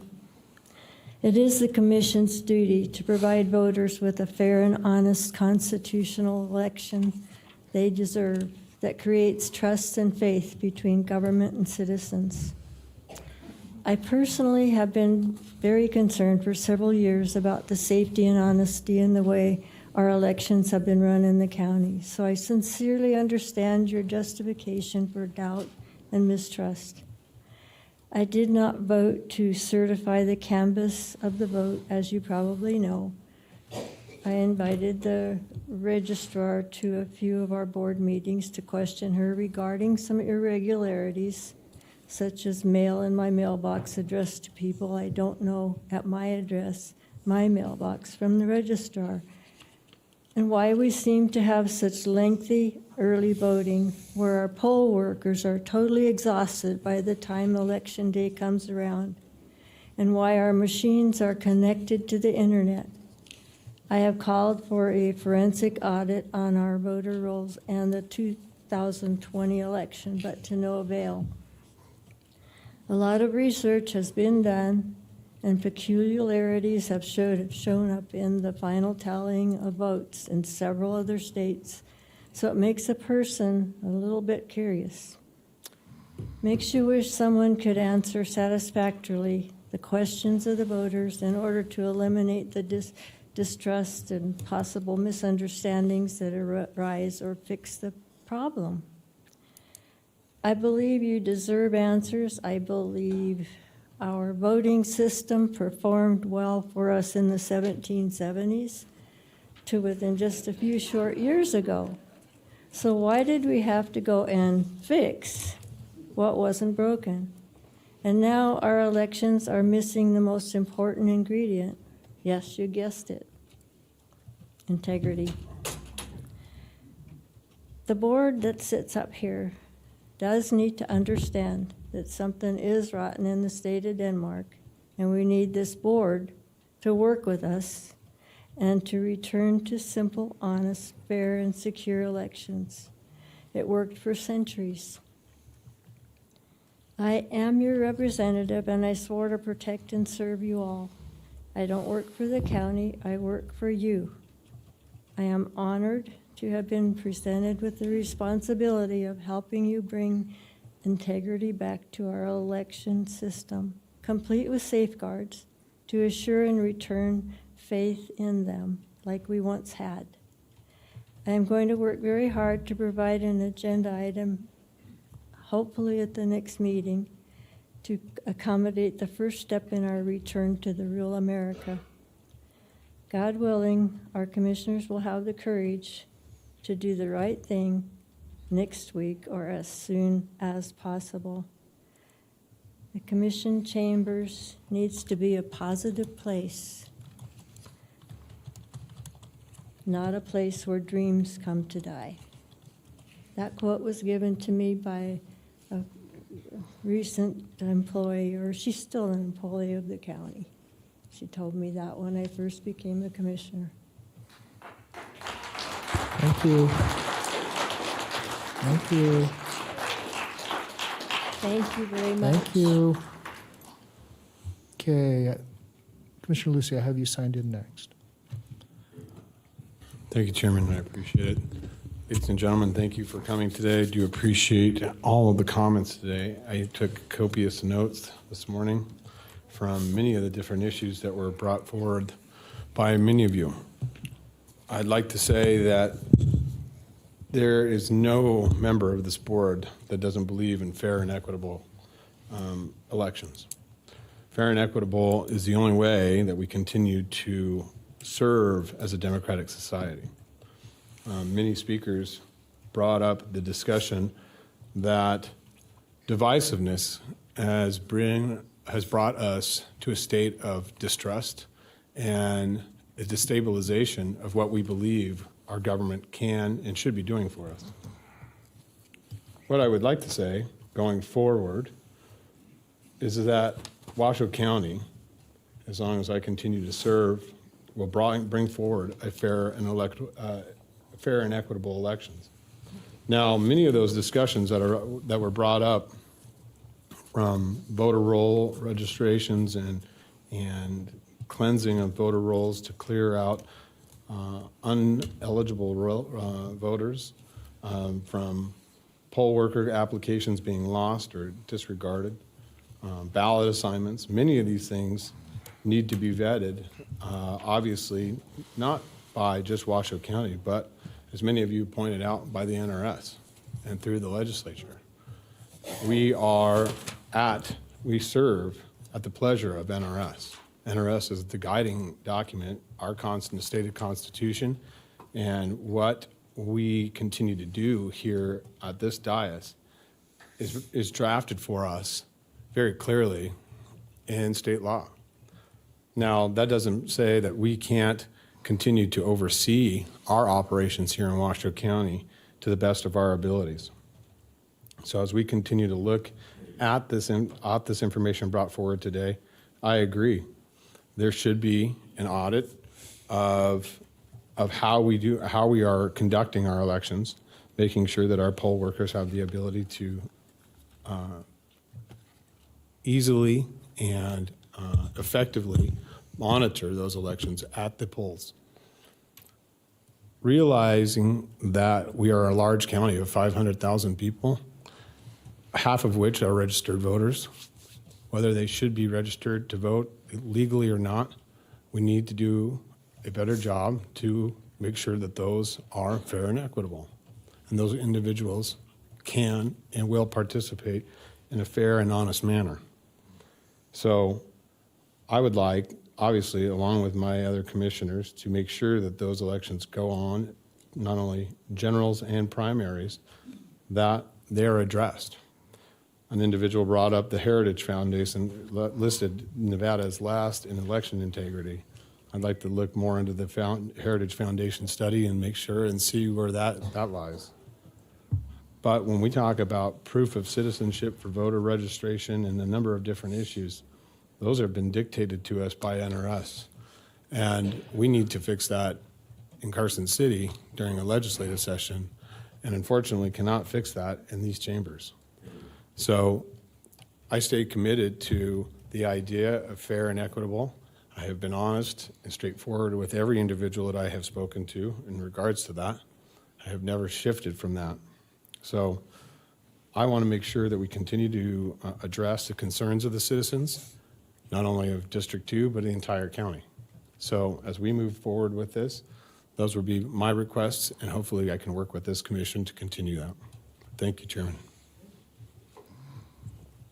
Thank you, Commissioner. Commissioner Jung, I have you signed in next. Yes, thank you, Mr. Chairman, very much. I did want to address the amount of public comment that we had today, and really, I am so excited that you are activated. You have no idea how many, I've been up here 14 years. You don't have any idea how many billions of dollars of your money that we've spent, and none of you are here. And we don't like that. I don't like it when there's anybody in here. There's nobody to play to, right? We are theater a little bit. We admit that that's what we do. But I'm going to tell you something as a citizen of this county and an American citizen, a very proud American citizen. My heart is broken. The divisiveness, and I'm not going to say that I'm not a part of it. I've had to look a good deal deep into my own heart, my own mind, and my own tribalism, because that's who we are deep inside when we're not vibrating at a much higher level. And it breaks my heart that the perception is that you don't believe nor trust in the validity of elections. That's the beginning of the end of civilization as far as I know it. And I want to work as hard as I can with every single one of you. I want every one of you to manifest your lifetime potential while you're in Washoe County. That's all I can offer you, right? Quality of life. That's all I'm selling up here is Kitty Jung, vote for me, which, by the way, you never get a chance again. I'm termed out. So stop threatening me that you're never going to vote for me again. That's ridiculous. You never did. I promise you, not a single one of you lives in my district. Maybe dude with the smart little boy that wouldn't take the preservative-laden food. Maybe dude. But I'd have to double-check that, too. But what I want to say to you, and to my peers up here, which, by the way, I love these people. No matter where you're at with your life with them and how you feel about them, when you attack anybody up here and our staff, it hurts me deeply because I hurt for them. That's how long I've been up here and been in the ditch with all of you. Sometimes we're on the mountain, and sometimes we have to fight each other too. Behind the scenes, we try to do it. This is one board that I hope you do respect and acknowledge. We don't believe in airing dirty, nasty laundry up here and personal vendettas against each other. Although it's still politics, right? All bets are off. But we really try to, thanks to the chair and the vice chairwoman and the previous leadership here, we vibrate at that level on purpose because we are your regional government, and we are the government, again, closest to the people that most affect your lives, and you have no idea about it, which is good government, right? It's growing along, and you everything is great for you. That's the way I want it, but I need your engagement too. And I want to offer every single one of you that have been here, and go back and tell the other half that left, I would love to have lunch with you guys.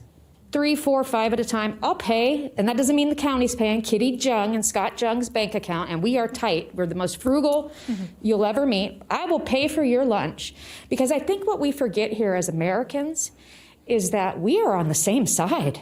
We are fighting together to make it better for everyone here. Whether you are 5 years old or 105 years old, I take that very seriously as a public servant to your happiness. But I would love to have lunch with you. And you know what I want to talk about? Not this. I want to talk about how much you love your kids. I want to talk about your struggle to make it into your professional career and the ability to be who you are today. I want to hear your stories so I can tell you mine too, because it's nothing what you're projecting onto me. And I've had to learn to do that for 14 years, to take everybody's projection of what they believe me to be, whether it's positive or negative. Sometimes people, coronate me queen, and trust me, you don't want me as a queen. This would be a dictatorship, right? I'm a little bossy. So I would love to invite every one of you. I don't care where you live, because what I care most about is that you are an American here with me. And I know for a fact, even some of you that really don't like me, and I can feel you, I can feel the energy. I know you'd be there for me if I got hit by a car in the front of the building. Every one of you would take your shirt off and load me up and make sure I made it to where I am. And that's why I love this community. And that's why I love this country. And I would die for this country. That is a hill I will not get off of. But I want to offer to you an olive branch.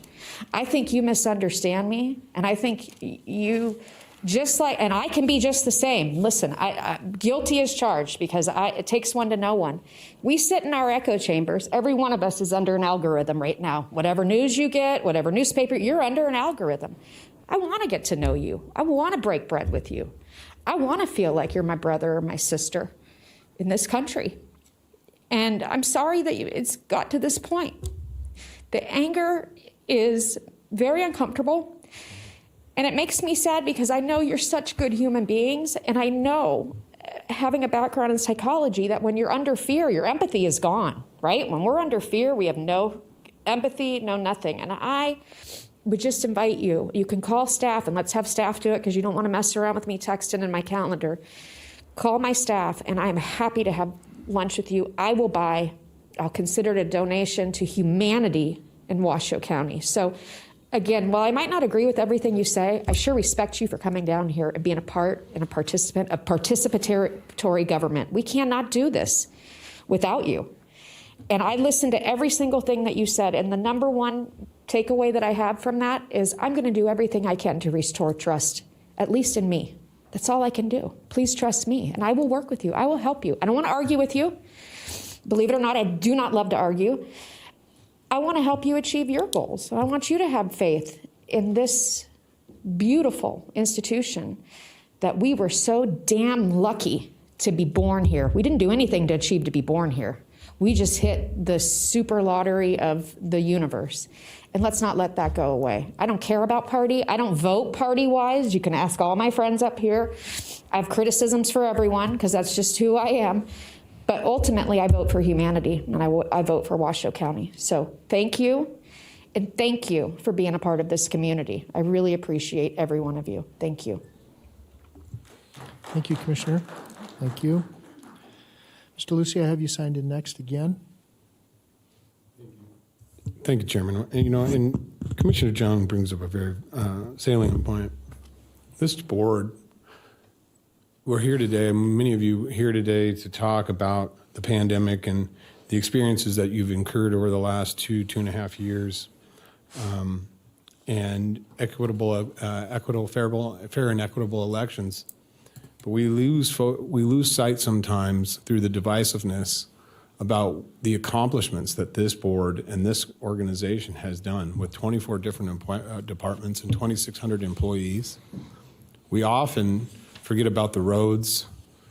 We often forget about the human services, the seniors, the children, the foster kids, the justice system that we all have to participate in.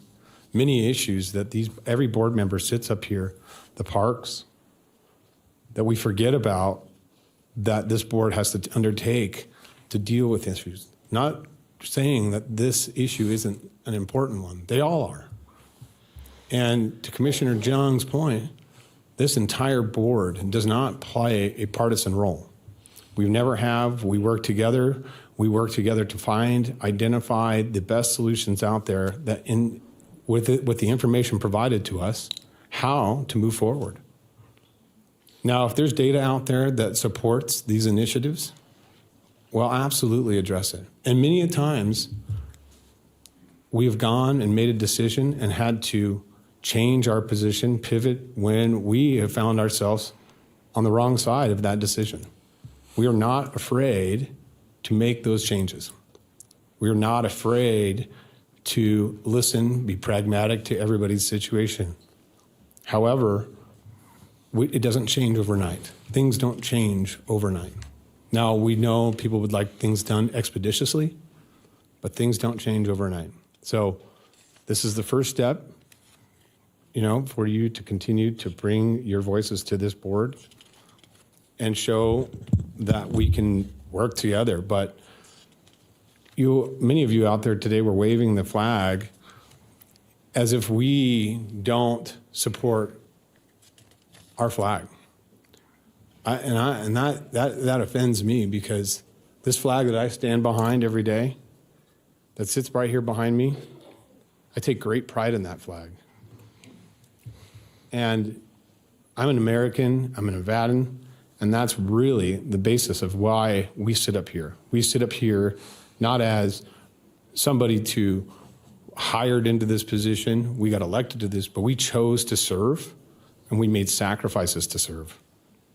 Just as many of you, and so believe it or not, every commissioner up there has spent numerous hours, not just on this dais, but days and weeks of our lives, years of our lives, fighting for a number of things for this county that many of you won't see or never have seen.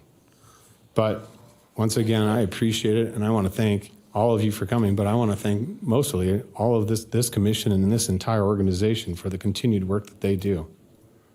Now, most of you at the end of this portion, or whether it's after lunch, might go home and feel that you've gotten your voices heard, but we'll come back and continue our meeting to continue to do the business of this county and continue to try to provide policy that moves us forward.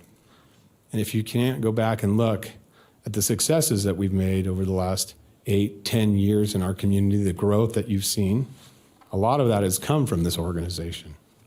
Whether that's you believe in homeless, whether you believe in roads, whether you believe in an economy and keeping businesses open, this board has fought for that time in and time again.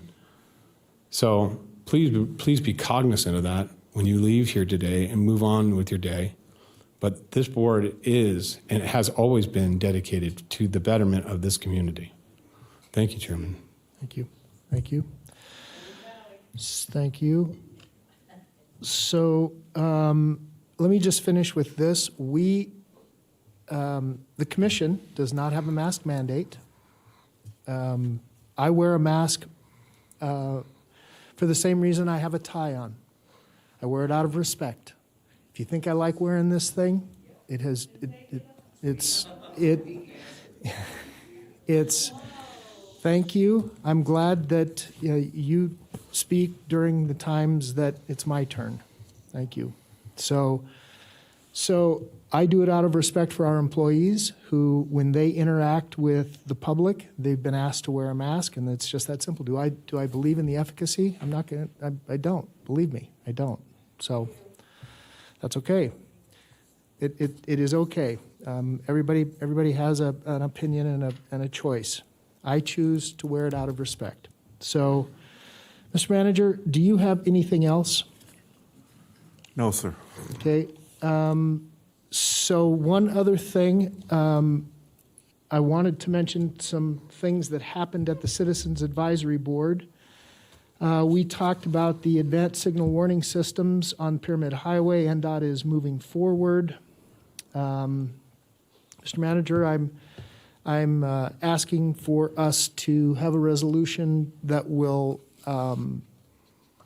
allow the board to send a letter to NDOT. And I'm hoping that will come on our next agenda. And then I also wanted to mention, because we've had a huge number of catalytic converter stolen in the Spanish Springs area, I talked to the sheriff. The sheriff actually has asked me not to do an ordinance that would prohibit that, because he says it will muddy the waters. And so what I'm going to ask him to do is in a very near meeting in the future, likely sometime in March, I'm going to ask the sheriff to come in and talk about those catalytic converter ordinances that he has in mind, and he thinks he needs to go to the legislature to get it done. So those are the things that we talked about at the Citizens Advisory Board, and I just wanted to briefly update that. And then I wanted to congratulate Commissioner Lucy on being the NACO president. Thank you for your commitment to that, Commissioner. That's a huge time commitment, and I know that you have represented us in Washington, D.C. on all kinds of infrastructure issues, roads, and et cetera, and I appreciate the work that you've done there and the support that has been given from NACO and through NACO to Washoe County. And Commissioners, that's all I have, and if it's okay with you guys, what I'd like to do is I'd like to take us into recess and go and have some lunch. I'm getting a little lightheaded. I need to eat something. And Commissioners, when would you like to return? What's the pleasure of the board? 3 o'clock. 12 minutes? 3:30? Does 3:30 sound okay? Okay, we're in recess until 3:30. Thank you.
Okay, ladies and gentlemen, good afternoon. I'm going to call us back to order. You'll note for the record that Commissioner Hill is no longer on the dais. However, Madam Clerk, would you please verify that she is on the phone with us? Commissioner Hill, are you on the phone? Yes, Mr. Chairman, I'm here. Okay, thank you, Commissioner. All right, so we are back in session here. Mr. Manager, item number 5, I am going to put that off until next week. The staff report has already been written. It's just moving it to our next agenda. Okay. It's very sort of quotidian. And if there's an issue on the next agenda, then we'll move it around until Next agenda should be fine, Mr. Chair. Okay, perfect. Okay, Mr. Manager, that takes us now to item number 6, our consent agenda. Yes. I have no changes. Okay. Commissioners, is there anything on the consent agenda that you wish pulled or need more information on? Mr. Chairman, if I may. Commissioner Lucy. Thank you, sir. Before we move forward with the consent agenda, I would like to point out a couple points within the consent agenda today. Item 6E1, Commissioner Jung I want to point out, through her discretionary community funds, she issued a $1,000 grant to the recorder for discriminatory restriction and wants to continue to help the recorder move forward with those initiatives to remove that discriminatory restrictions within the recorder's office. And we want to thank Commissioner Jung for her generous donation of $1,000 to move forward with that program.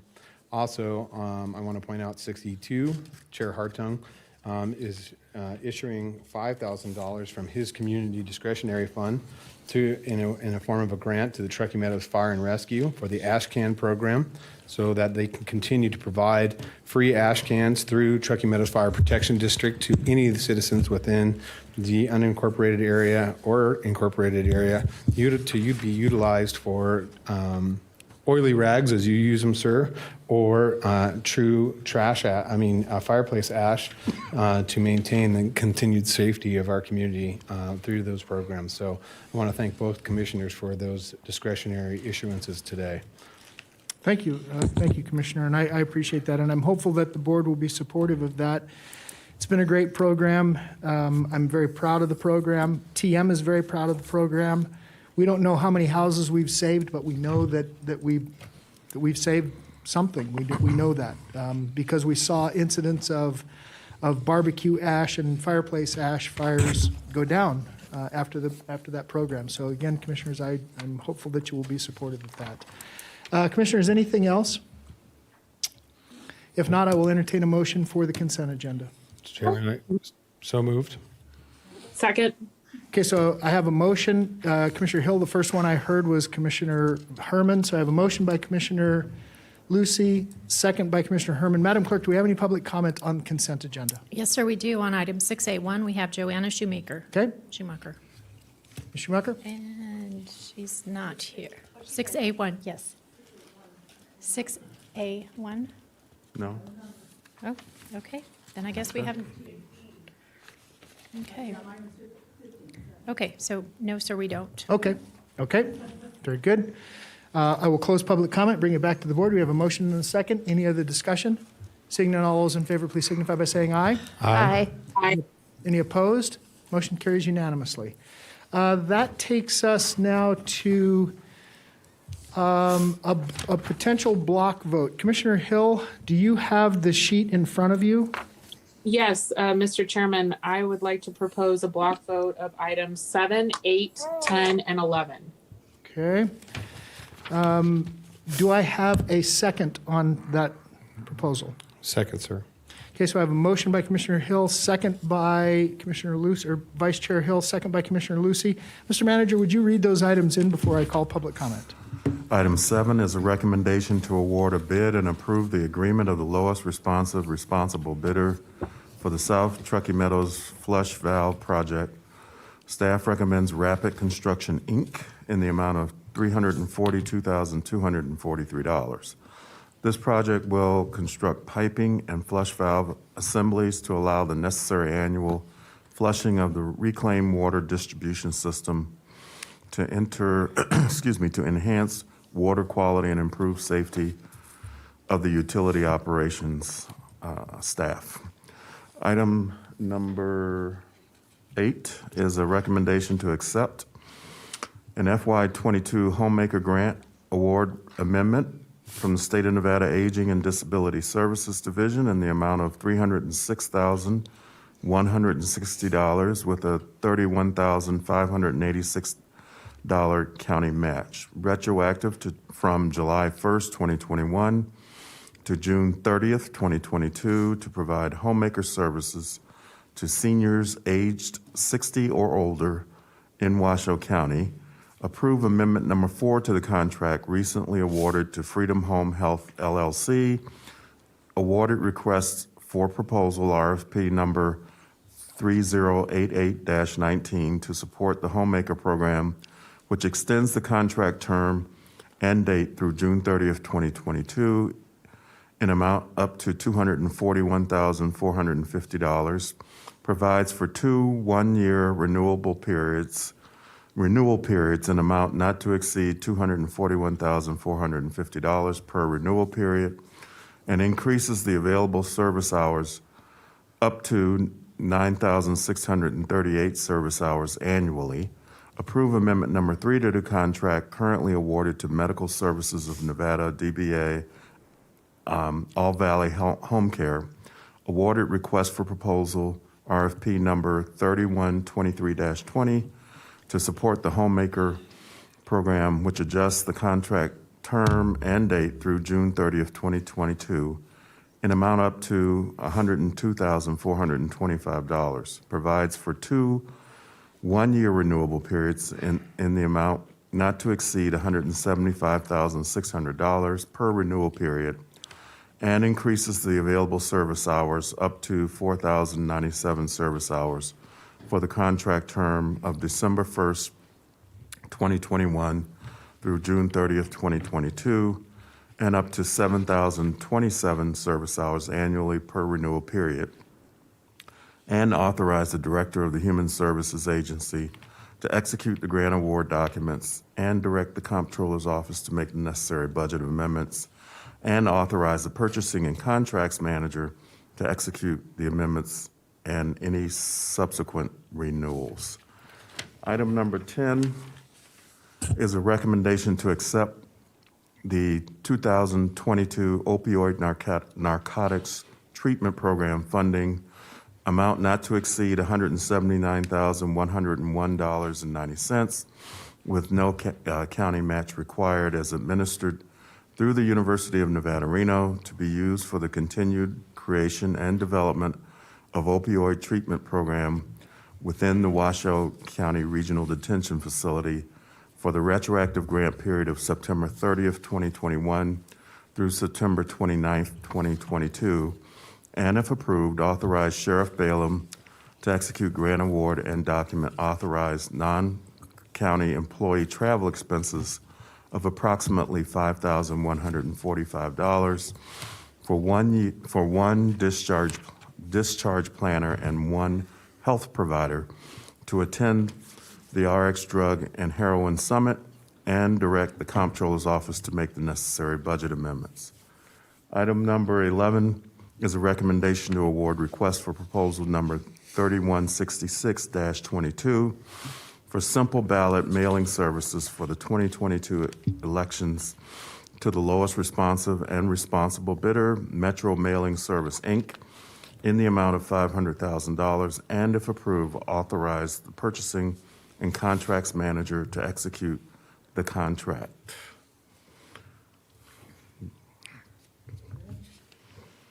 Thank you, Mr. Manager. So we have a motion and a second. Before I allow commissioners to speak, Madam Clerk, do we have public comment on either items 7, 8, 10, or 11? I have nobody signed in. Okay. Commissioner Herman? the floor is yours. Thank you, Mr. Chair. I have a question on 11. Normally, when we send out something for bids, we get to see the bid amounts from the other companies as well, and I don't see any information like that here, so I was just curious. Mr. Manager, do we have an answer for Commissioner? Mr. Chair, I do not. Had not seen that. Okay. Okay, we received one proposal that I'm aware of, right? Oh, okay. Right, so Commissioner, does that answer your question?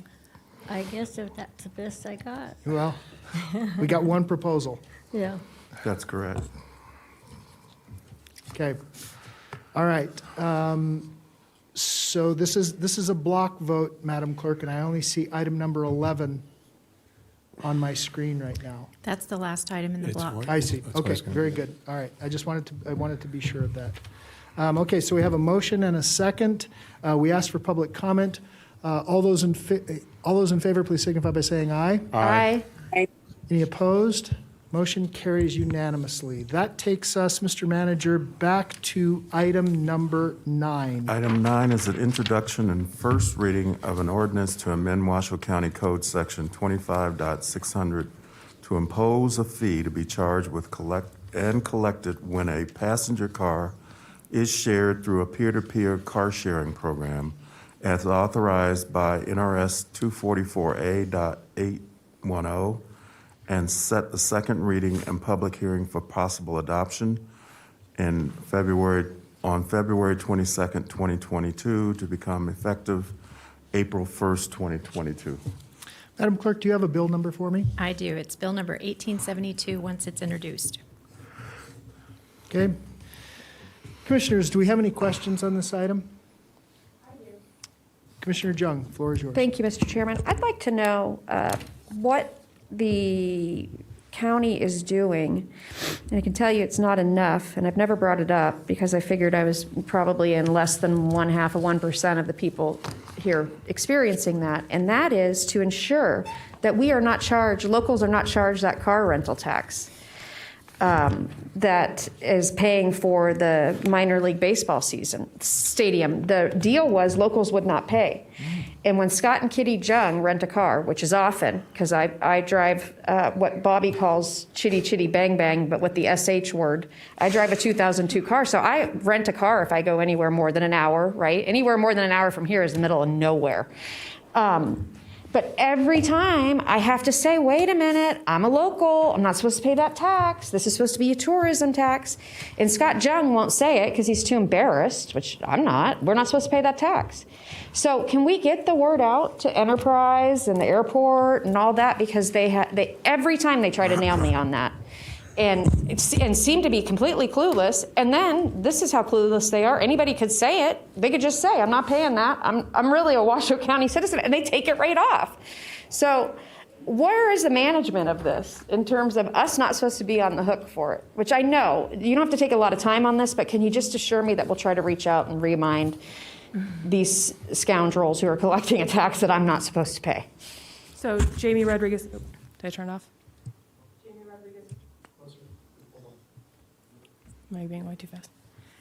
Jamie Rodriguez, for the record. We can look into that, Commissioner Jung.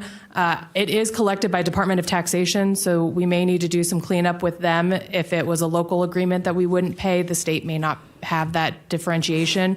So I'm happy to look into that and get back to you and what if there's action that needs to be taken or if it just needs to be clarified and reiterated. So we'll work on that.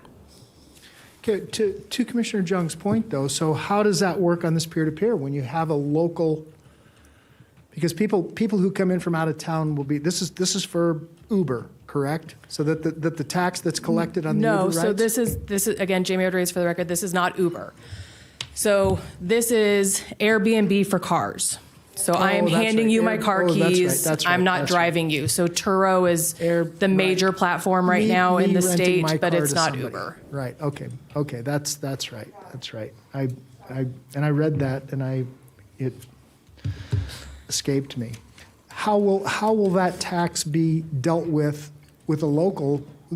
Again, Commissioner Jung says, look, I need to rent, Vaughn, you've got your I don't have one of those.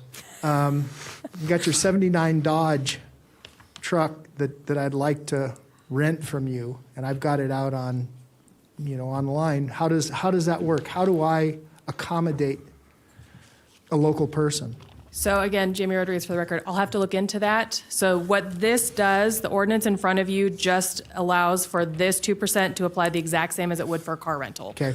So it should carry over. Again, I'll have to look into where we have that provision that it doesn't apply to locals to make sure that we can enforce that, or if there's a change that we would have to make to bring before the board. Okay. So then, before the second reading, you'll have that information for us? I will get that information before the second reading, yes, sir. Okay, all right. Commissioners, any other questions? Okay. Did I ask for public comment? No. No, you didn't, but there is none. Okay. If there's no public comment on this item, I will close public comment and bring it back to the board. I'm looking, Commissioners, for an introduction. Chairman? Yes, Mr. Lucy. I will introduce, I'm sorry, I did not. 1872? 1872, thank you. With the second reading, I will introduce I'll introduce Bill number 1872 to set the second reading for possible adoption on February 22nd. Thank to you. become effective on April 1st, 2022. okay, thank you so much. All right, thank you, and thank you, Mr. Rodriguez. Mr. Manager, that takes us now to item number 12. Yes, we're now in the public hearing, Mr. Chair. Okay, I'm going to open our public hearing section. And I believe our County Clerk, go ahead. Item we'll number cover 12. those items, yes. Madam Clerk? Okay, item 12 will be ordinance number 1680.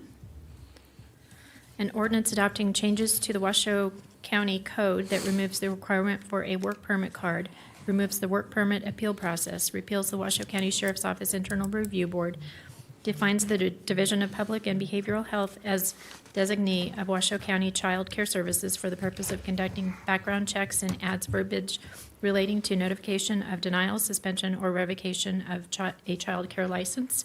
This was Bill number 1870. Okay, ordinance number 1680. Commissioners, do we have any questions on this ordinance before we move forward? Chairman.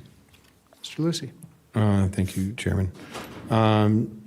Chairman, I do have one quick question. Obviously, this is a phenomenal ordinance for us to move forward with in regards to permitting those individuals that are going to be working with children across our county.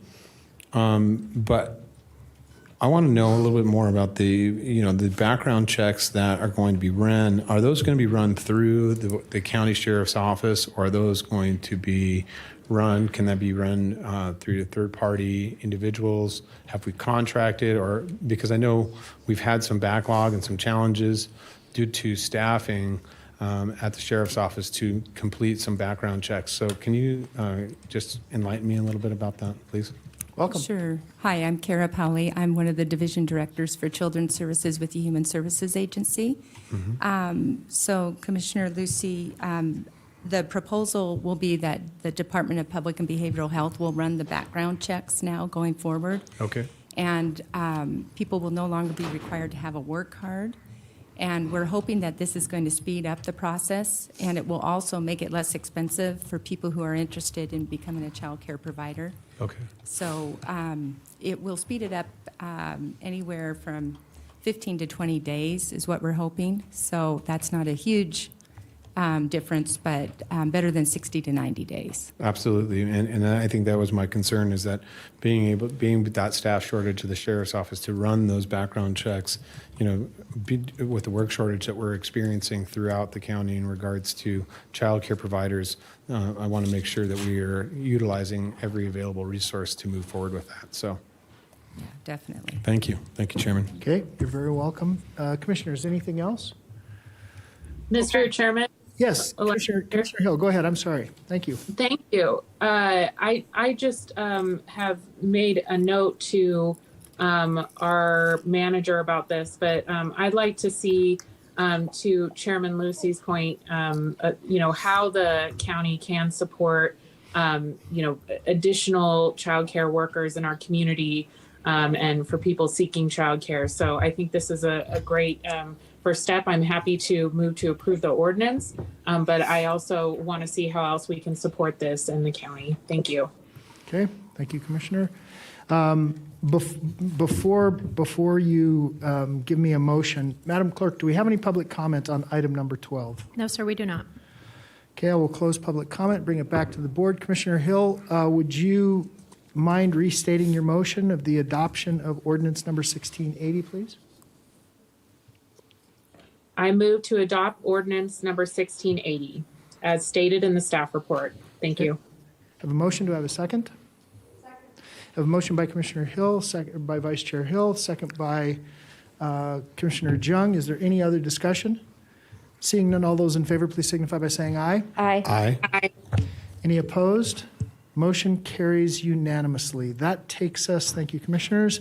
That takes us to item 13. Madam Clerk, would you open this next item? Yes.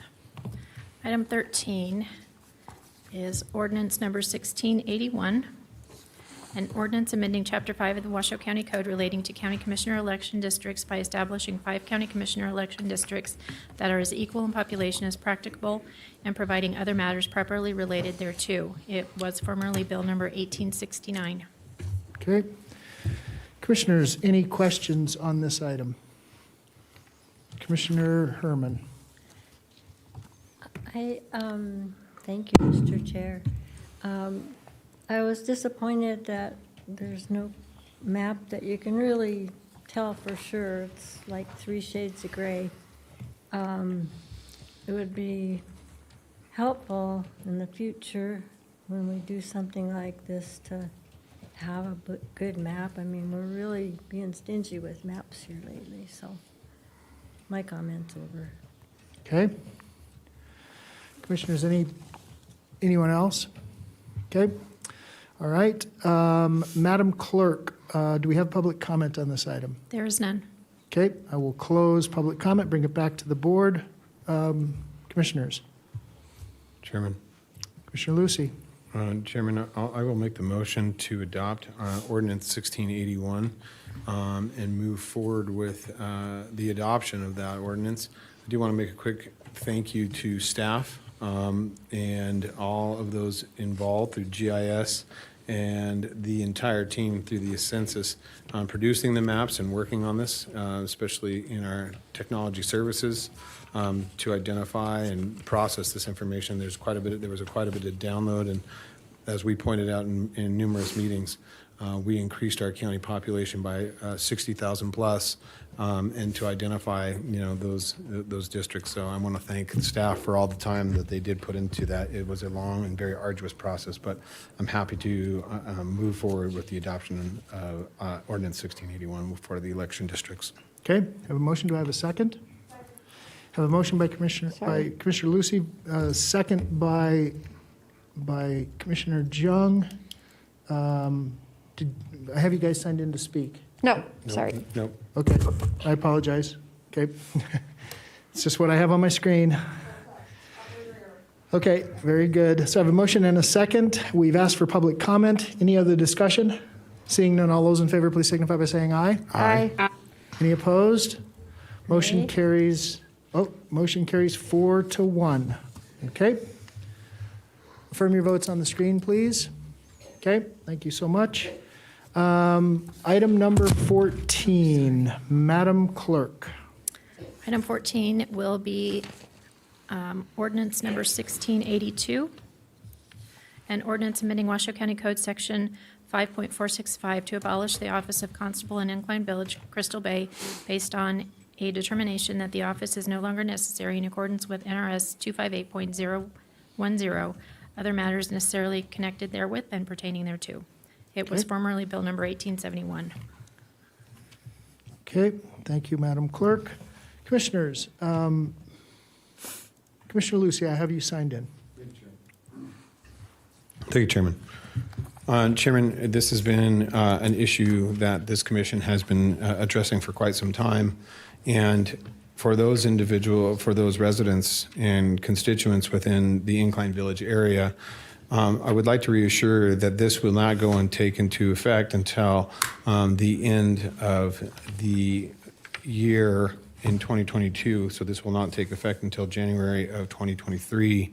And we want to assure that there will be no loss of service within the Incline area, that the Sheriff's Office has continued to plan after the dissolution of the Constable's Office, that the Sheriff's deputies will plan for one bailiff continually in the courts to provide those conditional services and additional staff when needing. When the court is not in session, there will be several deputies to continue to enhance service through the sheer volume of resources that we have. This board has installed through generous grants and continued elevated financing to the Incline Village area through an Incline Patrol, a bailiff, the courts, civil division, all will benefit from this. Also, with the joint services of the Department of Alternative Sentencing, Chief Roper, and also Captain Corey Solferino, who is now on site permanently in Incline Village, will utilize joint forces to conduct randomized drug and alcohol testing. They're going to continue to work with the Department of Alternative Sentencing to do home and work checks for individuals that we are monitoring underneath the judicial system. They have worked together in years past here in the Truckee Meadows and down in the valley, and this is a relationship now that will be extended into the Incline Village. So if anything, the level of service will increase and be enhanced and be more on par with what we are currently experiencing for all of the remainder of our citizens here in the Truckee Meadows through Reno, and the city of Reno and city of Sparks, and all of the unincorporated county. So I strongly support this. These issues are phenomenally going to, you will not notice a service change. However, this will be a practice of good governance and not a reduce in service, but a more efficient way of utilizing our resources within the area. So thank you, Chairman. Those are my comments. Okay. And the way I understand it is that when the court is not in session or when the court has very little to no caseload, that those deputies will be on the street. That's correct, sir. Yeah. Okay. Commissioners, anyone else? Mr. Chairman? Yes, go ahead. Vice Chair. Thank you so much. I am not going to be voting for this today, and one of the main reasons that I ran for this office was because I really wanted to ensure that we incorporate the community when we make these decisions. And there's just a lot of misinformation out there in the Incline Village and Crystal Bay community, concerns that they feel like they're going to lose service. And sadly, I haven't had an opportunity to really articulate this plan to the community. And I would like to see more details prior to this adoption. Additionally, I still don't see a transparency with the budget, so I'm not prepared to vote for this today and approve this, but those are my concerns, and I want to make sure that we really work to communicate to the whole of Washoe County, especially these far-flung districts, to make sure that they feel like they're part of the decision-making process. I think that's really important moving forward. Thank you. Okay, thank you, Commissioner. Commissioner Herman, I have you signed in next. Thank you, Mr. Chair. I will not be voting for this either, mostly because I don't think the people up there really understand, or maybe they do, but I have not had one person contact me that was for it. And my phone has been full of people that are not for it. And that's why I will not vote for it. Okay. Is that all, Commissioner Herman? That's it. Okay, thank you. Commissioners, anyone else? Okay, Madam Clerk, will you call public comment? First up, we have Judge Alan Tyrus.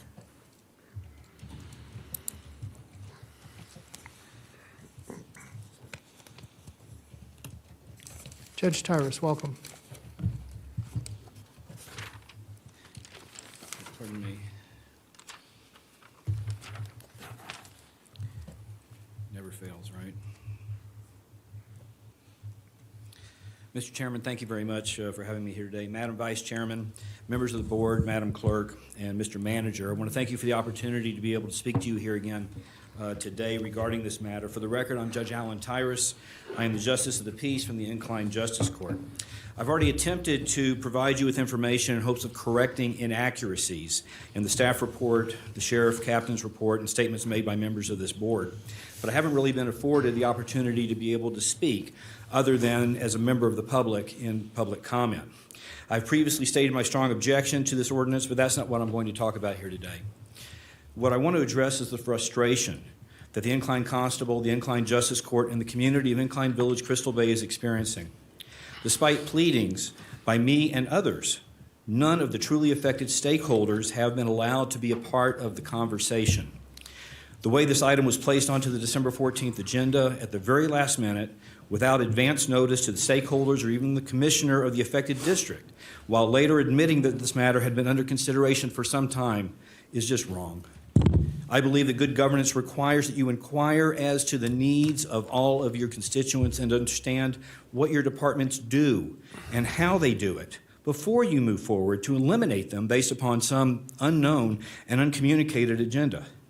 There needs to be conversations about the merits of matters with all impacted stakeholders. I do not believe that there is a place in local government for the lack of due process that we're witnessing here. If at the end of public, noticed, and open process where input is welcome, the community and the county do not believe that we need a constable, then so be it. In such a case, even if we disagree with the decision, at least we can respect the process. But these types of opaque bag office maneuverings are at best improper. I'm sorry to say that the apparent process behind this agenda item exemplifies why the public has a distrust of government. I respectfully suggest that you allow the affected stakeholders provide you with the input that you actually need to make a knowing and intelligent decision based upon facts and not some hidden agenda. It's still not too late.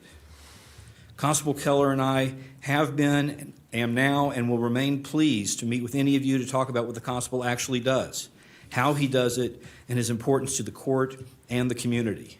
Please take advantage of the constable and court's wealth of information before you move forward to eliminate this position. One last time, none of the affected stakeholders here want this. Not the court, not the community, and certainly not the constable who has spent over 25 years ably and loyally serving the county and the community. There will be an increase in cost, and with all due respect to the sheriff's office, a likely reduction in the overall services to the community. Once again, all of this causes me to ask the question, why are you doing this to us? I implore you to vote against passing this unnecessary and unwanted ordinance. Thank you. Thank you, Your Honor. Next, I have Gary Schmidt signed in, but I don't see him in the audience. So Joanna Schumacher. Schumacher, welcome.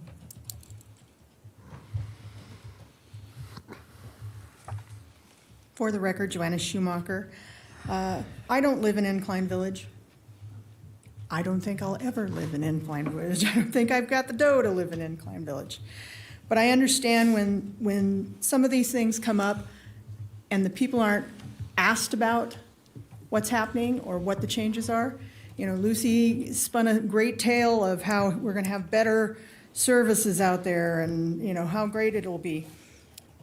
Better is not required, and right now it's required. That person's required to be there. So say you get better for a week, a month, a year even, and then you decide you're going to cut the fat, and all of a sudden they've got no services out there. That's why they're squawking.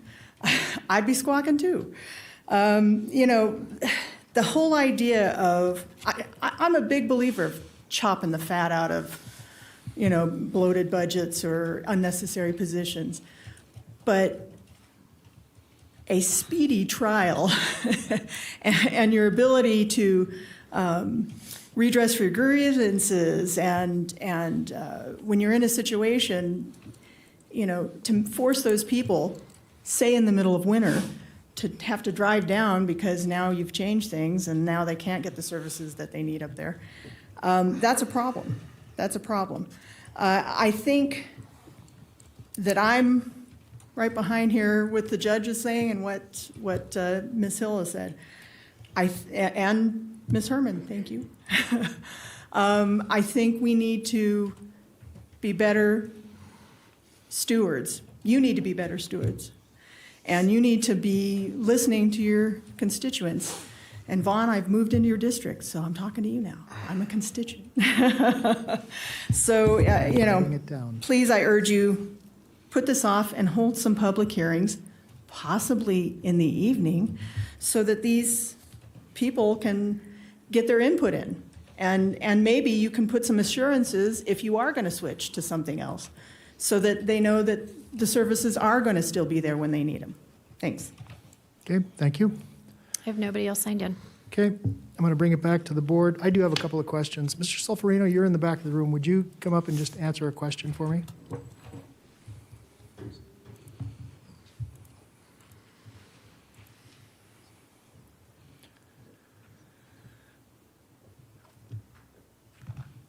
So will there be a scenario where Washoe County would not, the sheriff's office would not supply the judge with a bailiff under any circumstance? Absolutely not, sir. Corey Solferino for the record, Captain Incline Village Substation. If the way I understand it, the way I wrote the budget proposal was that we'd be assuming that in-kind service, so that budget would go over to the sheriff's office for the position of one deputy sheriff bailiff assigned to the court.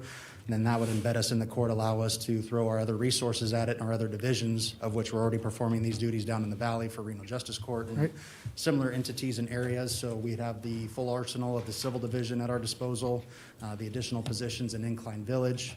Chief Roper and I have abstractly talked about what the partnership would look like up there for drug testing, alcohol breath testing, to get those things in tune to make sure that those don't fall off. Because of my conversations and sit down with the judge, I know that that was important to him. At the peak, from what we could see, there's about 30 active misdemeanor probationers during the summer months that could potentially be on the program.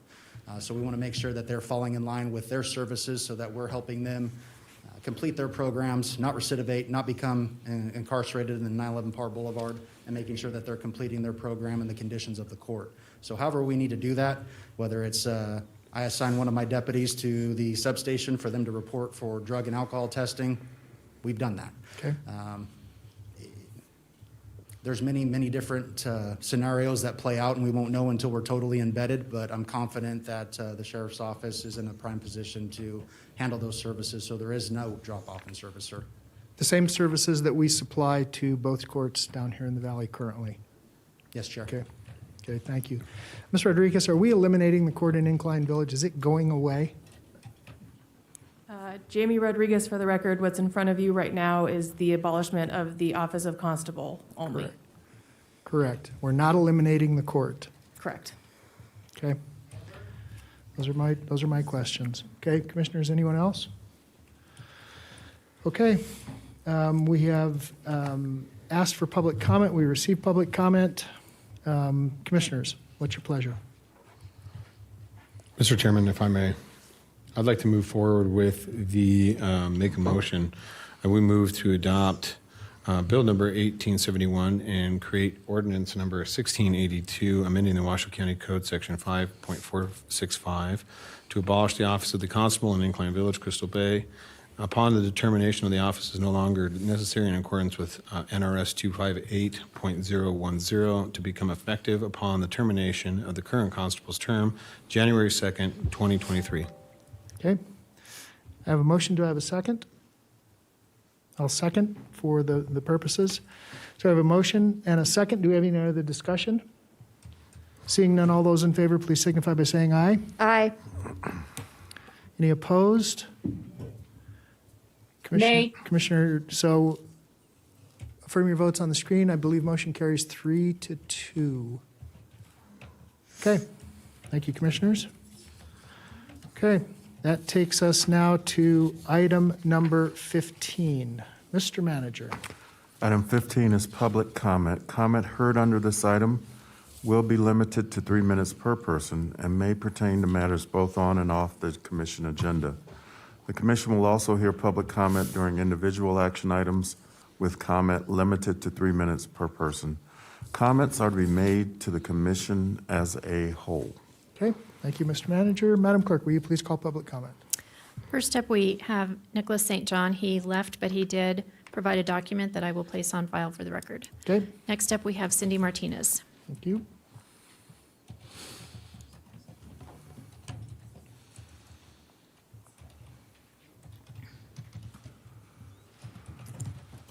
Welcome, Ms. Martinez. Thank you. For the record, Cindy Martinez, private citizen, and I guess I need to say that I want my comments placed on the public record per NRS 241 open meeting law. Thank you very much for your forbearance in listening to all of our comments. We brought some very legitimate concerns, and we have a reasonable expectation that you will act positively on most, if not all of them. Irrespective of one's alleged lack of knowledge of the NRS, we the people have been following this issue since the legislature passed AB 321.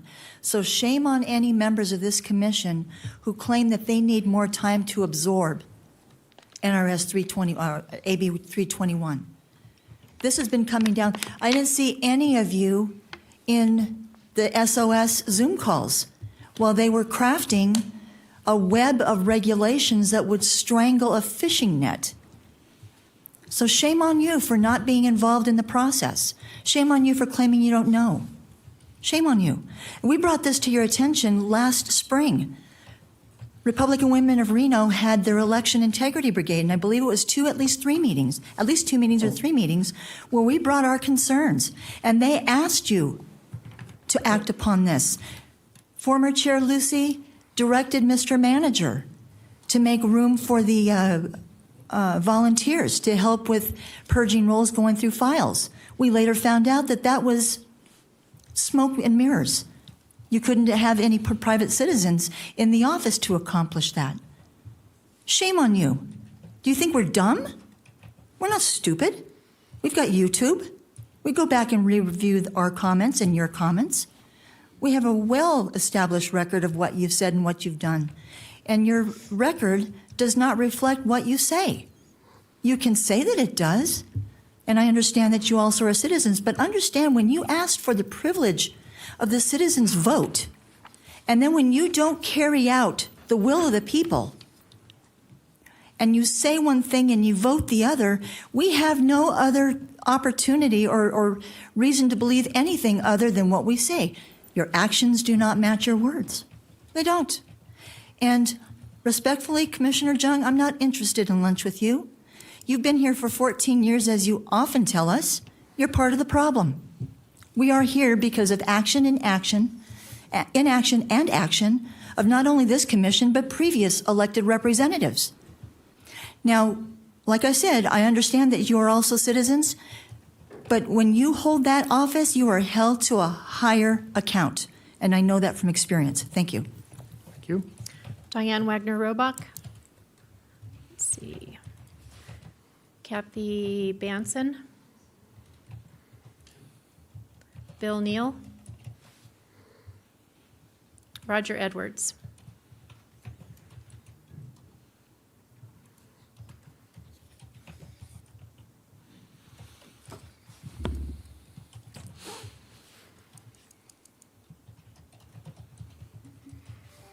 Welcome back, Mr. Edwards. Good afternoon again.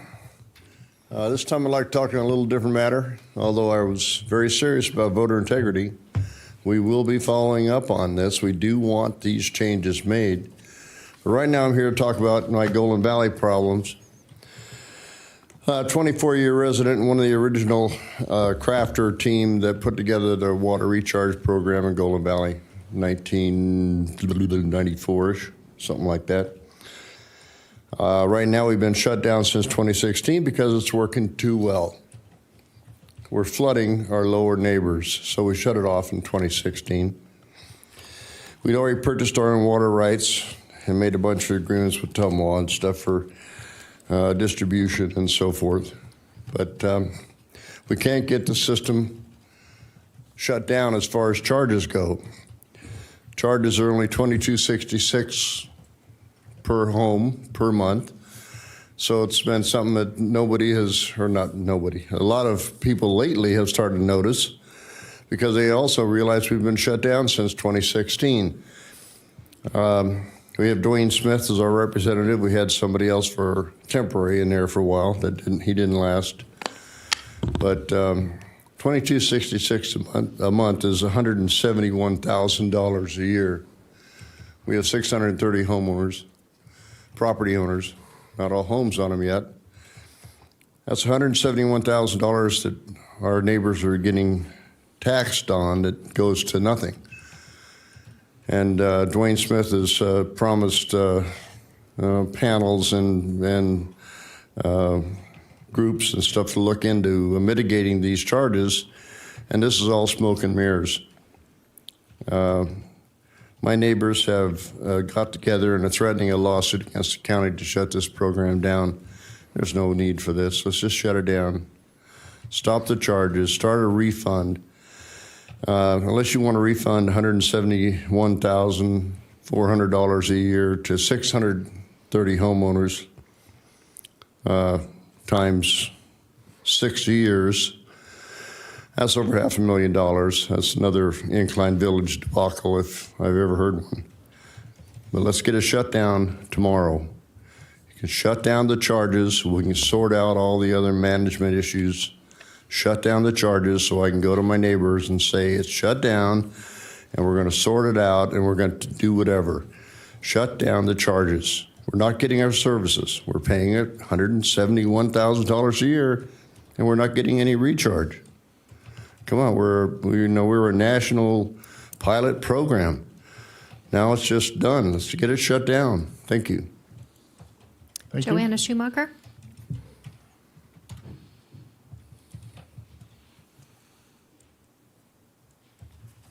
Welcome back. For the permanent record, Joanna Schumacher. It's important that every commissioner on this board be allowed to place items on for future agendas. Each should be allowed a minimum of one item on every single agenda. We believe in protecting the most important minority there is, the individual. Kitty's constituents are very different from Hartung's or Herman's. And when you silence one of these commissioners and don't allow their information to be heard, you're silencing all of us. When any member of this commission is unable to put an agenda item on the board, onto the agenda, how is open meeting laws to be obeyed? How are they going to debate these items? They're going to have to go and break and violate open meeting laws to have a conversation with one or two or three of you guys. It needs to be open, it needs to be transparent, and it needs to be on the agendas every time. There should be a spot where every single one of you should be able to put an agenda item for upcoming meetings. It's ridiculous. We're coming before you guys. We're finding we're having to shop for a commissioner. It's ridiculous. I should be able to go to my commissioner and I should be able to get my grievance addressed and it should be on the agenda. And instead we've got to shop to find out who's got the power to put something on the agenda. It's ridiculous. It's not how this should be run. When you suppress any of these commissioners, you're suppressing us. It's got to stop. Thank you. Next up, we have Stacy Pyro. Or Piro.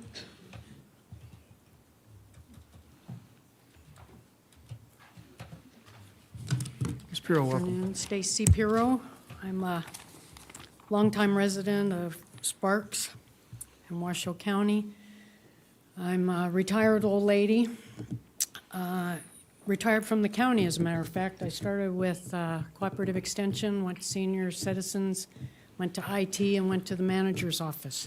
So I'm well aware of how the county works. We used to have a saying in IT that we brought over to the manager's office, and please no one be offended, because I don't mean to say this to offend anybody. It's kind of a joke. We didn't make it up, we used it, KISS. Keep it simple, stupid. We use that all the time at IT. When we went out to see people, to help them learn how to plug in their computer so that it would work, do all those things, we'd leave the building going, KISS, and everyone would just nod. We had to keep it simple, stupid. That's how our elections need to be. If you stop and think about it, all I need to do is go to my precinct, show them my ID, get a ballot, turn around, vote, turn around, hand it back to them. They're going to tally it at the end of the day, and then by the time I get home and have my first cocktail, I may or may not have results. It's simple. Keep it simple, stupid. I don't know why we need 2 pages. This is from the Register of Voters website. It starts April 15th. Mail-in opt-out ballots, military overseas ballots, out-of-state ballots, in-state ballots, close of standard registration, extended standard registration, early voting, same-day registration, then we get to vote. Then we have last day to receive mail-in ballots. That's after we voted. Challenge the mail-in ballot and canvass the vote. We could have done all that in one day. One day, 12-hour day. Let's show up. Everybody has 12 hours to vote. Ask for an absentee ballot originally, if that's what you'd like to do. Overseas people, you know what to do. I certainly, and I know you folks too, even though some of us work, some of us have other commitments, we know what day it is. We ask for time off. Most employers give you time off, as the county gives their employees time off to go vote. I guess that's it. I'm just thinking we've made a mountain out of a molehill.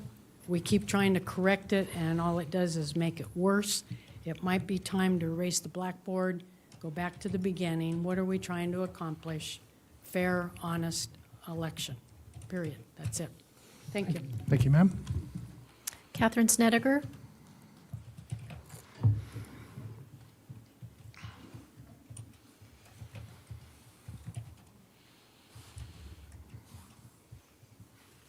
Welcome back.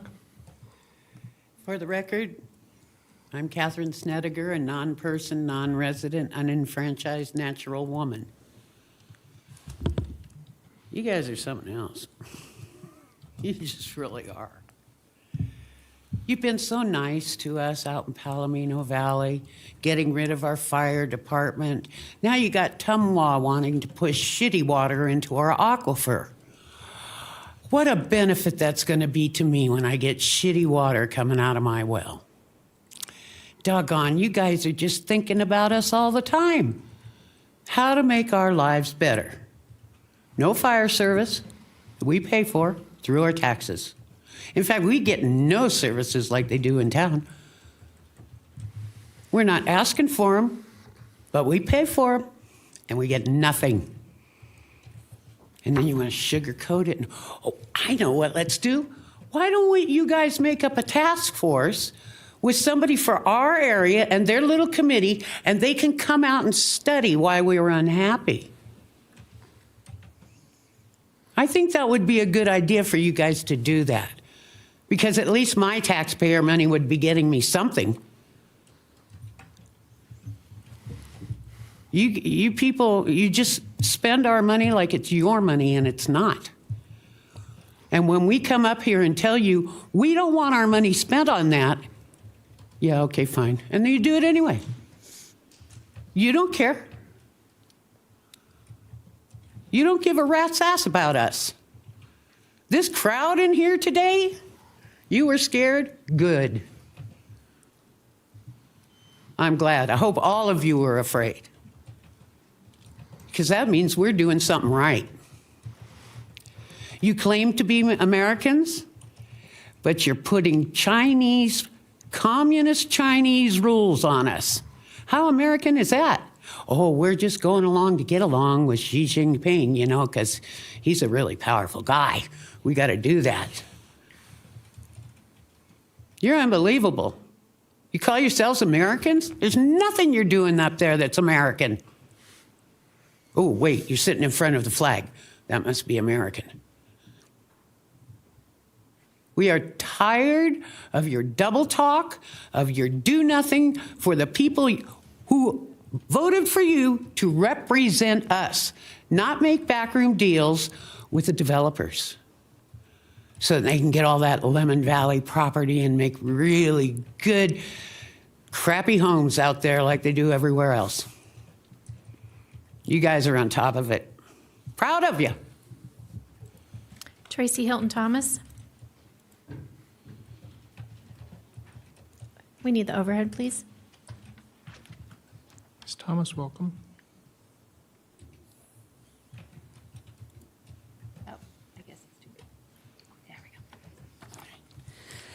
In light of the hardships facing our community and nation right now, I wanted to present some fuel for thought for one of the oldest documents of history, the Bible. The Bible is also a source of great wisdom and hope when ordinary life intersects with extraordinary God. If you take the time to explore its pages of testimony, you can see how the events of 2020 are nothing new. When people foolishly deny God's existence and dishonor him, he lets go. He lets them have what they want, as well as the consequences that come with it. Romans 1:18 through 32 depicts the many ways people turn their back on God and his giving them over to the consequences of their foolishness. He surrenders us to our stubborn hearts.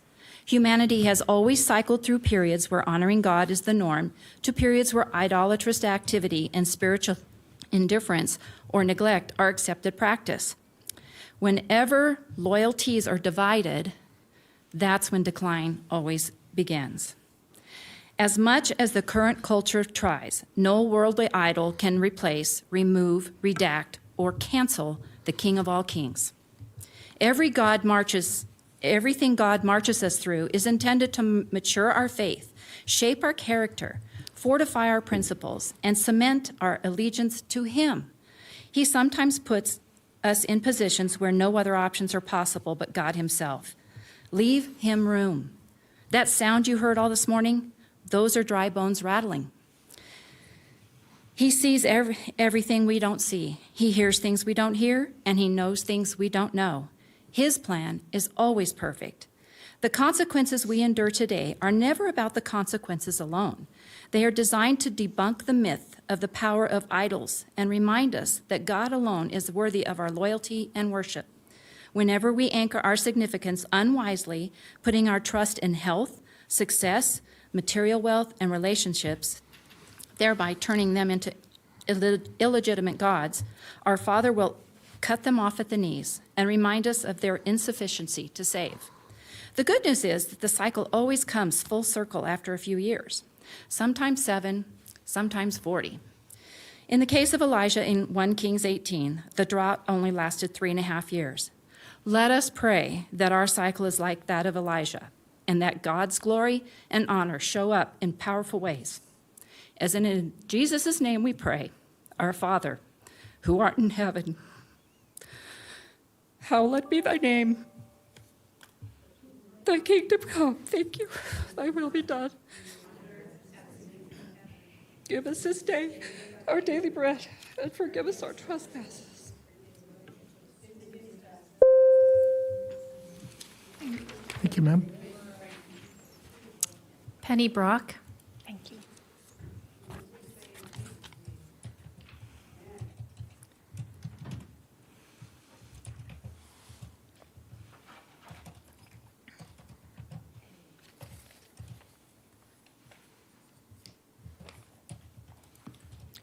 My name is Penny Brock. I will continue my remarks from this morning. I request that my comments be put in written record per NRS 241.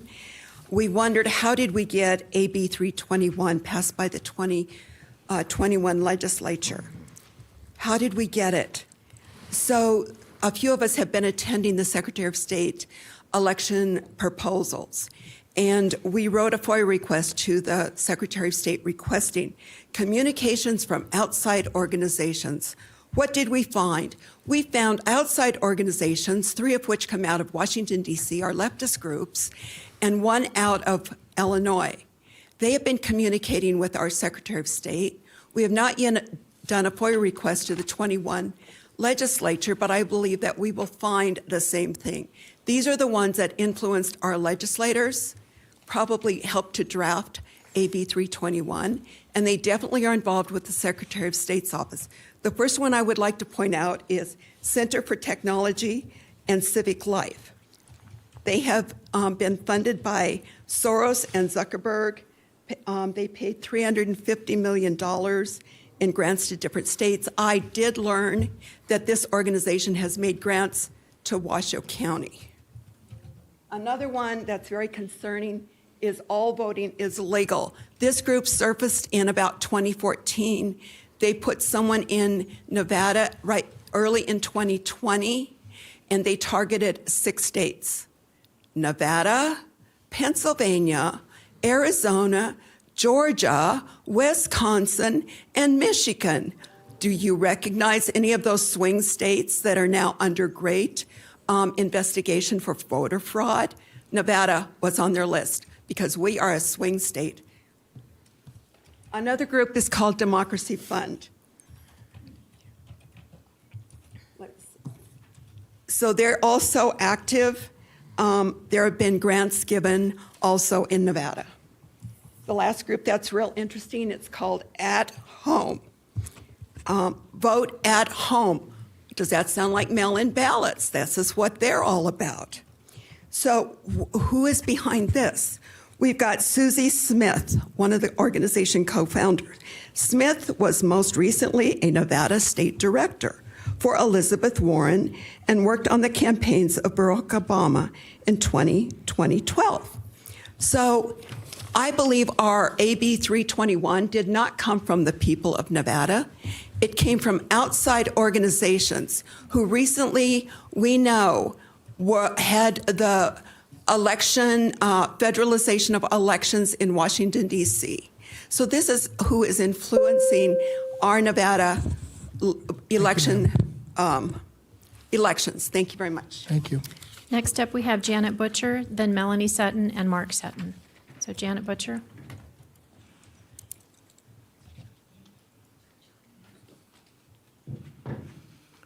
Welcome back, Ms. Butcher. Janet Butcher. I was a little bit disappointed, although it doesn't affect me. I was a little disappointed with the vote on the elimination of the constable in Incline Village. As one of the things that we brought up at the CAB meeting last week in Spanish Springs, one size does not fit all, and if it ain't broke, don't fix it. One of the things that I did a bunch of scratchy notes this morning and didn't get to all of them because everybody was talking about so many things that are so important with election integrity. But I'm curious as to why there may not have been enough date and time stamps the day of election at the voting locations. I don't know if you are aware of that, but there weren't. I was at the Spanish Springs High School, and there was no date stamp. So anybody who walked in with mail-in ballots or walk-in ballots that they handed over, somebody wrote on them, they weren't date stamped. I don't think that's not accusing anything, but it doesn't bode well with me. Also, too, I had to get something notarized this afternoon, and there's not a notary in this building. So I had to go find Sage International or whatever they're called to get something notarized. I just wanted to throw that in there. I thought it was kind of funny that there's no notary in this building. one of the things that a lot of us don't come all the time. I've been here a lot this last year, but I used to work. I used to have to fly across country, and I didn't have time. We elected officials to be here to work for us. So we're not paid to be here, but you obviously have our voices right now because election integrity is so important beyond anything. And then again, I want to bring up National Donor Day next week, Monday on the 14th. And I'm just hoping we can get ahead of no vaccine, no transplant. Thank you. Melanie Sutton.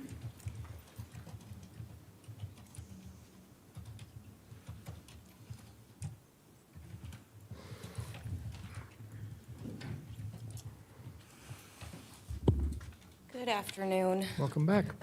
Yeah, I was in the lobby watching on the camera, and I'm listening to agenda item 14 reminded me. I just want to let you guys know I've gotten several phone calls from people in our community that are really concerned about what's going on with that 14, and a lot of them actually blame you, Lucy, but I didn't say it wasn't you. Sorry. And as far as I believe it was one of you that questioned our patriotism for not wearing masks. So that's by what was said earlier during your public comment. And then out of wearing masks, respect for others, I don't wear a mask out of respect for others and the children that are going through these schools having to wear a mask. Can you imagine the kids that were toddlers when all this started? The expression on people's faces is how they learn. And then also, public comment beginning 4 hours and 15 minutes. So hopefully you did do what you say you were going to do, possibly put it on the agenda. You had 4 hours of people speaking today, and so hopefully you guys listened to them. Thank you. Thank you. Mark Sutton.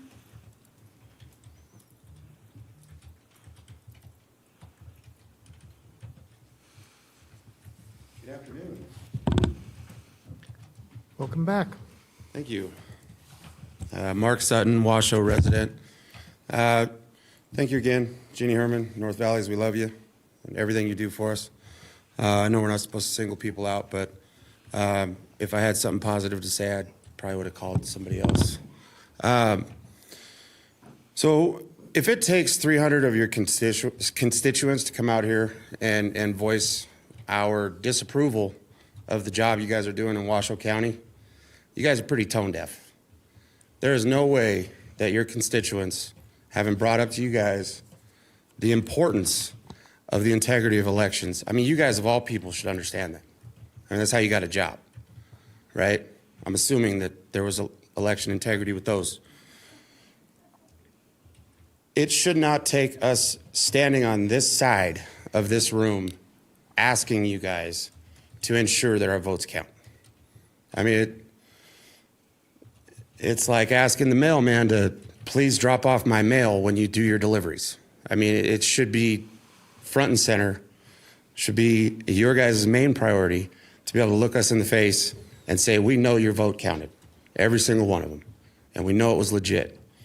And I hope you guys have a little bit to think about with the outcry you're seeing from the public for us asking, while it might be more of a demand, it's well beyond time that Washoe needs to clean up its voter rolls. We need integrity in our elections, and we're looking to you guys to help us get there without us having to invest all of our time to make sure every single one of you are replaced. Thank you. Thank you. Mr. Chairman, I have nobody else signed in. Okay. I will close public comment and bring it back to the board. Mr. Manager, that takes us now to item number 16.